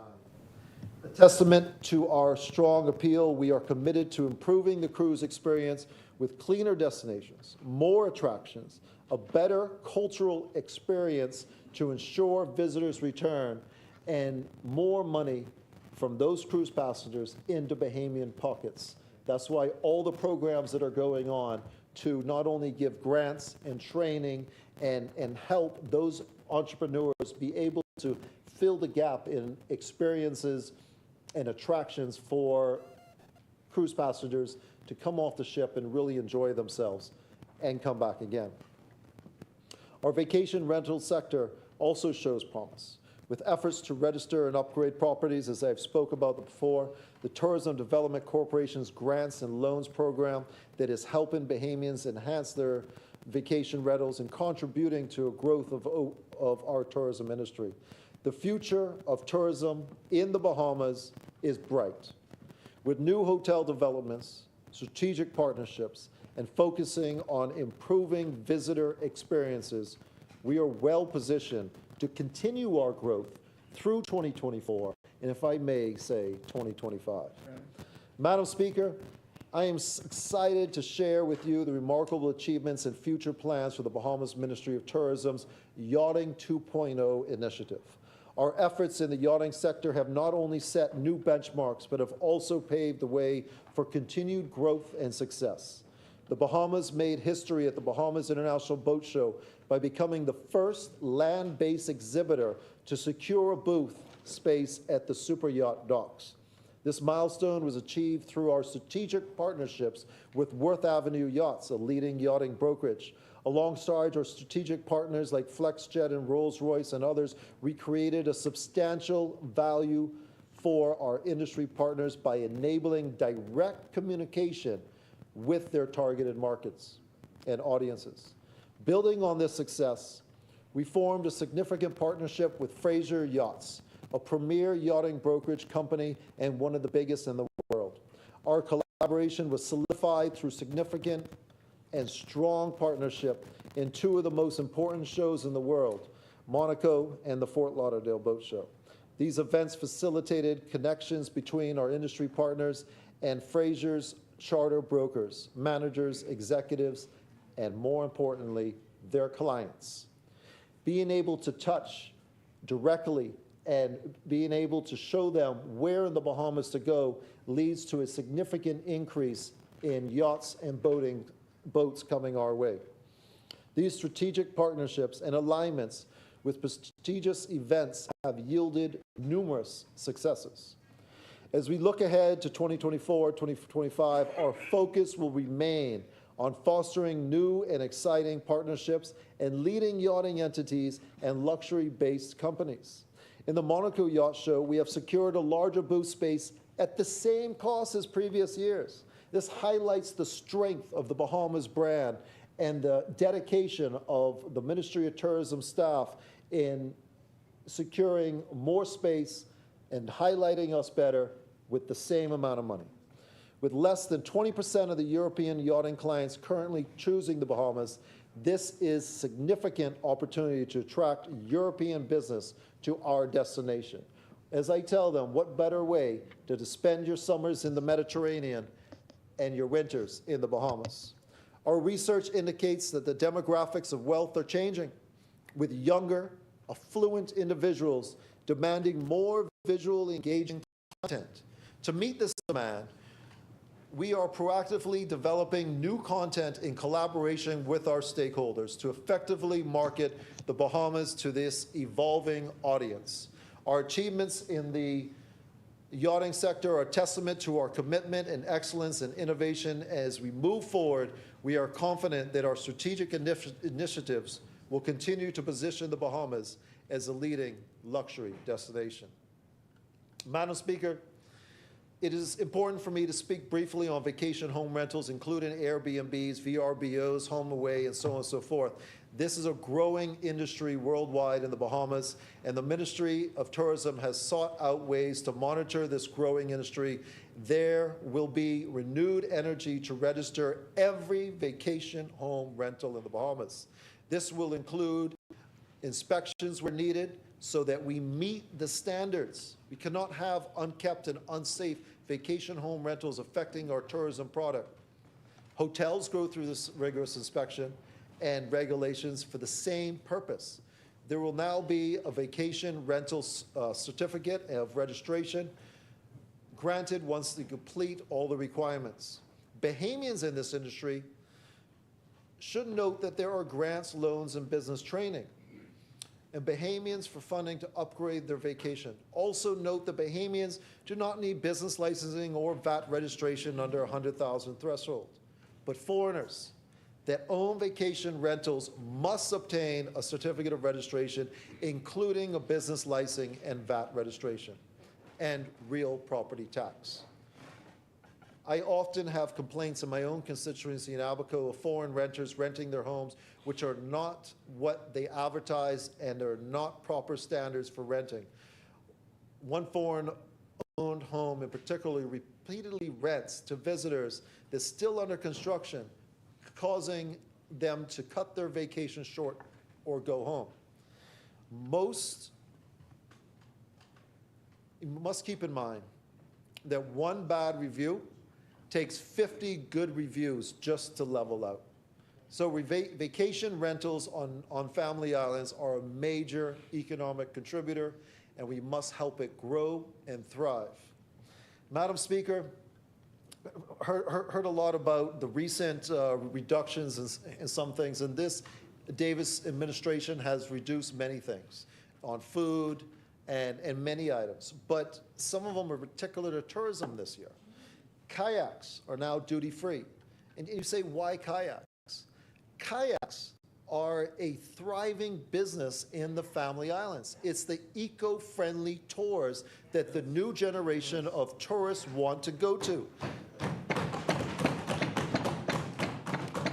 Some of these kayak tours are a couple $1,000s a day, just going through the marls of Andros or the mangroves of Abaco, or maybe hopping around Cat Island. You know, these are eco-tours that, in reduction of and now duty-free of kayaks, will give entrepreneurs, Bahamian entrepreneurs, a step forward on getting into this business, especially with the new introduction of small watercrafts being Bahamian-owned. This all fits together in attractions and experiences for tourists to be Bahamian-owned, so more of those dollars are getting directly in the pockets of Bahamians across this nation. Madam Speaker, remember, when I was elected for this honorable seat as the Member of Parliament, Abaco was in dire straits, with many claiming that Abaco was finished. Abaco was literally wiped off the map by the previous administration, completely wiped off the map. They were promoting the Bahamas, and there was no such thing as Abaco anymore. We had children in virtual learning and curfews set for citizens just trying to make a living, just trying to rebuild everything that was destroyed. We were still in post-Dorian devastation and COVID rebound. Our tourism product was obliterated. Our economy on life support, and hope was at all-time low. Abaco's future was bleak and uncertain,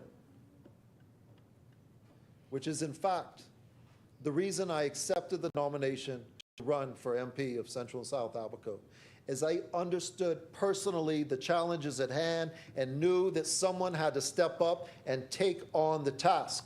I promised then, as I continue to promise, to work hard for my fellow Abaconians, as they are my priority. I never had political aspirations, but my heart knew that I could make a difference for Abaco, and I was willing to do the hard work that it takes to ensure a better life for my children, for their children, and generations to come.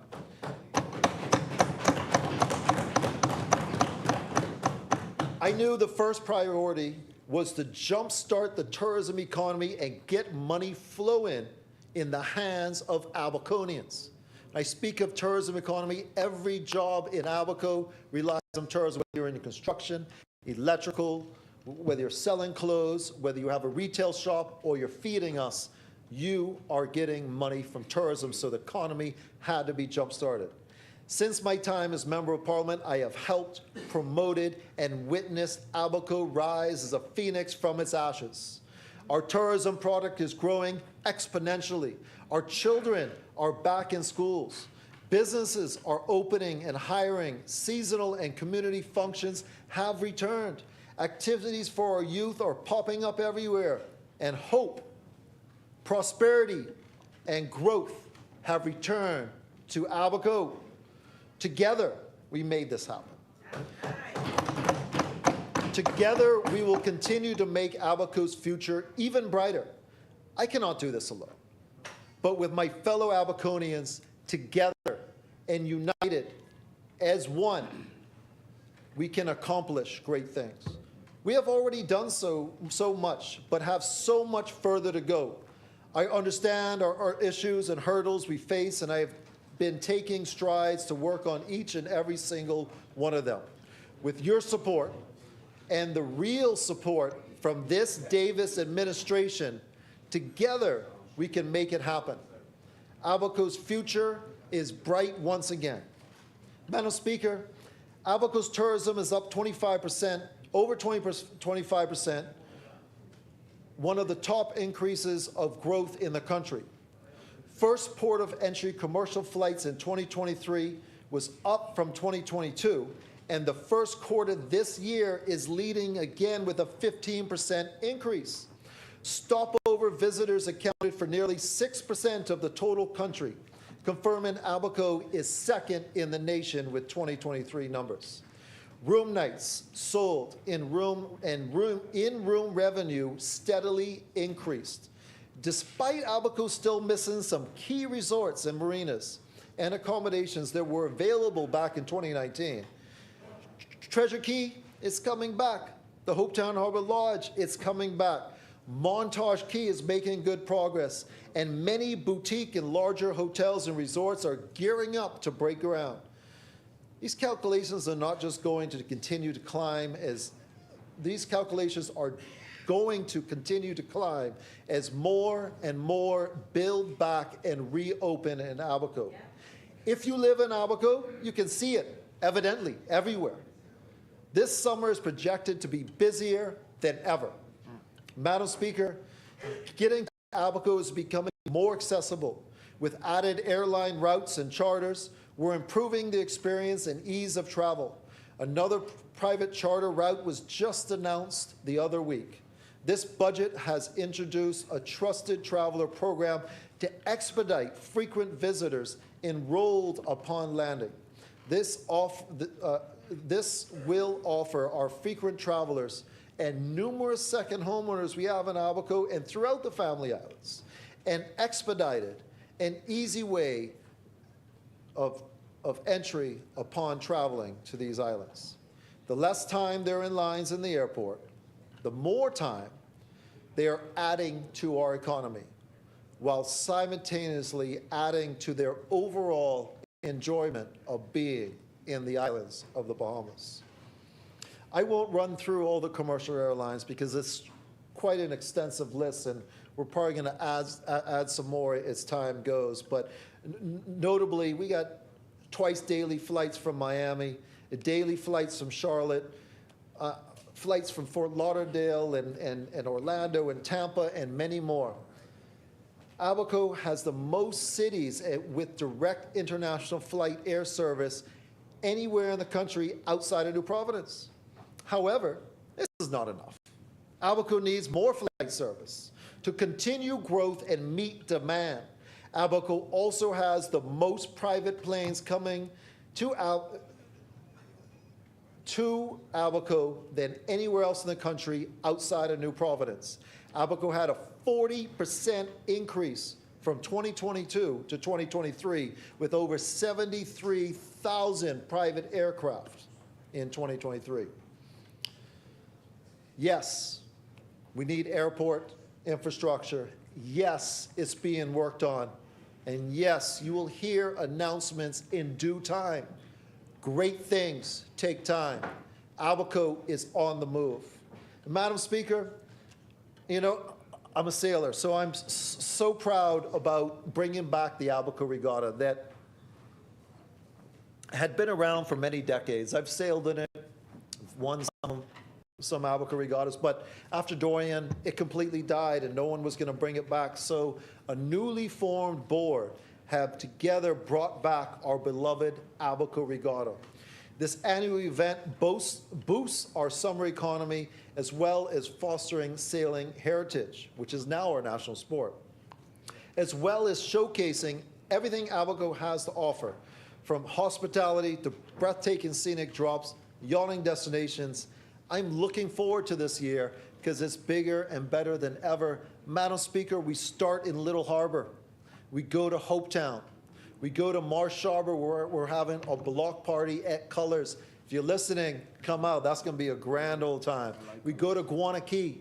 We go up north to Green Turtle Key for multiple days. And all along this way, we bring all the guests with us so they can enjoy what Abaco has to offer and maybe drop off some revenue along the way. Madam Speaker, stay tuned for the return of sloop sailing in due time for Abaco. Madam Speaker, we have since brought back to Abaco our summer Goombay festivals. And last year, I added one in North Abaco. You know, this is the geographic diversification of our tourism product. We do not want only certain places in Abaco or certain places in the Bahamas to be touched and loved by tourism. So we're spreading it out throughout Abaco, just as we're spreading it out throughout the Family Islands and everywhere in the Bahamas. Fishing tournaments are back in grand fashion. The Abaco Beach Resort Billfish Tournament, Walker's Key, Sea Spray, Man o' War Key even has a tournament now. And the second annual Elbow Reef Lighthouse Classic is back in Hopetown, which directly benefits the iconic Elbow Reef Lighthouse, which is on the back of the $10 bill in your passports. It's something that is of Bahamian heritage. But the funds from that directly help maintain and contribute to the staff moving it forward. So, Madam Speaker, speaking about permanent residencies, our Prime Minister, Philip Davis, announced a change in permanent residency requirements under this new budget, and I was happy to see this.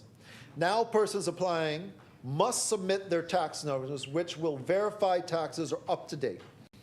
A real estate or zero bond investment of $1 million, which is up from the $750,000, but more importantly, a minimum of 10-year ownership. I have seen much too often in the past owners buying a home to immediately apply for residency, and then they don't wait. They're asking about it while they're house hunting, and upon being granted permanent residency, They were quick to list their homes back and keep the permanent residency. This should not be the case. This should be reserved for persons who make a good, long-term investment and impact and a part of our communities in our country. We need to make sure these persons have long-term investments in our country and not a one-off, quick in-and-out prospecting. This 10-year requirement will fix this issue and ensure we aren't handing out to everybody permanent residencies who do not have an investment in our country. Madam Speaker, property taxes. Our Prime Minister has announced that an interest rate will now be added to unpaid foreign property taxes, and with a percentage increase each year of no payment. This is huge, as too many foreign landowners leave their property taxes unpaid and then want to make a deal when they're trying to sell said property. After decades of non-payment, when they've used our facilities, when they've used our docks and our clinics, even sent kids in our schools, haven't paid property tax. This new policy shows that we are serious about being compliant on foreign property taxes and that you will be paying even more the longer you are in arrears. The government has also taken the bold steps to auction off foreign-owned properties that have been considerably behind on their property tax. This will show we are serious. With this new legislation, the government can reclaim the properties to collect taxes owed. As I had mentioned to the member from St. Anne's the other day, this isn't an attack on foreigners, but a method to ensure they are following the laws of our country. As a Bahamian, we can't go to the United States and purchase property and expect not to pay property taxes. They will not show us foreigners or even one of their own citizens any leniency for unpaid taxes. We aren't demanding anything out of the ordinary or anything they are not expected to do back in their own countries. Yeah. But for some reason, they believe they can hold off, delay, or not pay their property tax in the Bahamas without any repercussions. I'm delighted to see this initiative, that this administration, this Davis administration says no longer. Something that touched me, Madam Speaker, when all the negative publicity came out about the breakfast program. You know, I mean, how can you go against feeding our youth a meal so that their minds can be more focused on learning throughout that day? Maybe some of them don't know what it is to go to school with a empty belly, or to go to school by just having a bowl of cornflakes with some sweet milk and some water, not a nutritious meal to start their day. Madam Speaker, in my constituency, the program started in Cherokee. And as it expands nationwide, it'll expand throughout Abaco. I want this to touch every young youth throughout the Bahamas, but more importantly to me, every youth in Abaco. There's many communities that the children still go to school and don't have a proper meal. And they are the future of this country. They are our greatest asset, and they will elevate this country more so than anybody in this house today.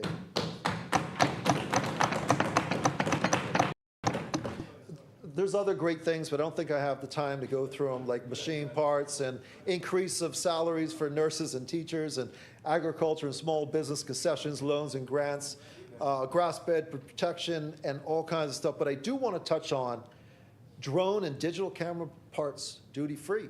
Let me tell you about this. See, this is another incentive for entrepreneurs, Bahamians, to make money in this country and elevate themselves. So instead of like the good member from St. Barnabas was saying they're scrapping for a few cents, they're able to start a business and elevate and provide for their families. You know, drones and digital camera parts, etc., are now duty-free. This is not a joke, like the opposition is making it out to be. This is a big assistance for startup, small businesses that Bahamians can take advantage for real estate marketing, weddings, events, advertising for local businesses, land surveying, agricultural purposes, mapping, national security, and much more. The reduction helps promote Bahamians to start this small business that is very often requested for temporary work permits, for foreigners to do this work. This can easily be a quick startup business for a new graduate or any Bahamian interested in starting a lucrative venture. I have seen this firsthand in Abaco. Individuals happily paying a couple $100 for a temporary license, and then on top of that, spending up to $3,000 for a wedding photographer and drone work. Real estate brokers pay big money all the time to market their listings. You know, this equipment is expensive. So the duty-free initiative to help Bahamian entrepreneurs to get this business started that is needed throughout our country. I mean, on Hopetown alone, we see 2 or 3 weddings per weekend during the season. There's no need to give temporary licenses to foreigners to do those jobs. It's Bahamian jobs. Let's keep the money in Bahamian hands. Land surveying, security, agriculture, fertilizing, mosquito spraying. Yeah, we see the foggers go down the streets, but they're not touching where the mosquitoes are. With the drones, they can run right over that bush. Yeah. They go right over that still water and touch the mosquitoes where they're hatching. More effective, more expeditious. Again, something else a Bahamian could do. Possibilities are endless. Growth potential is there. Bahamians, it's your time. Entrepreneurs, this is your time. Go out there and start your small business and get going. I'll have to touch briefly on shanty towns and illegal communities. I'll just say that I am very thankful for the good member for Central and South Eleuthera, the good member for Fort Charlotte, the good member from Carmichael, Freetown. There's a group of them that got together and are tackling this. And it is our shanty town communities throughout this country. We have a lot in Abaco, tremendous amount. There's money flowing, so all nations are coming our way through the back door and trying to get a piece without paying their proper dues in coming through the front door and getting the proper work permits and so on and so forth. So I am thankful that this Davis administration has pushed on this, has started demolishing the larger shanty towns in Abaco and elsewhere in the Bahamas, and immigration's on the street. But I'm not thinking about one nationality. You know, that's not what I'm doing. It's a reminder to our citizens, second homeowners, and businesses that we cannot fix this issue in its entirety unless we stop the money train. It's not specific to one nationality or one group. Canadians and Americans are down there too. They're taking people out fishing. They're caretaking homes. These are Bahamian jobs. And all work permits are job specific. So I say, be a part of the solution, not the problem. I'm definitely running out of time. So yes, we see about housing. We see about the rent program coming. When I speak about those things, I just remind them of the alphabet, A-B-A-C-O. So come Abaco, let's get that rent program going.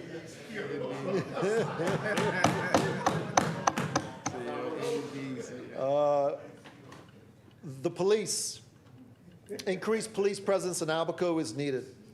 It's always needed. We always need more. You know, Abaco's 120 miles and 12 inhabited islands, and yes, we need more. The whole Bahamas need more, but we are patient. I mean, local ranger graduates, more reporting is needed. You know, the police can't do their job unless there's a file so they can look back and see what's happening and where the hot spots are. So if you see something, speak out. Crack down on unlicensed and uninsured vehicles. This is great. I think it's outstanding. Now they're going to have the ability to confiscate that vehicle until you could provide an up-to-date license or insurance and whatnot. Let's get a handle on what's going on our roads, because a lot of this leads to criminal activity. But what I'm most thankful for in terms of policing in Abaco, I don't know if many people know, but the main station of Abaco, our police station, is about one room, about half the size of this gallery right here. That's where the chief superintendent, assistant chief superintendents, multiple of them, and pretty much the whole base of the police work from. No longer. We have a police headquarters coming for them. A full police headquarters with proper facilities to operate so they can properly serve and protect Abaconians. You know, this is important. It's going to have everything that they need, from criminal records to holding cells to garages for ambulances or extra fire trucks, a small barracks as well. It's going to have what they need to properly protect and serve. Because without the right tools, we cannot expect them to be able to protect the entirety of Abaco. I'll put out there, we also need a Marine unit, so just to let you know, there's many keys. So if we get a Marine unit out there, that'd be most helpful. Hopetown citizens were concerned about an uptick in crime. You know, it's very odd, but some time ago we had a holdup, a holdup of a armed robbery in one of our retail stores, which is very odd for Hopetown. I think it's the only one that I could ever remember. So I led a meeting with the police and the residents, and we're working on apartments and on boosting police presence. Since that meeting, you see a police and a Marine every day in Hopetown, cracking down. So that's what they do. They see a problem, they get to it. That comes back to reporting. If you see it, report it. We need to know. They need to know. I don't need to know. They need to know where the crime is. So I'd like to thank the Royal Bahamas Police Force for stepping up and tackling this issue. As summer approaches, there's more money flowing on the island, and we need that kind of presence. And if not already, soon there'll be immigration every day there too, to get a real handle on what's going on. I'd like to thank the good member from Elizabeth speaking about indefinitely the energy and BPL issues. In Abaco, when I used to grow up, when the power used to go off, man, that used to be for a week. Now the power still goes off. It's only for a day.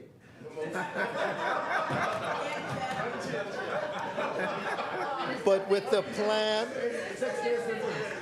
plan outlined, this Davis administration's plan, led by the good member from Elizabeth, has really outlined how to properly fix this for future generations. Resiliency is the key. Low-cost power is the key. Won't happen overnight, but in the right direction. I took a picture of the post that there's going to be the reductions for on the bills starting in July. I'm going to post that on my Facebook because it's too much to go through right now, but it's very important because the most needy have the smallest bills, and the reduction down to zero is amazing, while we're fixing BPL. I mean, that goes to speak for itself. But I think she said it indefinitely. I'm going to share a piece of your speech, if you don't mind, so my constituents in Abaco could really understand what's going on. I believe you laid it out really, really well. Pelican Shores Road, I thank you for your patience. Asphalt's finally there. Some things are out of our hands. Some things are out of the good minister's hand from Central and South Eleuthera. The aggregates there, they're going to get it done. So that's coming. But what I want to speak about is new things. But Pelican Shores Road is being paved now, so that's good. but new things in this budget. So Man of War. Before I get to Man of War, the residents of Guana Key are now riding on newly paved roads, and that's a collaboration between government and Baker's Bay Development.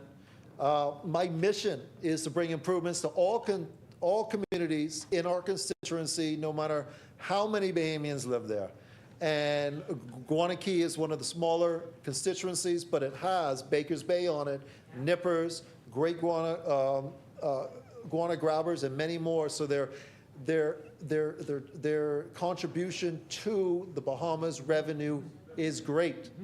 Just like it says, Great Guana Key. But I am pleased to see that the Minister of Public Works has heard my plea and added roadworks for Man of War Key to be completed in this budget year.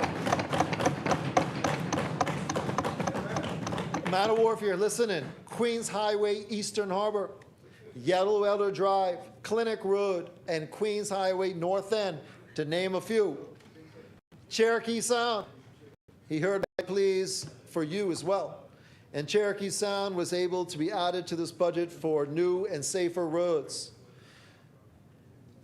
More road work is coming, and I want to thank the good minister from Central and South Eleuthera and this Davis administration for their commitment and continued support for Abaco.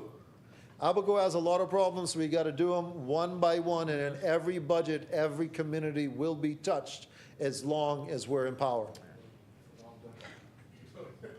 So another one I want to speak about, the crossings.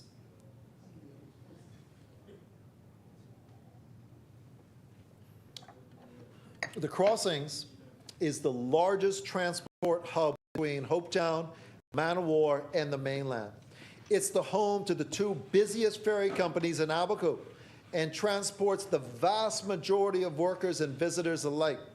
As often seen on a weekday mornings and afternoons, it is filled beyond capacity.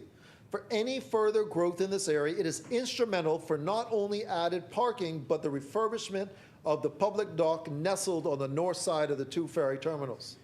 This public dock is essential for residents of Man of War, Hopetown, Lubbers, Toulouse, Scotland, and other areas to access the services and goods located in Marsh Harbor. With the current public dock not built for pedestrian use, it is unsafe to use when weather is unfavorable. I look forward to this being completed because it is immense benefit to all Abaconians. It'll be the lifeblood that brings more of that tourism money from the Keys into Marsh Harbor, driving local businesses and elevating our economy in Central Abaco. Something that's dear to me that I promised is Sweeting's Track. Bahamians living in many of these older subdivisions should not have to suffer due to the lack of infrastructure that was required and not installed when subdivision was established. I am proud to announce that in this budget, it is allocated for Sweeting's Track to receive water installation and asphalt paving on the roads. Nearly 30,000 feet of pipe and roads, making this community better for generations to come. See, Madam Speaker, there's a large number of Abaconians that live there. They don't have running water. That's right next to downtown Marsh Harbor. But this is something that every member of Parliament previous to me neglected. Every administration previous to this Davis administration neglected. There was family of one of the old members of Parliament living there and still living there, neglected. Hundreds of homes, Bahamians living with no water and no roads, no more. This Davis administration is fixing that in this budget. Madam Speaker, more good news. I only got good news. I'm thrilled to announce the holistic road works approach that I have been hinting at for the past 2 years is moving forward. As many of you have seen, I assist the Ministry of Public Works and pay for workers to patch holes on our roads from Sandy Point all the way up to central Abaco. But these were just mere Band-Aids to help with road safety until the plan was finalized. I say no more Band-Aids. I've spent the better part of the last 2 years collaborating on a major road works for mainland Abaco. It's a public-private partnership for 56 miles of repaving roads from Sandy Point up to the crossing ferry dock, servicing communities like Sandy Point, Crossing Rocks, Long Beach, Schooner Bay, Bahama Palm Shores, Casuarina Point, Cherokee, Yellowwood, Little Harbor, Spring City, Marsh Harbor, and many more. I don't have enough time. These roads have needed proper resurfacing for decades, and many lives have been lost on these same dangerous roads. I'm thrilled to announce safer roads are coming to Abaco. The road project will include street signage, settlement signage, cat eyes, pedestrian crossings, proper road markings, and even some sidewalks downtown. This is a major road improvement that I have fought hard for from my constituency.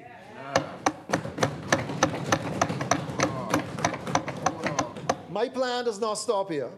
I know there is much more to do. Just know that I am looking out for every community in my constituency, and there was a lot of work done prior to these coming to light. I am always working for you, Central and South Abaco. That's what I do. I serve you. If you don't see me on the streets in your community, I am here serving you so we can have a better quality of life for my children, your children, and the generations to come. Yes. Madam Speaker, there's a new private healthcare center coming to Abaco, which is much needed. And the good member from Tall Pines is working towards the many clinics in Abaco and getting our government facilities up to par.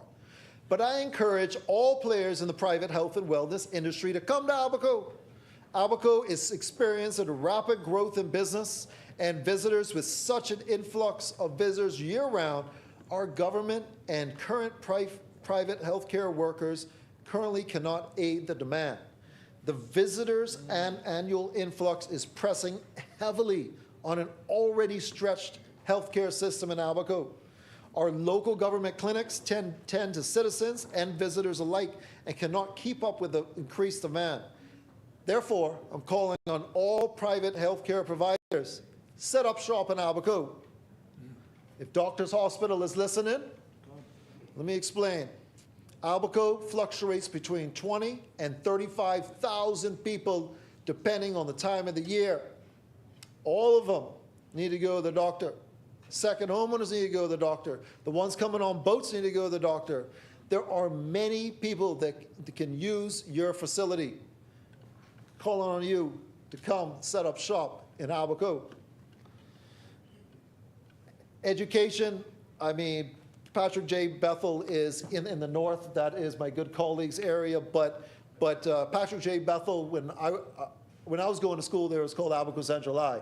So we have constituents of both places going there, and they're getting a new wing for more classrooms because they are built over capacity. The BTVI campus is almost done. I was told they were looking at a September opening.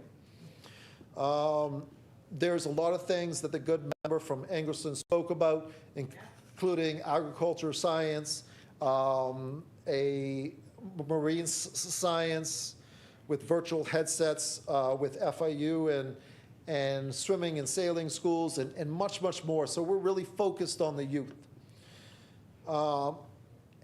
As I like to do when I host meetings, I bring some of my colleagues down so they can hear firsthand of things that are needed and issues at the different ministries. But I just want to thank again the good member from the Ministry of Public Works, Family Island Affairs, as well as the member from South and Central Andrews who came down for the DRM and Crown lands. It's the first time that I could ever remember that, that Abaconians are getting Crown lands to start new businesses. That's huge. And we're not just giving away a bunch of Crown land. It's proportionate to what they want to do. So there's enough for generations to come. So there's more of that coming too. You know, handing out backyard farmers kits is always good. But Abaco is not unfamiliar with wildfires. So I had a whole section on wildfires that I'm obviously going to have to pass up, but I work alongside the volunteer fire and rescues and those on the different wildfires in different areas.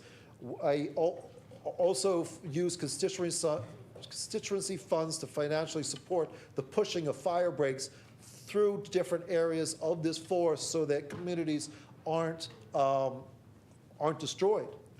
But as I heard from the good member from Golden Isles the other day, there's going to be meetings with the forestry and BNT and others to come up with a holistic long-term management of forest fires.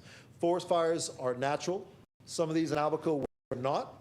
There's some arsonists out there, but a lot of forest fires are natural, and we need to mitigate the downward effect on communities while they're doing their natural thing. There's a new generator at the airport. Excuse me. Madam Speaker, if I could ask for 5 more minutes or 10 more minutes, I just need to wrap up. I'm almost there. You got time.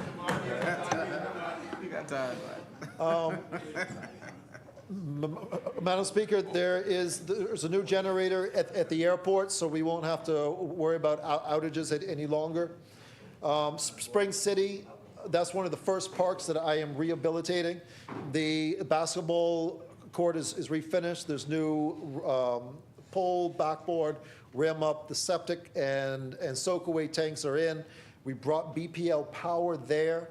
Local government's working on the internal electricity, but I am doing all the plumbing for all 4 bathrooms inside and out. We're going to make that a functioning area. We even put a fence along the roadside so that children that are playing in that park don't run out or chase a ball and get hurt. So it's a major improvement for the Spring City Park. Once it's all complete, we'll have a nice opening, and then I'll move down to the next one. Will probably be Sandy Point or Crossing Rocks. But in Sandy Point, I've been spending constituency funds. We redid the fisherman's dock in the back creek. We refurbished and fixed the fire station. We did a cleanup down there. We just installed some shipping cleats on the main dock to accommodate a new freight vessel that's coming in. So a lot's going on down there. Moore's Island's project is coming along nicely. Both public docks were expanded to 200 feet. A seawall is being, more of it's being scoped for holistic tidal rise mitigation on the front coastal street. The first portion is done. They'll be starting on the cement pier soon for those larger crawfishing boats and fishing boats to be able to properly tie up. And we're doing it in cement so that it'll be there for generations to come. Moore's Island water is finally fixed. There's some more things to do, but it's finally fixed. Nearly a decade, every night, Moore's Island's water used to go off at 8 o'clock. Sometimes not turn on by the time people go on to work and go to school. This Davis administration fixed it. Yep. South and Central Andros, thank you. But we're not done yet. Plenty more to come. 700 Bahamians ain't been touched in my lifetime.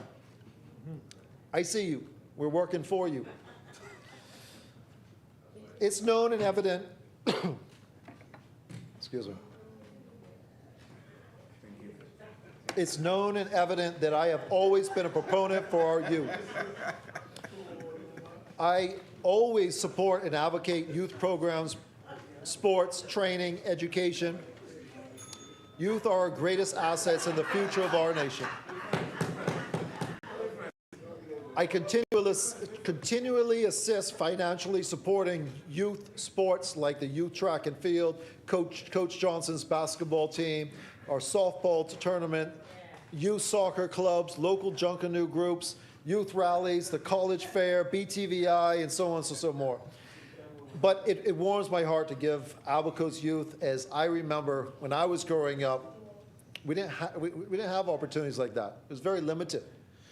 And you see kids in New Providence or in Grand Bahama having these opportunities. In the family islands, we didn't have that. So to see any of these come about, I'm always anxious and eager to support so that the next generations have some opportunity to feel what they want to do when they grow up. You might have the next basketball star, the next baseball star, or the next Stephen Gardner right there. There's a lot of celebrations to have, but I'm going to skip a whole portion of this because obviously I wasn't reading fast enough. But I would be remiss if I didn't bring up concerns from my constituents that have asked me to speak on. One of the top ones was the port, which the good member from Elizabeth spoke on that. So I'll reiterate what she said. The RFP went out. There was a one that was selected. They backed out, so the request for proposal has to go back out. While we're waiting on that, in collaboration with the U.S. government, there are monies to put the basic necessities back in, including security and lights and cameras, some bathrooms, and so on and so forth.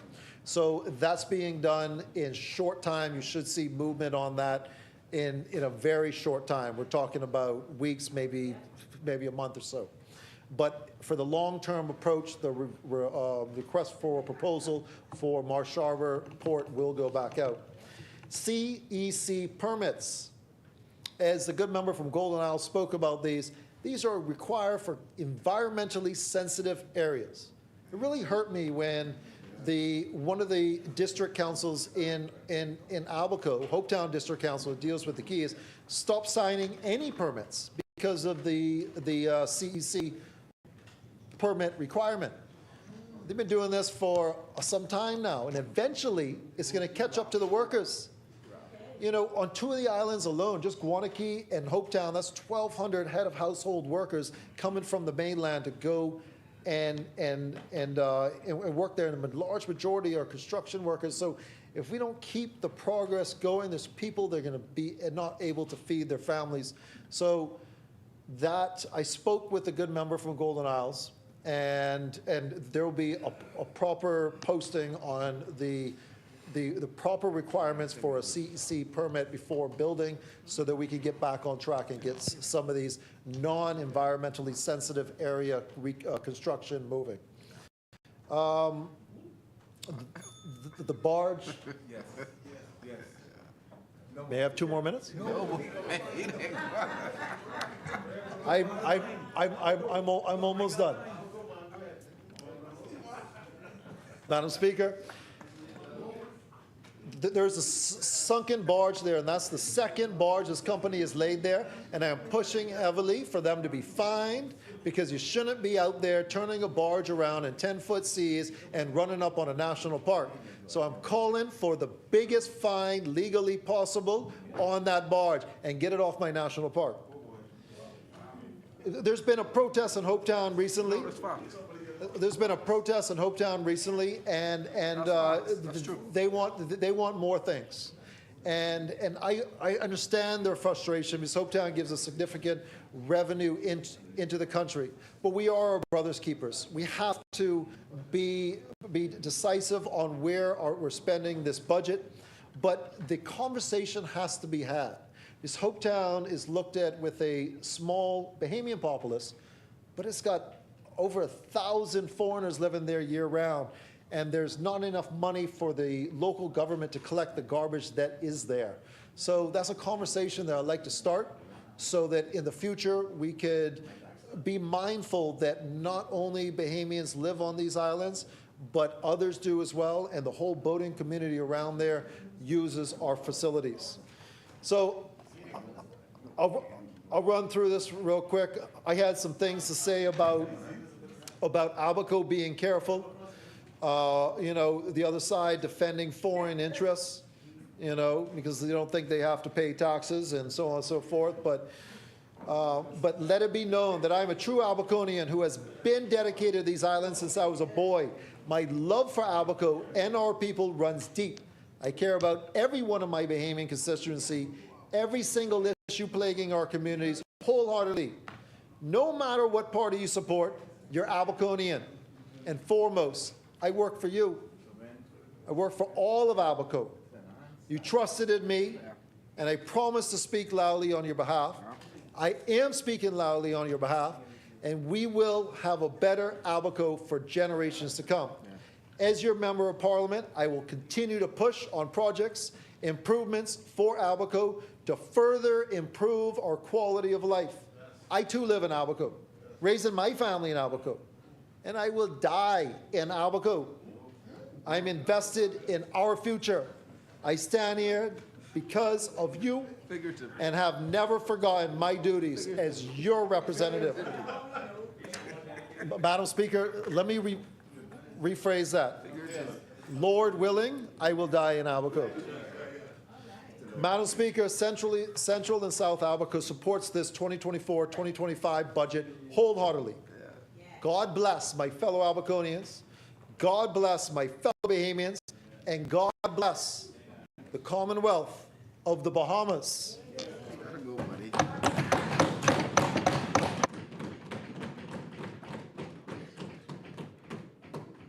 Thank you, Honorable Member. Asmini? Oh, Lord, I'm come.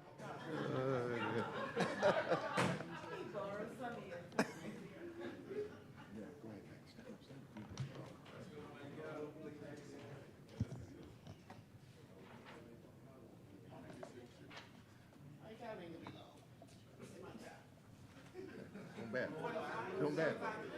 Don't bet.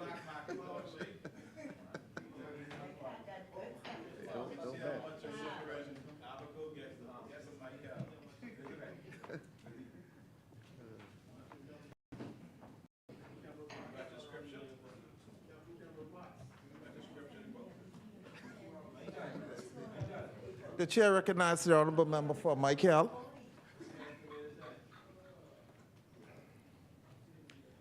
Start the clock, Mr. Forbes. Thank you, Mr. Deputy, for affording me the opportunity to make a contribution to this 2024-25 budget. As always, I must continue to thank God first and foremost, and the good people of Michael, which I always say includes Mayaguana, Inagua, Crooked Island, Acklins, and Long Key, who send me to this honorable house to represent them to the best I can. Like I have said previously, being from and being raised on the island of Inagua, I do understand the struggle and hardship of my constituents. I know what it feels like, Mr. Deputy, not being privileged to have some things in life. Therefore, I affirm my commitment to continue to speak on their behalf, while there are some quarters who continue to complain that the government is not moving fast enough or doing all that it can. I thank God for this Davis-led administration who put people, including our family islanders, as a priority and always advance policies that reflect the heart and for good and a prudent government. This administration policies reflect its priorities in the renaissance of our family islands through unprecedented attention given to the improvement of Family Island, infrastructure, and create more economic opportunities for the communities, not only in Michael, but throughout all the islands of the Bahamas. Mr. Deputy, before I turn my attention to my constituents, I wish to thank the honorable member for Cat Island, Rumpkin, and Salvador for affording me the privilege to serve as the Minister of State for Aviation. I am deliberate in calling it a privilege to serve, because those of us who sit in this honorable place must always remember that if we become too big to serve, we become too small to lead.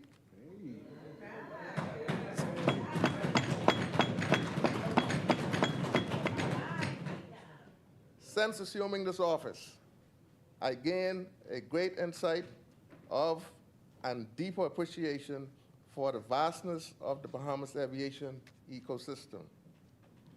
For historical context, in 2018, the Department of Aviation was created in the Ministry of Tourism organizational structure to provide oversight to all the government entities involved in the aviation sector, to adjudicate and resolve issues that developed between these entities, to provide a depository for all matters relating to the aviation sector, and most importantly, to provide the necessary focus to the government goals in this critical, important sector. I applaud the effort and the contribution of the thousands of professionals spread across the various aviation agencies, along with the support of industry partners who are all capably led by the acting director of Dr. Kenneth Rumer. Every day we seek to ensure that tourism and aviation across the Bahamas is operational, responsive to the needs of our visitors and communities. We continuously review and strategically think about how we are doing and what we can do better in order to serve our country with excellence. Yes.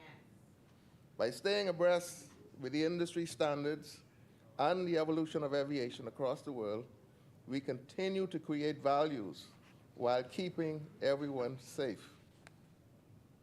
Mr. Deputy, at the start of this current 2023-24 fiscal year, on July 1st, 2023, we unveiled a consolidated Bahamas National Aviation Strategic Plan for the first time in our nation history. This plan focused on 8 broad components, all aligned with advancing the goals of this administration and the greater people of our country. First, we focus on improving airport infrastructure and development.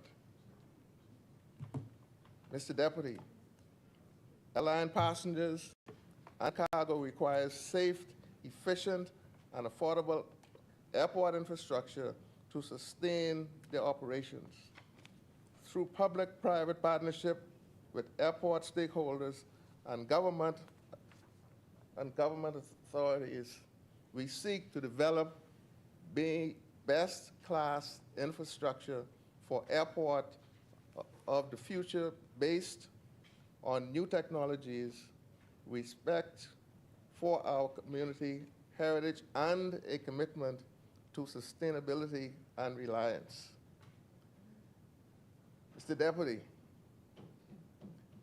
since coming to office, we saw the completion of new airport in Rag Island, new airport in Great Abaco, renovation domestic terminal at Grand Bahama International Airport, the completion of multi-million-dollar departure terminal at Governor's Harbor, the launch of phase 1 of the construction of a new Grand Bahama International Airport, the continuation of works to the east side of Exuma International Airport, as well as the continuation construction of a new terminal and control tower at Exuma International Airport. Renovation and remediation of both in the airside and terminal at Adderstown Airport, the commencement of construction of new the new Bight International Airport, the commencement of multi-million-dollar airport construction in South Bimini, and the placement of temporary modular departure terminal at North Eleuthera Airport ahead of the anticipated construction of a new terminal building and multi-dollar work to the air side. Mr. Deputy, I pause up front as the Member of Parliament for Maikal, who happened to serve as the Minister of State for Aviation in the much publicized state of the Mayaguana Airport. The reality is that this airport has continued to deteriorate over the past decade and under successive administration. The poor state that it is in today, but this Davis Cooper-led administration is not about making excuses. We are about to deliver results. It is long overdue, and we are doing something about it. Therefore, I am pleased to announce that plans have been approved to construct a new airport at Mayaguana, with plans to go to tender in adherence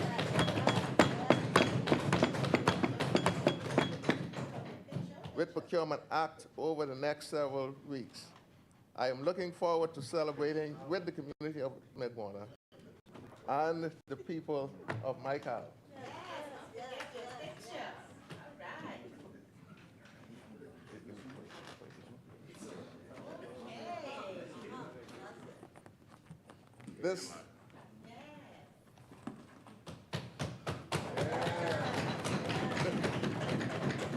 That is the one on the end there. That's what Mayaguana Airport look like now. You see, that's what it's like now.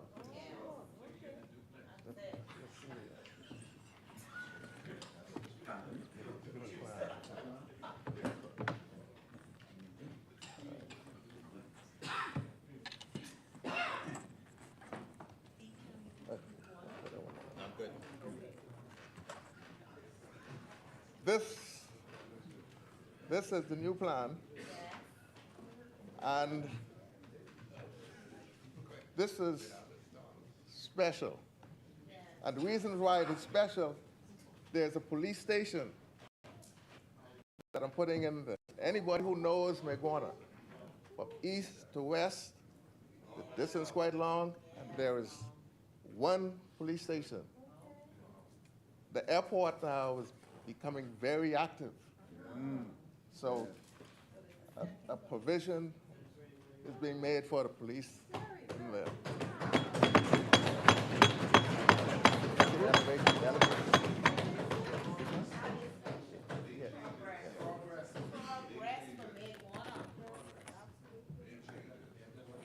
That is roughly what the exterior looks like. All right, that's Mayaguana. Thank you, Deputy. No, that's right. The second component of the aviation plan focuses on enhancing strategic partnership and engagement. The reality is that successful partnership with our aviation stakeholders, such as airport users and surrounding communities, is particularly important in our national development. We were pleased to witness the signing of industrial agreements with several of our aviation-related unions over the past years, include the BATCU, AAAWU, and the Bahamas Air Pilots Association. Over the next fiscal year, we will continue to positively engage with our partners on matters including deliverables and policies execution as we continue to position the Bahamas as a regional leader in aviation. The third component of our plan focuses on increasing airlift and improving air connectivity. We recognize that increasing airlift and improving air connectivity are critical components to ensure that the Bahamas' economic vitality. Partnership with airlift and aviation stakeholders such as the international and domestic airlines, airport users, and surrounding community members is particularly important to our success. By the end of 2023, foreign air arrival across the Bahamas grew by 17% over 2022, and surpassing 2019 figures by some 4%. Last year, overall seat capacity also grew by 5%. So far this year, we are already outpacing 2023 historic performance for foreign airlift and seat capacities. We also project a 15% year-over-year growth in airlift into our family islands. We will continue to value and support a contribution of our local domestic air operators and contribution to our aviation stakeholders, with whom none of this will be possible. It should go without saying that tourism and aviation go hand in hand. In fact, the Honorable Member for Exuma and Ragged Island and the Minister of Tourism, Investment and Aviation often reminds us that while tourism is the bloodline, while tourism is the lifeblood of our economy, aviation is the oxygen, and by translation, without the contribution of our aviation partners, there would be no seat in planes, no heads in beds, which equate into more money flowing into our economy. This year, we'll also see an increased focus on innovating and expanding seaplanes, helicopters, and medical rescue operations as part of our amphibious and vertical airlift strategy. Fasten your seatbelt, aviation, climbing towards higher heights. The fourth component of our plan places an emphasis on enhancing human capital development to increase our competitiveness, minimize risk, and optimize our capabilities. The development of human capital is essential to ensure the optimization of industry talent. Over the past years, we focused on attracting new talent building capacities of industry personnel throughout effective training, and developing programs to give existing and future aviators competitive advantage. We were pleased to see a record-breaking amount of aviation career and college fairs, resulting in new hires and awards of several aviation-related scholarships. The training of new airport security screeners and air traffic controllers. I wish to express my condolences to the Airport Authority family on the passing of Denzel Barr, former director of airport security. The training of aviation stakeholders in aviation law, safety, security, and many other areas in policy and regulatory oversight. And the launch of our National Customer Service Training Program for all persons on the front line, beginning with Bahamas Air. Mr. Deputy, on the historic move of the Department of Aviation has been established of the Bahamas Aeronautical Academy to focus on technical, professional, and personal development training through multifaceted training approach with local stakeholders, universities, training academies, and international certification bodies. We are transforming the culture of aviation that will position the Bahamas to become the regional hub for aviation training. We are also pleased to be launching over the next academic year the Bahamas Aviation Cadet Program. Through this program, we are targeting several government and private schools and establishing aviation cadet clubs to train the future of aviation today. I am excited that over the course of the next fiscal year, you will see a culture where we recognize and celebrate our aviation stakeholders.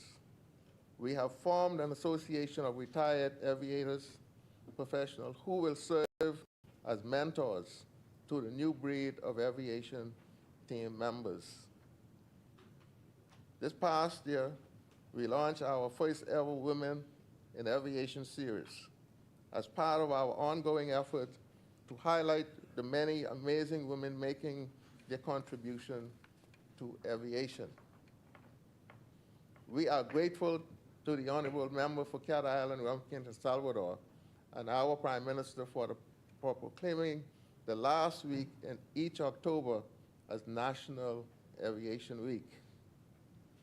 During this year's celebration, we plan to have the first ever National Aviation Star Award that will recognize and reward the incredible talent across our aviation industry and demonstrate through our action that we love what we do, and we do it with love. A fifth area of focus is improving the operational efficiency, financial reliance, and revenue optimization. The aviation industry must focus on improving operational efficiencies and implementing policies that drive cost reduction through leaner operations, as well as find new ways to leverage auxiliary revenue and adapt to the fluctuating airport traffic.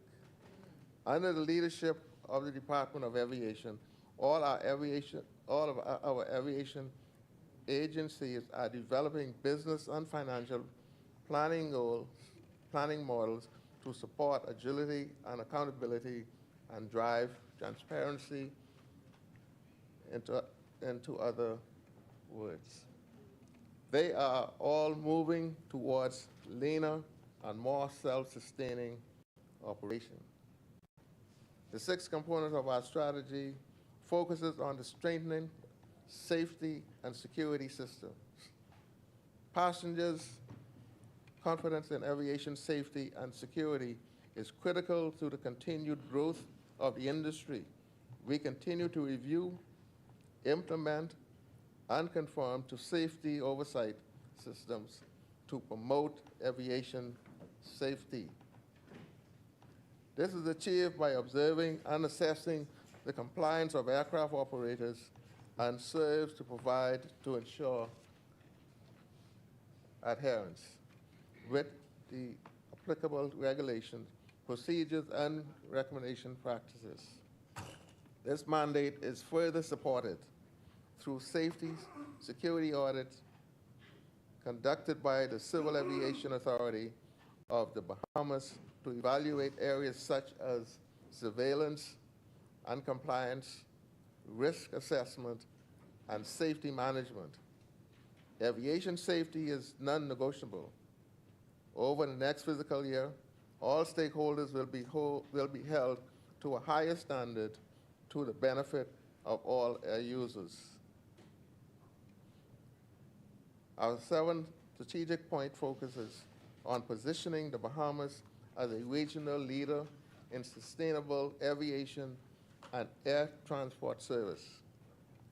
Globally, the aviation industry is being transformed by increased attention to prioritizing sustainability goals. The Bahamas' commitment to global sustainability initiatives, renewable energy discussions, greener aerospace technology, and action to advance net zero carbon neutrality are essential components in the success of this plan. Within this upcoming fiscal year, we are pleased to introduce the Sustainable Aviation Unit within the Department of Aviation.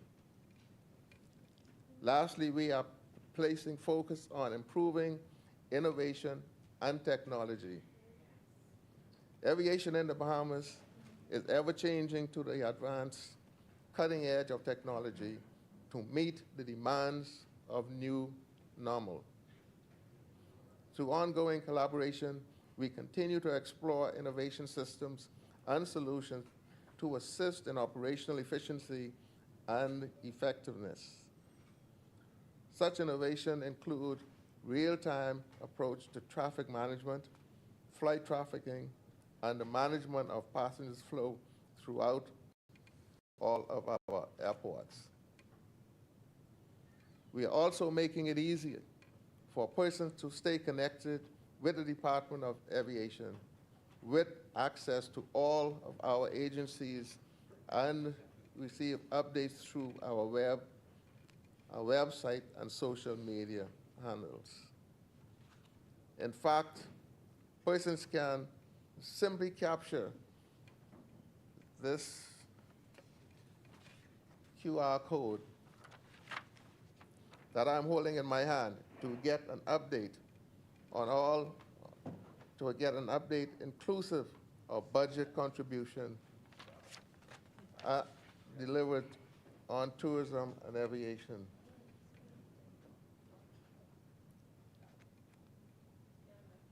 Mr. Deputy, again, I pause to show my appreciation to the dedicated and hardworking aviation professional led by the Department of Aviation and comprising of the Airport Authority, the Bahamas Air Navigational Service Authority, Bahamas Air, newly formed Bimini Airport Development Partners, Civil Aviation Authority Bahamas, Freeport Airport Development Company, Nassau Airport Development Company, Nassau Flight Services. I also applaud the partnership of the many non-governmental agencies who partner with us in advancing the mission and mandate of positioning the Bahamas as a regional leader in aviation. In aviation, we are not just moving, we are soaring. Mr. Deputy, I have previously said that this budget that is now being debated covers items and services that will improve the life of all Bahamians. In the broad sense, it prioritizes helping Bahamians cope with the increased cost of living, creating jobs, ownership opportunity, improving infrastructure, in providing our food security, and making our communities, homes, and borders safer and more secure. It is a budget for everyone. As the Member of Parliament for Maikal, I will continue to advocate for the Southern Islands to receive its full share.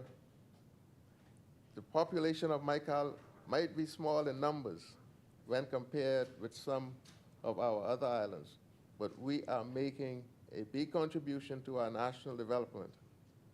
This is not the time to look back, but continue to move forward while holding our administration accountable on behalf of all Bahamians. Mr. Deputy, I am pleased that this government has made provision in this year's budget to once again cover Family Island development and has allocated funds separate and apart from the normal central government funds for Family Island development through local governments. I will continue to advocate for more funding, especially for constituencies that cover large geographical areas such as Maikal. Increased funding will help with aging infrastructure and the unique needs we face as family islands. This Davis-Cooper administration, however, is not tuned deaf to the cries of the good people of Maikal. We have heard the cries of the people of Maikal about the high cost of mailboat freight, in addition to the high cost they were already paying for breadbasket items, which has now been reduced. The people of Maikal would like to thank the Honorable Minister of Energy, the Minister for Energy and Transport, for increasing the mailboat service.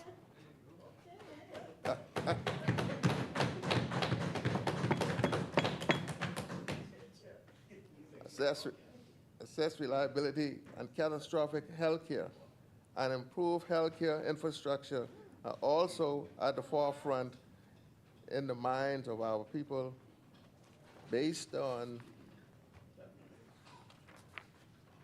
discussion with the Minister of Health and Wellness. I am pleased to know that Maikal will be the beneficiary of at least 2 ambulances. Will be on the way. There you go.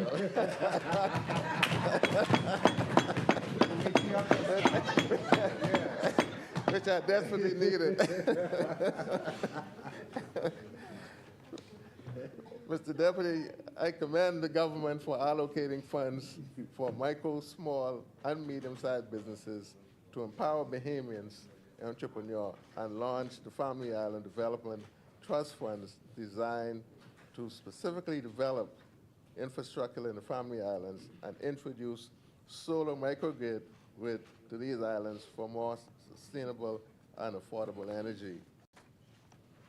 I applaud this administration for increasing the salaries for public servants across the board, increasing social service assistance, advancing plans to construct 2 new hospitals upgrades, Family Island Clinic, and healthcare services, introducing the catastrophic health program and creating jobs and opportunity for our people in the orange, green, and blue economy, and improving the infrastructure across the Family Island, including airports, roads, and docks.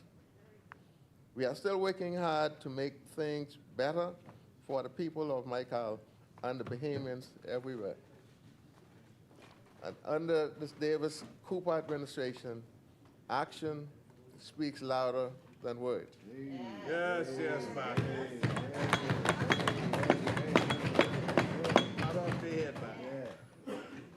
Mr. Deputy, it is welcoming for the residents of Maikal to hear that our government is about to embark on solarization electrical system on each island of each one of the islands as promised.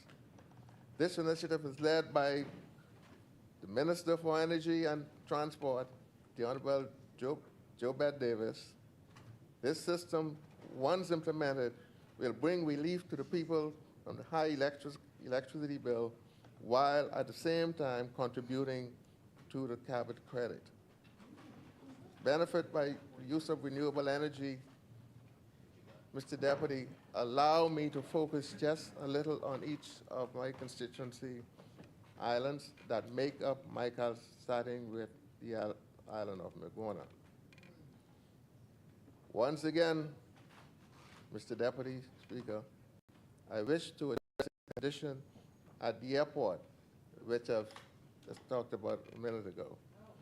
But I would reiterate, like I said before, the state of the disrepair did not happen just overnight. We have seen the images of videos. We are not tuned in. to the cries of the critics. As the Member of Parliament, I again wish to assure the residents of Mayaguana that this administration will deliver a new airport terminal that we all can be proud of. I fully expect ribbon to be cut for this new airport in 2025. 2025. The medical clinic is fully staffed.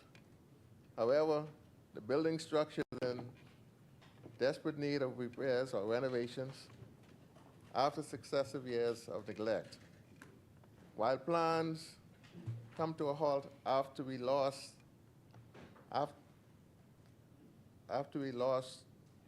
change in the administration, I am assured by the Minister of Health and Wellness that a new medical facility will be erected in Mayaguana. Yes, sir. Yes.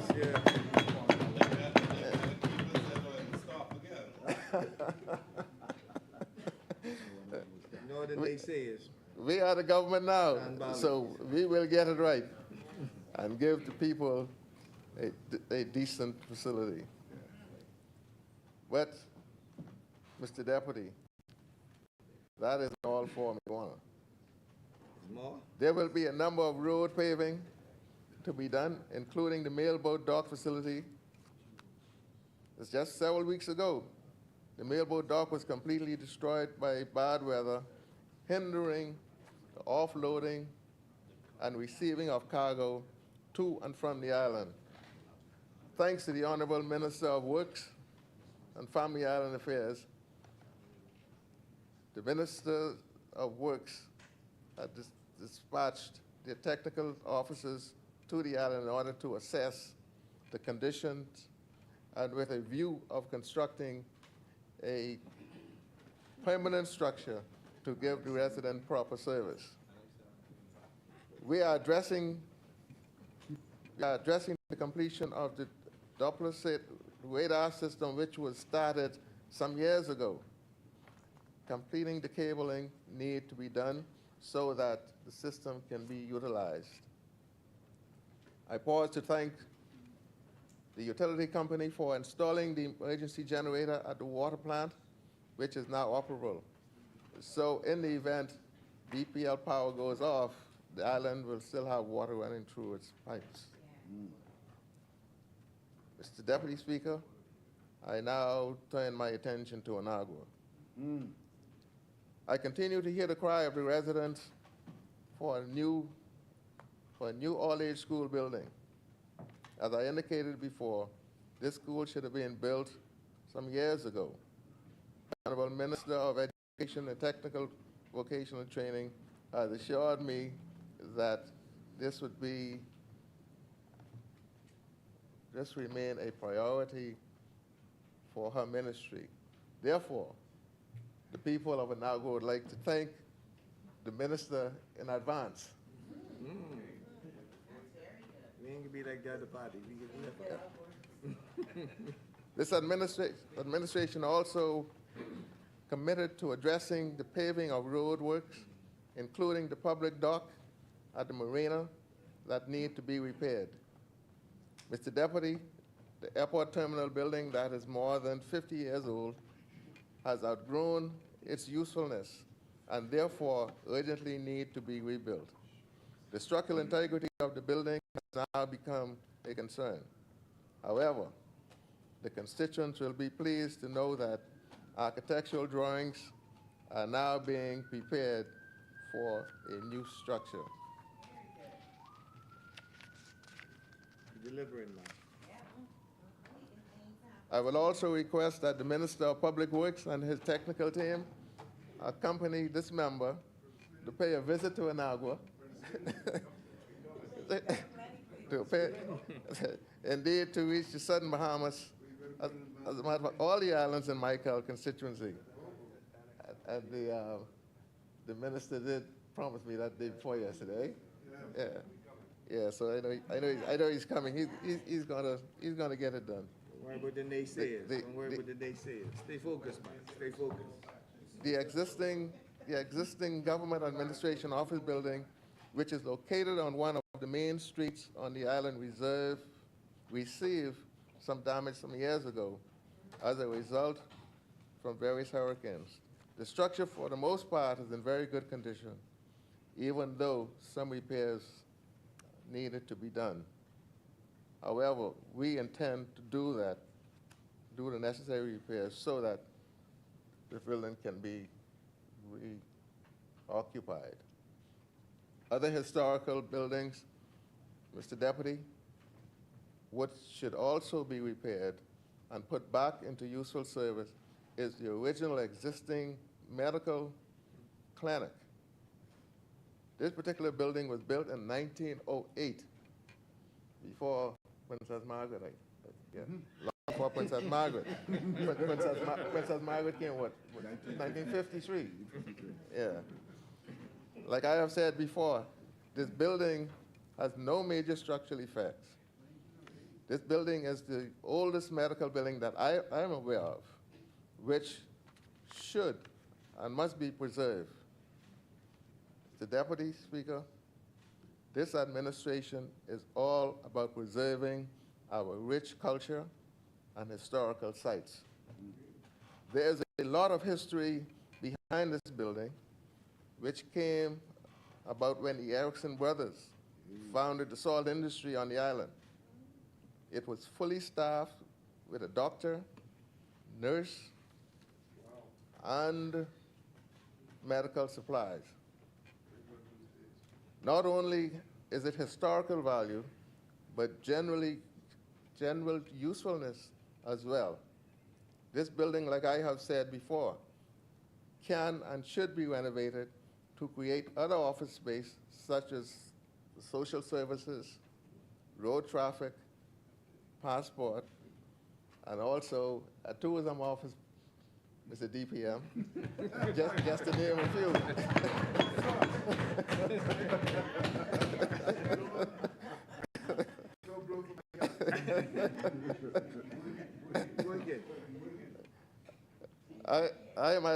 I'm advised, Mr. Deputy Speaker, that the Minister of Health and Wellness is about to start the infrastructure upgrade on the present clinic very shortly. Yeah. I'm in communication with you on that one. Yeah. That's an inaugural man. Ah, there you go. A brand new ambulance will also be delivered to the island as part of the overall upgrade within a couple of weeks. Yes. Make it happen, make it happen. It is also my intent to seek and identify all historical buildings and preserve them as touristic site, such as the original prison compound, the lighthouse tower, along with the lighthouse keeper's residence on the compound. By all means, some of these works can be done by local government council. Yeah. My great Grammy. Mr. Deputy, I now move to Crooked Island. I am pleased and wish to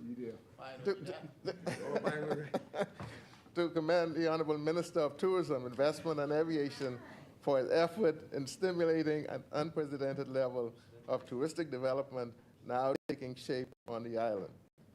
I especially highlight the development in the Pittstown settlement, including its marina. The developer already completes 6 cottages, an 8-room motel building is now complete and occupied. Crooked Island, Bahama. When this phase of the project is 100% complete, construction of the new clubhouse with restaurant, bar, pool, etc. will commence in short order. I wish to know that all works are being carried out by local Bahamians. Good. When Landry going?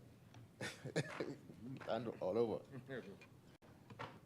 Mr. Deputy, I once again say that there is no proper mailboat docking facility to service the resident on the island. The area where the mailboat delivers cargo at Landroll Point is not suitable for this service. With the development taking place at Pittstown, it is my hope that the building of a proper dock facility will be prioritized by this Get It Done administration. Yes.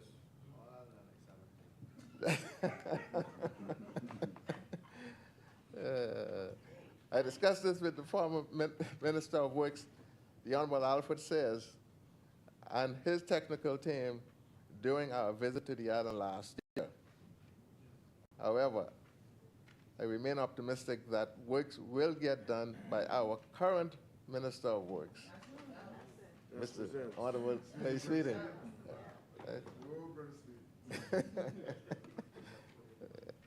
Mr. Deputy, this is important, as the mailboat service is the only means of getting to the much-needed supplies to the residents. This administration is also prioritizing the much-needed infrastructure work to the island, including the medical facility, which is desperately needed of repairs and or building.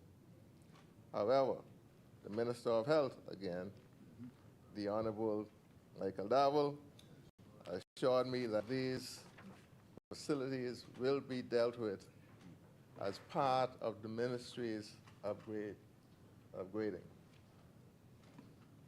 Mr. Deputy, let me thank the former Minister of Works, the Member of Parliament for Fort Charlotte, and the Acting General Manager of Water and Sewage, Mr. Robert Deal, and General Manager for BPL, who all answered the call when the need arose to address these long-standing issues with the water and electrical system.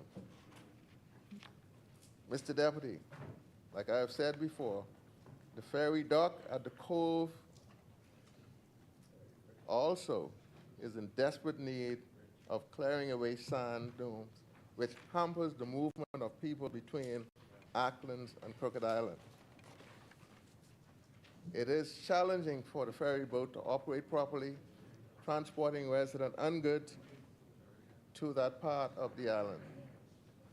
This is to be considered a very urgent matter, because without the ferry dock, it makes life very difficult for the people to be transported safely. I am pleased that under this administration, preparation is now underway in getting this work done. I would like to thank the Honorable Minister of Works and his team, including the contractor, Mr. Trevor Clare, for the continued work in the reconstruction of the roads in Colonel Hill, Turtle Sound, Cabbage Hill, and the surrounding areas. I am advised by the contractor that the total work is approximately 85% complete, and remaining will be complete roughly within the next 3 weeks. Mr. Deputy, I am also aware the request by the resident to consider extending the airport runway due to potential for additional airlift or air traffic resulting from the Pittstown development, and also repairs that need to be done. As the Minister of State for Aviation, all of these matters relating to the airport infrastructure will continue to receive my highest priority. Mr. Deputy, I now focus my attention to Acklins. Oh, yes.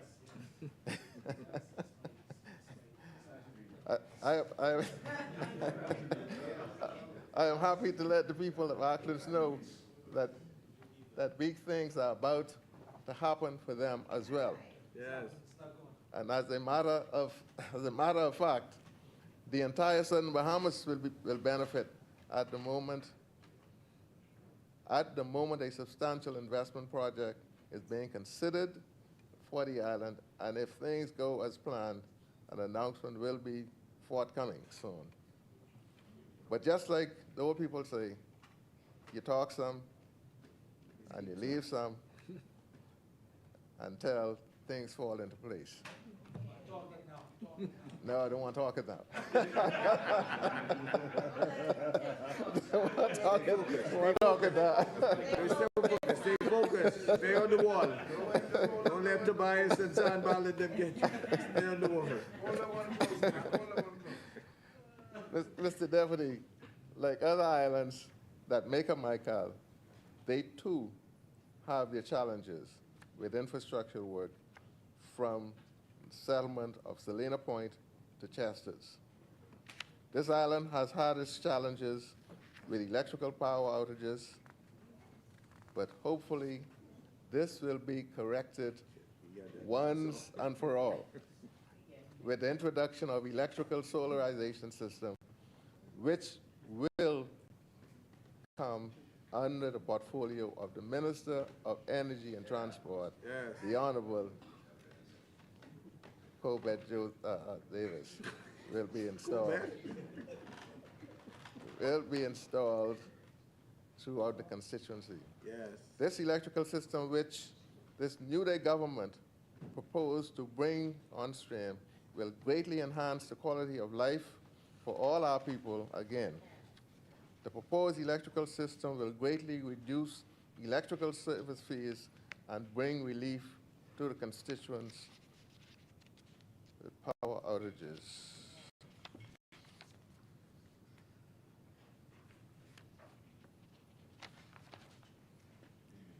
Mr. Deputy, like I have mentioned before, healthcare facility is desperately needed of repairs and or expansion. However, the good Minister of Health and Wellness, the Honorable Michael Dowell, promised that these services are well in hand and are being worked on as we speak. Mr. Deputy, the clinic in Salina Point is progressing very well by the contractor, Mr. Kevin Stiles, and his team. Good man, good man. Also, Deputy Speaker, the clinic in Masons Bay will be completed in short order and may also say that the Minister of Health and Wellness indicated that a new ambulance will also be shipped to the island within the next couple of weeks as well. In fact, several months ago, I accompanied the Minister of Health and Wellness, the Honorable Michael Dowell, and others on a tour of Mayaguana to get a better understanding as to what measures can be taken to further enhance the health care of our people in the island, explore the extent to which these services will be provided. Note also, Mr. Deputy, I can let the residents of North Acklins,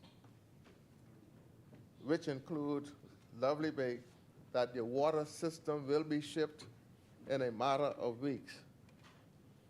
The delay in getting the system in place was a result of the required electrical power supply to the unit.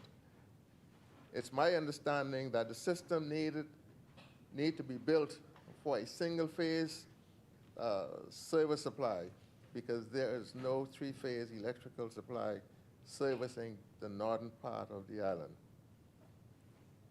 Mr. Deputy, as I said also and indicated before, the runway is in desperately need of resurfacing due to vegetation growth and cracking in the pavement, including loose gravels. I can assure the residents and air users of our plans to correct this as a matter of priority. Finally, Mr. Deputy, I now turn my attention to Long Key. Yes.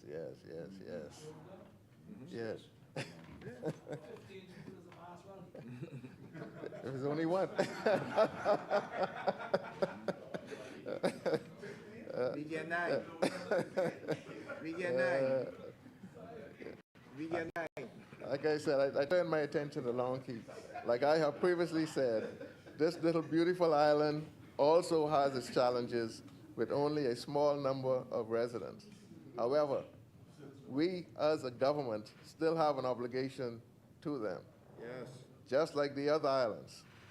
We are committed as a government to see that it takes the few residents to benefit from the goodness of this good and progressive administration, inclusive of the need to put in place a proper docking facility on that little beautiful island.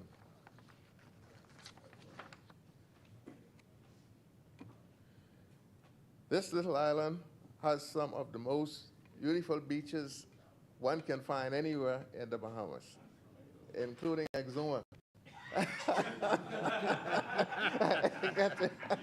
Including Exuma.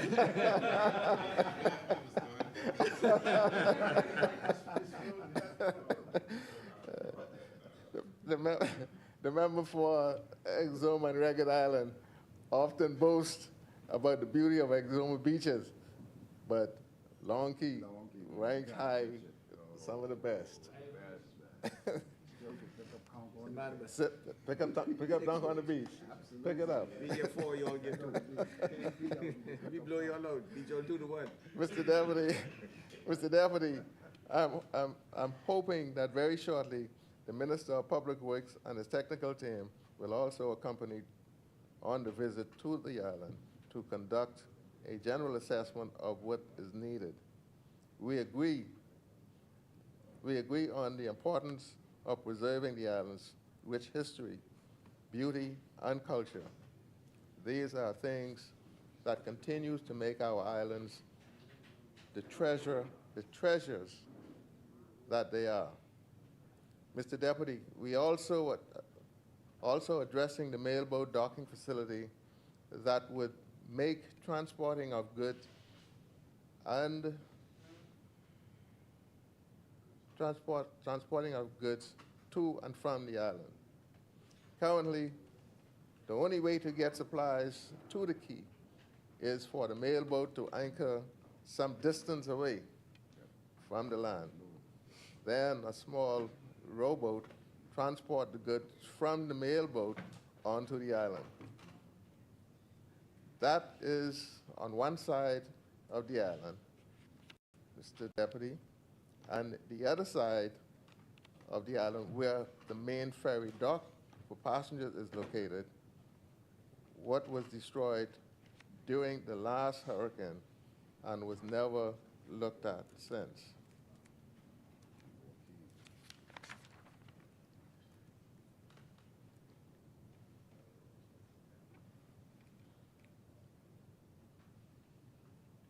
Who did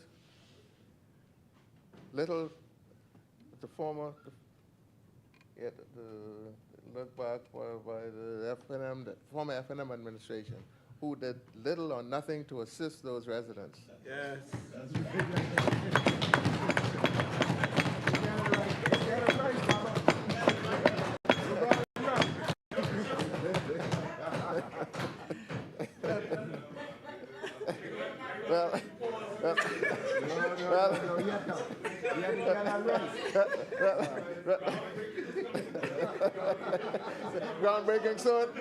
Groundbreaking soon by us.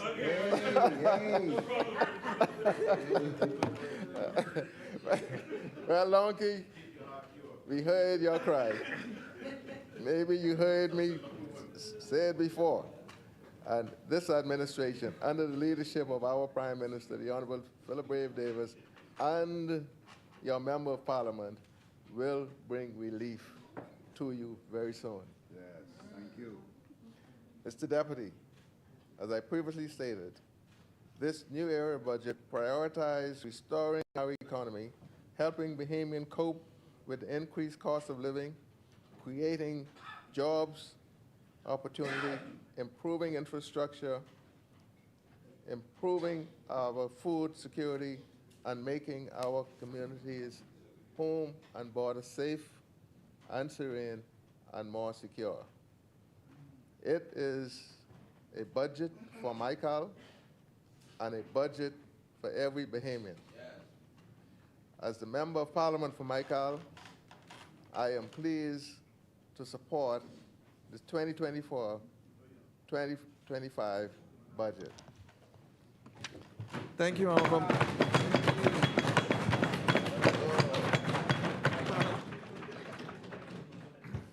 Thank you, Honorable Member.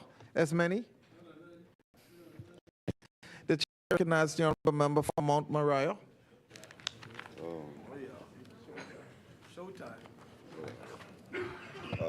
Deputy Speaker.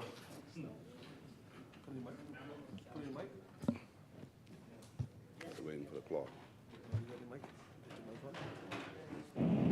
Deputy Speaker, parliamentary colleagues, House staff, the beautiful people of Mount Mariah, Bahamians at home and abroad, good evening.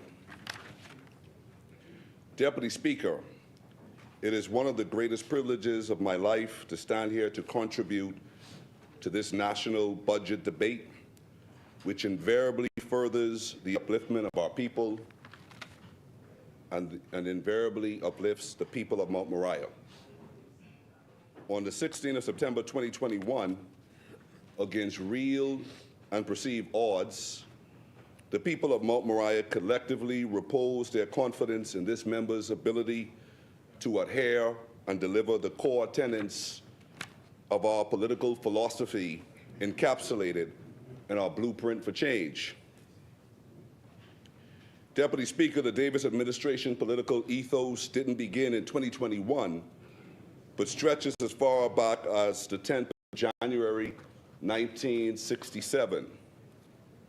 I believe our ethos is etched in every member's on this side heart. Our long-standing ethos is to protect the hurting, the vulnerable, and to restore dignity to the human condition, and to advance the most challenged in our society. We have done this, Deputy Speaker, even before 1967. Our ancestors, the unwashed and unchained masses, shared what little they had. Fast forward to 2024, we now stand on the shoulders of our ancestors, not for self-aggrandizement, but to make them proud. I humbly submit that this budget does just that. Because, Deputy Speaker, the status quo just won't do.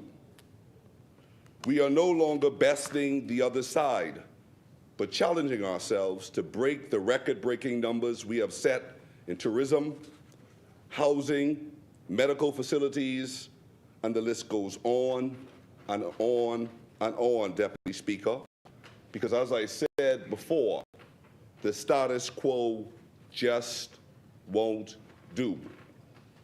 We must continue the advancement of our people.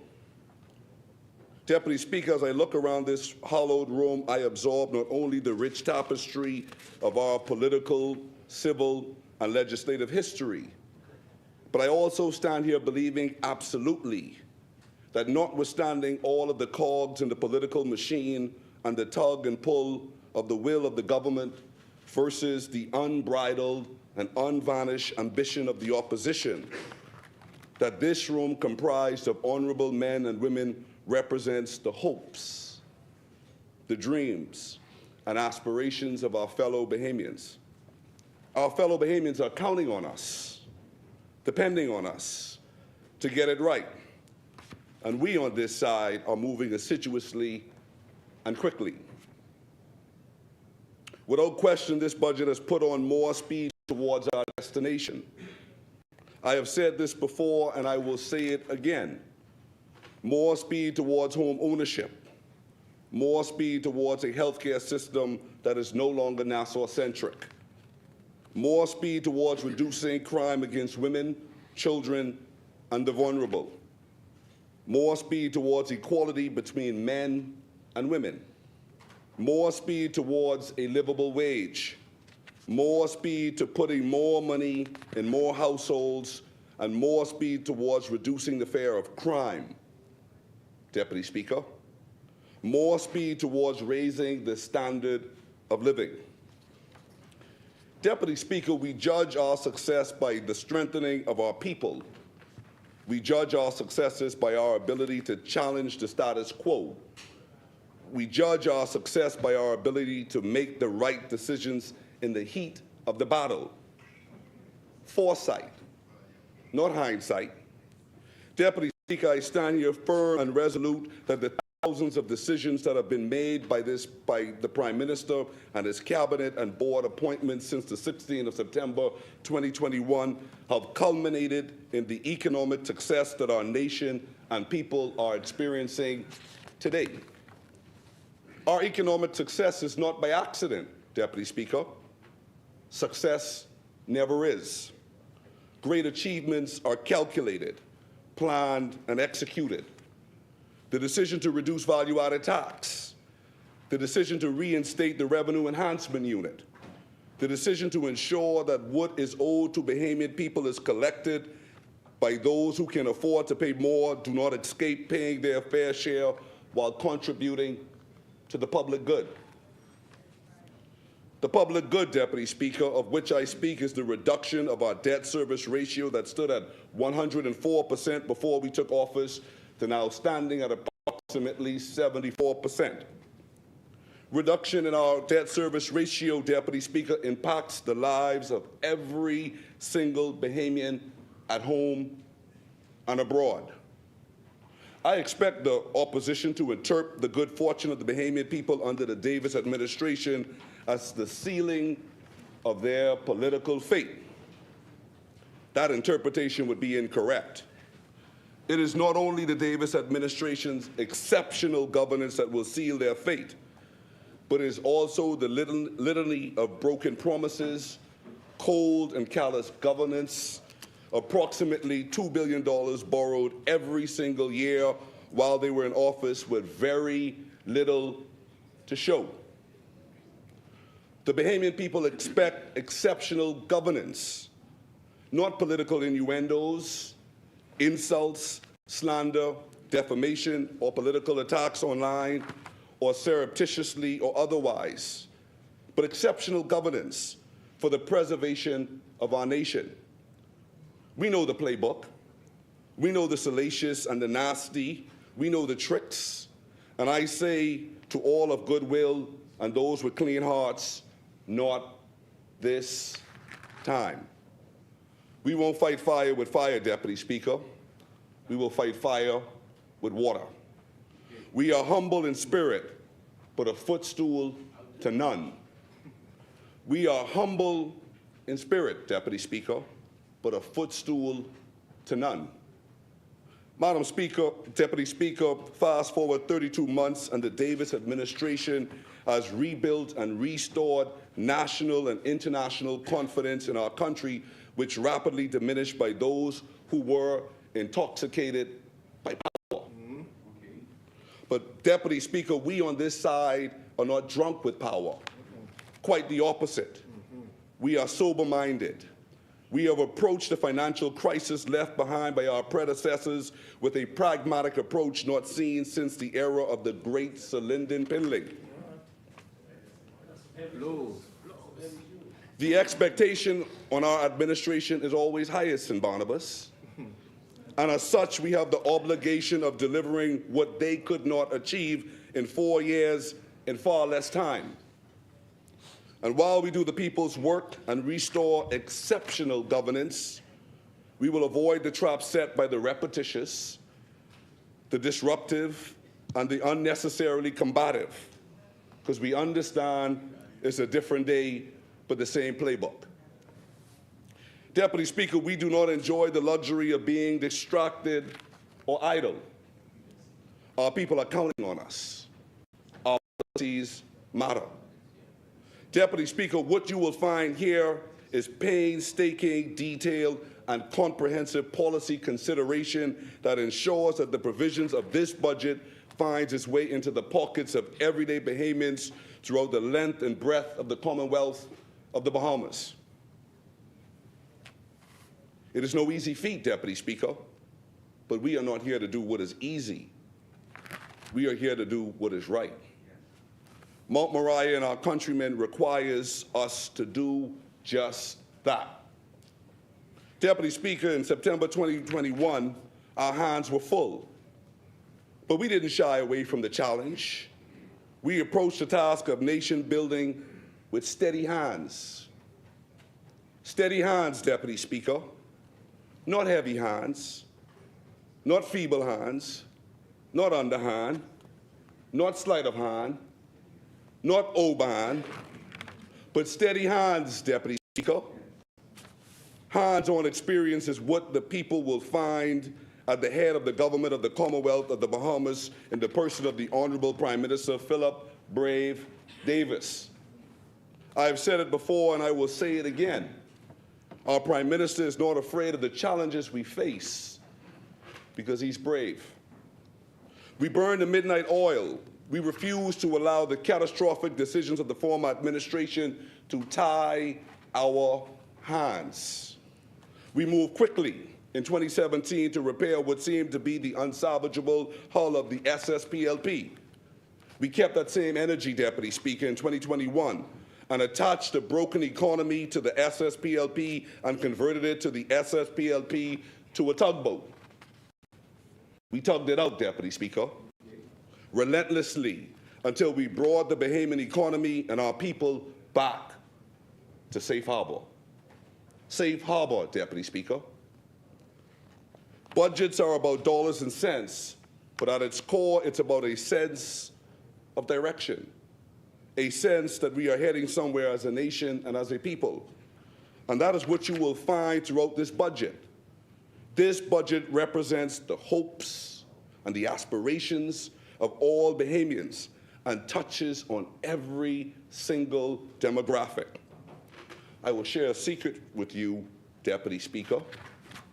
Truth be told, the F&M loves this budget and loves the Davis administration, but cannot say it openly and publicly. Why wouldn't they love the PLP?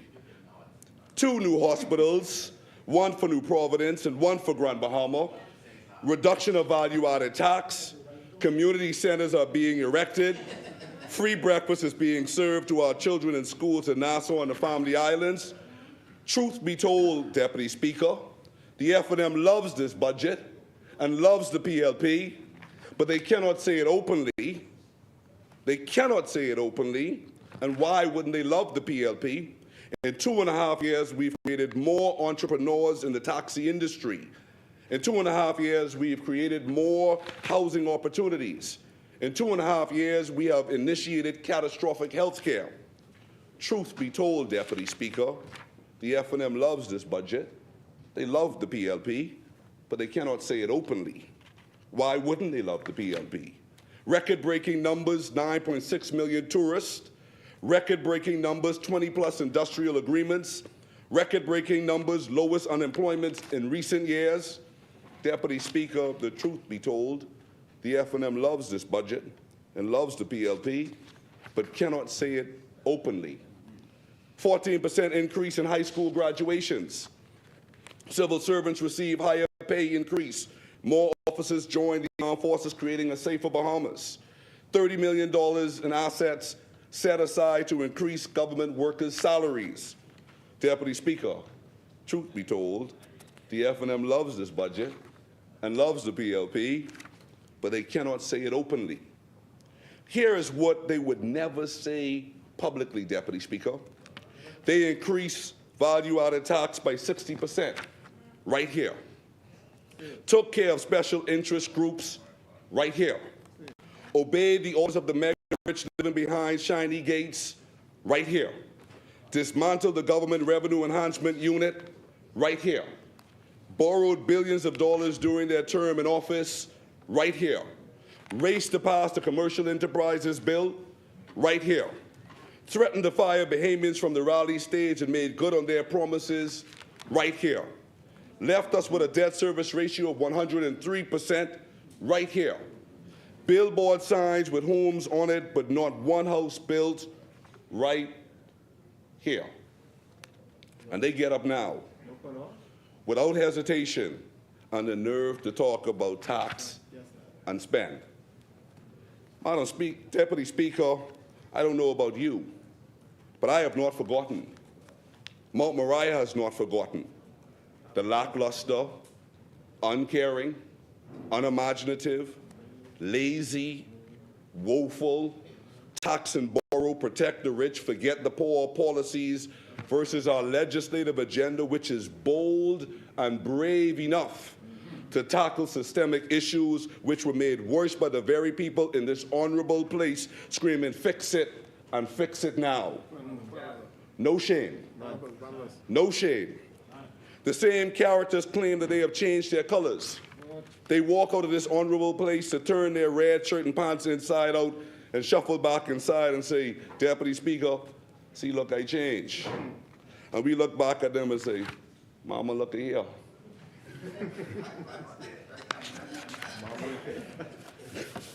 Fool me once, shame on you. Fool me twice, shame on me. Deputy Speaker, notwithstanding the global inflation and global supply chain challenges, we didn't make excuses, Deputy Speaker. We navigated the challenges. We increased salaries for healthcare workers and civil servants, increased the minimum wage from $210 to $260, increased government assistance to local NGOs and feeding programs, strengthened the bonds of the labor movement, successfully negotiated and executed numerous industrial agreements, upgraded family island infrastructure and government services on those islands, passport offices, brought further relief to the sick by ensuring national insurance include catastrophic health care, free Wi-Fi on the parks. We have triggered entrepreneurship in the construction field and expanded home ownership, expanded the taxi industry participation, upgraded health clinics, reduced value-added tax, repaired dilapidated schools, transformed the public service by aggressively addressing decades of backlog, and the list goes on and on and on.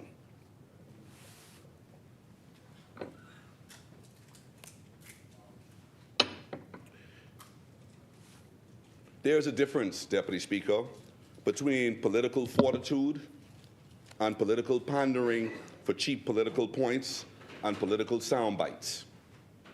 Here's a stark difference between us and them. If you go to the estimate of revenues, item 1332002 of page 7, you will find the word reimbursement, which refers to the Grand Bahama Port Authority and the government's intent to invoice the Grand Bahama Port Authority $75 million as per the Hawksbill Agreement. Not just lip service or pretty speeches, but real action. Real action, Deputy Speaker. The Prime Minister was pellucidly clear where his allegiance lies, and his allegiance lies strictly to the Bahamian people wherever he may find them.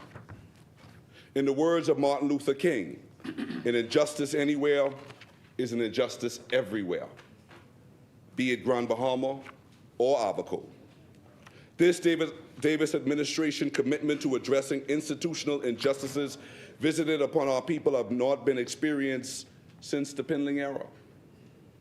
This is evidence in his unwavering commitment to the people of Grand Bahama, political courage to bridge the divide between the haves and the have-nots. The state of Grand Bahama, although unrelated, was vividly described in Mario's Cuomo speech, A Tale of Two Cities. He said these powerful words on the 16th of July, 1984. 10 days ago, President Reagan admitted that although some people in this country seem to be doing well nowadays, others were unhappy, even worried about themselves, their families, and their futures. The president said that he didn't understand that fear. He said why this country is a shining city on a hill.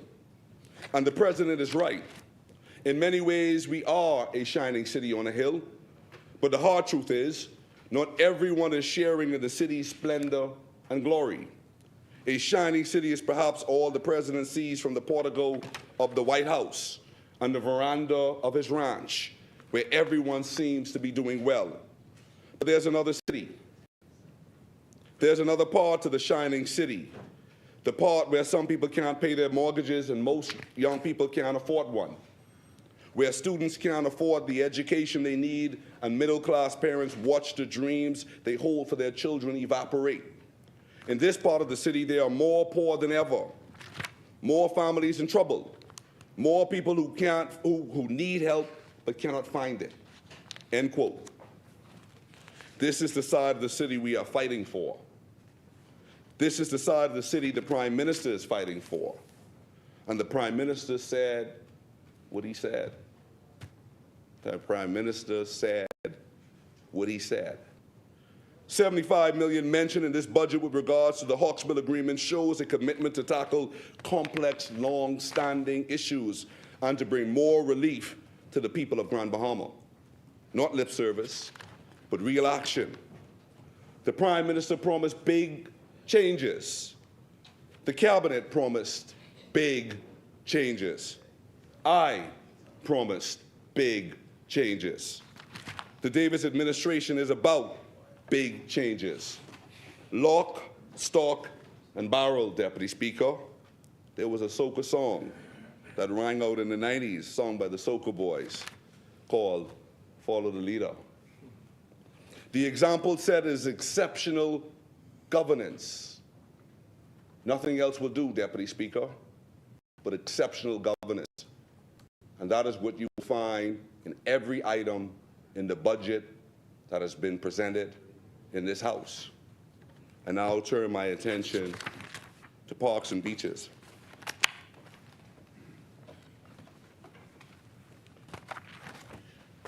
Deputy Speaker, since taking the chair of Bahamas Public Parks and Beaches Authority, it has been the singular defining achievement in my pursuit of public office. When I took the chair in 2021, there was much work to be done. The history of the inception of my arrival is in the annals of history now. The intensity of the chair at that time was breathtaking. But I give God thanks for girding me with the strength and the presence of mind to withstand all that came along with it.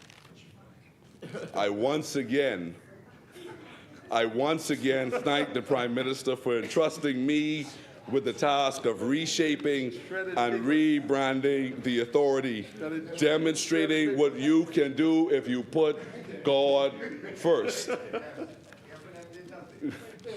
Upon taking my post, I informed the board that we must set about big changes.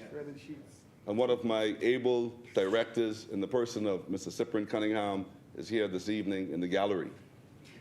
And today, Deputy Speaker, we did just that. Deputy Speaker, the sojourn from Shirley Street to Gladstone Road and Fire Trail Road was top priority. Our new headquarters is a modern workspace to house our people and receive the public in a clean, well-maintained environment. The authority mandate is clear. We are responsible for maintaining the maintenance of the roads and verges, parks and beaches particularly. But we are more than that, Deputy Speaker. Changing times dictate that we change to reflect what the public demands of us. Global standards are required. We rolled up our sleeves, Deputy Speaker, and commenced the reformation of a one-trick pony to something more meaningful. We have redefined and strengthened the structure of our accounting department, forging a more resilient department structure where we have identified inefficiencies and clarified roles and set stringent checks and balance not seen before. Matter of fact, we have commenced something that has never been done before. We, in addition to our in-house accountants, have hired outside accounting firms. The authority has never in its history produced any financial reports, and this was since 2016, not one. I am pleased to advise that all reports will be produced by October of this year. Exceptional governance and accountability. We were unable to produce the reports for 2021 and 2022 and 2023 because you must start first at the beginning and work your way backwards. This, Deputy Speaker, will account for the years 2016, 2017, 2018, 2019, 2020, 2021, 2022, and 2023. And these will be completed And upon completion by October, I am advised that the audited financial reports will be ready by the end of the year. Big changes, Deputy Speaker, and this is a big one. We are serious about governance and accountability. Big changes, Deputy Speaker. The Bahamas Public Parks and Beaches Authority has commenced the process of legally identifying all beaches access points within New Providence. This will entail the preparation of a base map showing boundaries of each access area, prepare legal descriptions of each beach access area, and provide a status position on land ownership of each access area, both public access and private access. The final report would also provide recommendations for remediation of land ownership and the process of vetting to the Bahamas Public Parks and Beaches Authority. We are about 90% completed with that report for all of the access points. And upon completion of the full report, we will submit over to the Office of the Attorney General for full and additional vetting. I was listening attentively to the speech from the Throne 2023, where it was stated, every Bahamian's quality of life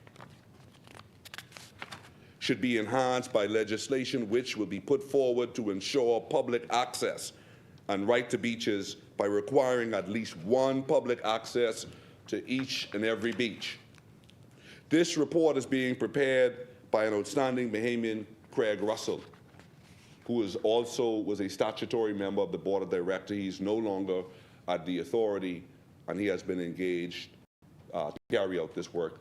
The work is about 90% to 95% completed. Big changes, Deputy Speaker, from top to bottom. The Davis administration announced an aggressive plan to develop family islands, and we have followed suit. The Board of Parks and Beaches have passed a resolution to create a Family Island Division Department focusing on providing much-needed attention to park facilities, beaches, and roads, etc. And we intend to partner with the local government to avoid any encroachment of areas under their purview. We intend to chart new ground. We are creating the managerial framework, and that is important. Big changes, Deputy Speaker. Big changes. We have an Adopt the Roundabout program, revitalization to assist with the revitalization of the capital.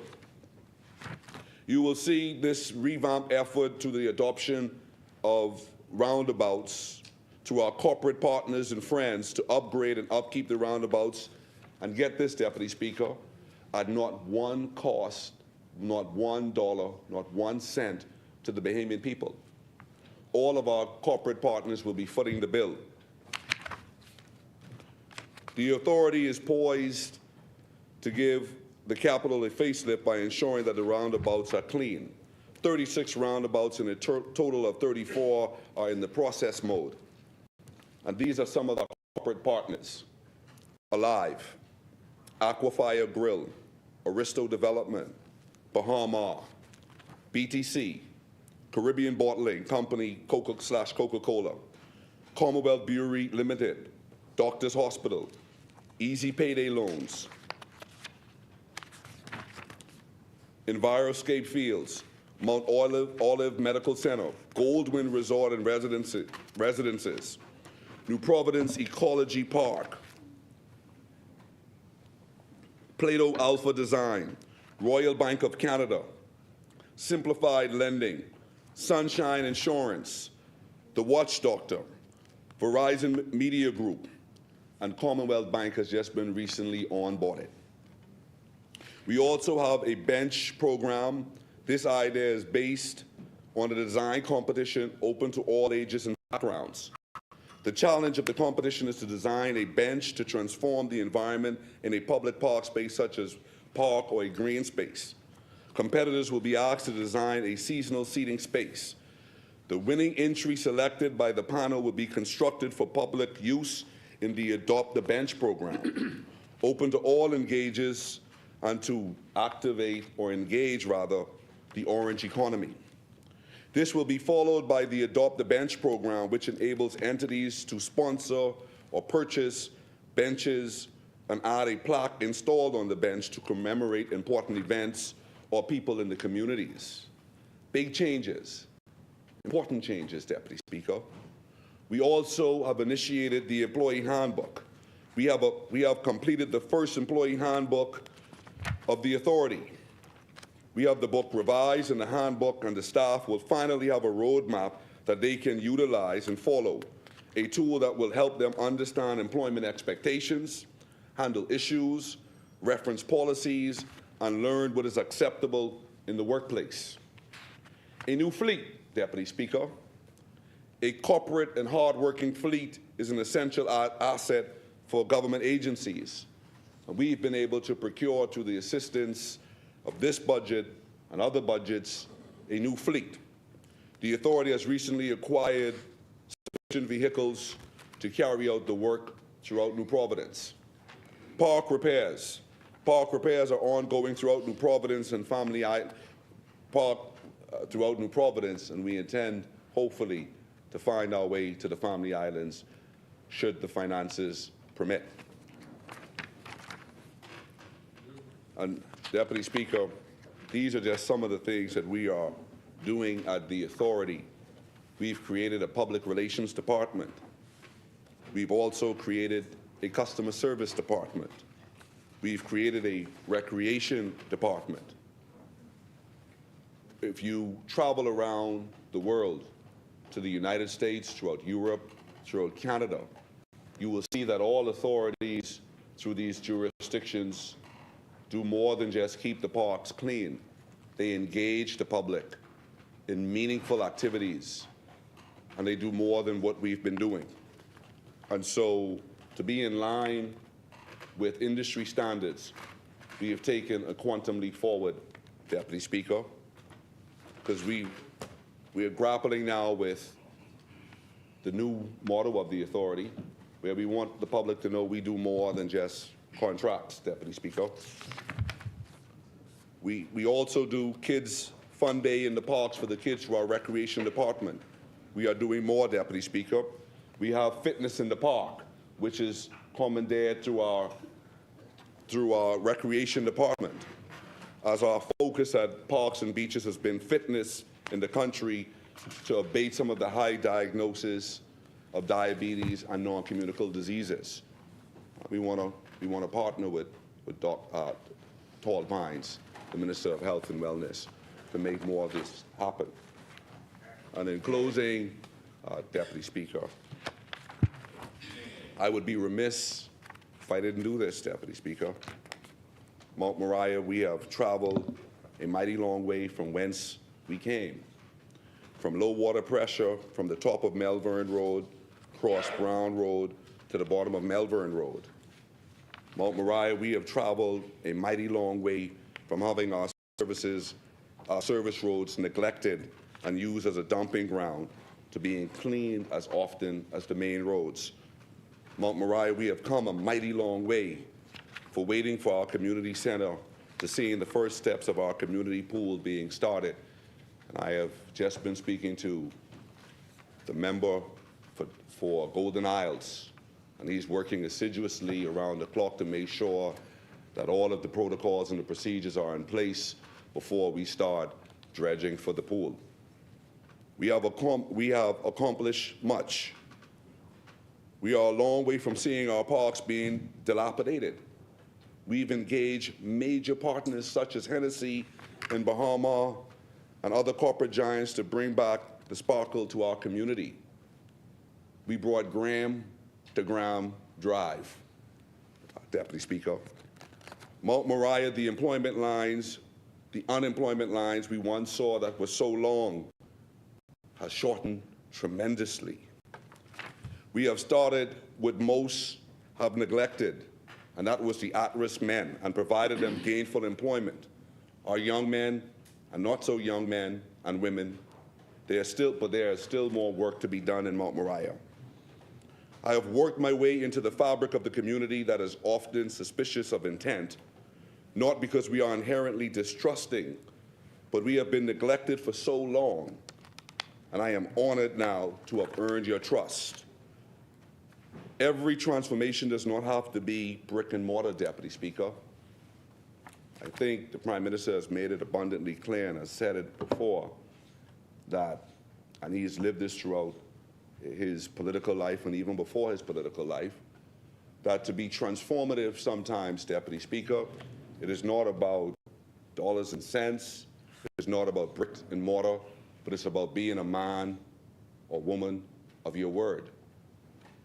It's being someone that people can rely on, someone that people can trust. And I thank the Prime Minister for trusting me at this time, in this season, in this place, to be responsible for the post that he has appointed me. And I thank the people of Mount Mariah for reposing their confidence in me, an underdog, a long shot. And we did it together, Mount Mariah, us. You lifted me across the finish line, and I will never betray your trust. I will never, ever betray your trust. And I will not get weary in well-doing, because if we faint not, 2026 belongs to us. And I will end on that note, Deputy Speaker, and state that Mount Mariah supports this budget.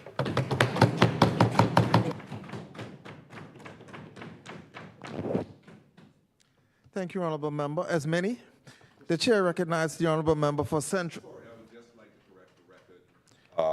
The Chair recognizes the Honourable Member for Mount Mariah. Not Craig Russell, but Christopher Russell. Thank you. Just for the record, to Thank be you, Honourable reflected Member. so that he can get his just due. Always willing to help. As many, Thank you very much, the Chair recognizes the Honourable Member for Central and South Eleuthera. Thank you, Deputy Speaker. I just want to reserve my spot for tomorrow morning. Thank you, Honourable Member. The Chair recognizes the Honourable Member for Freetown. Mr. Deputy Speaker, I rise now to move that the business of the House be suspended. Sorry? Oh, yes. Before we suspend, Mr. Deputy Speaker, St. Barnabas had promised to table some documents, so I may read them and point out where he went wrong in English class. Order that the documents be brought up.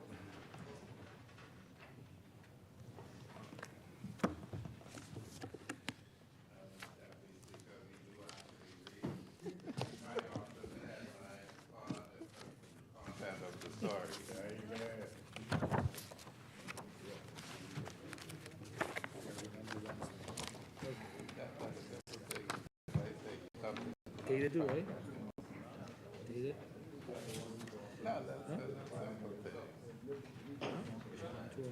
Yeah, today's the 12th.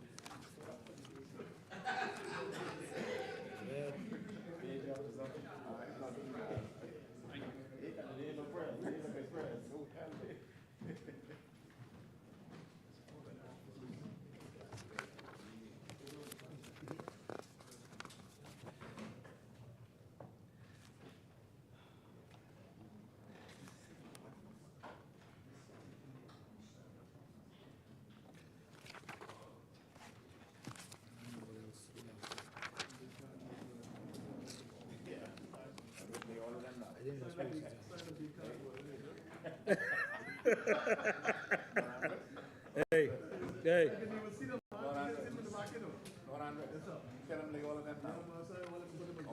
All? All of them. That's all right, man. Yeah, well, I can use them like we can be different.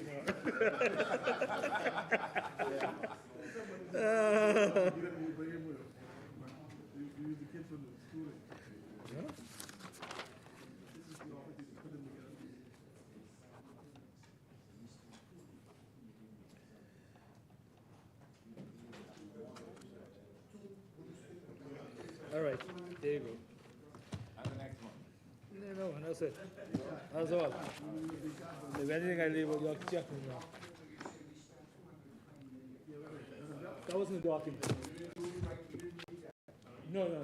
I didn't. Order that the documents to lie on the I table. didn't say you all spent it. The Chair recognizes the Honourable Member for Freetown. It would be 220. Mr. Deputy Speaker, I now move I now move that the business of the House be suspended to 10 a.m. Thursday, the 13th. Order, members.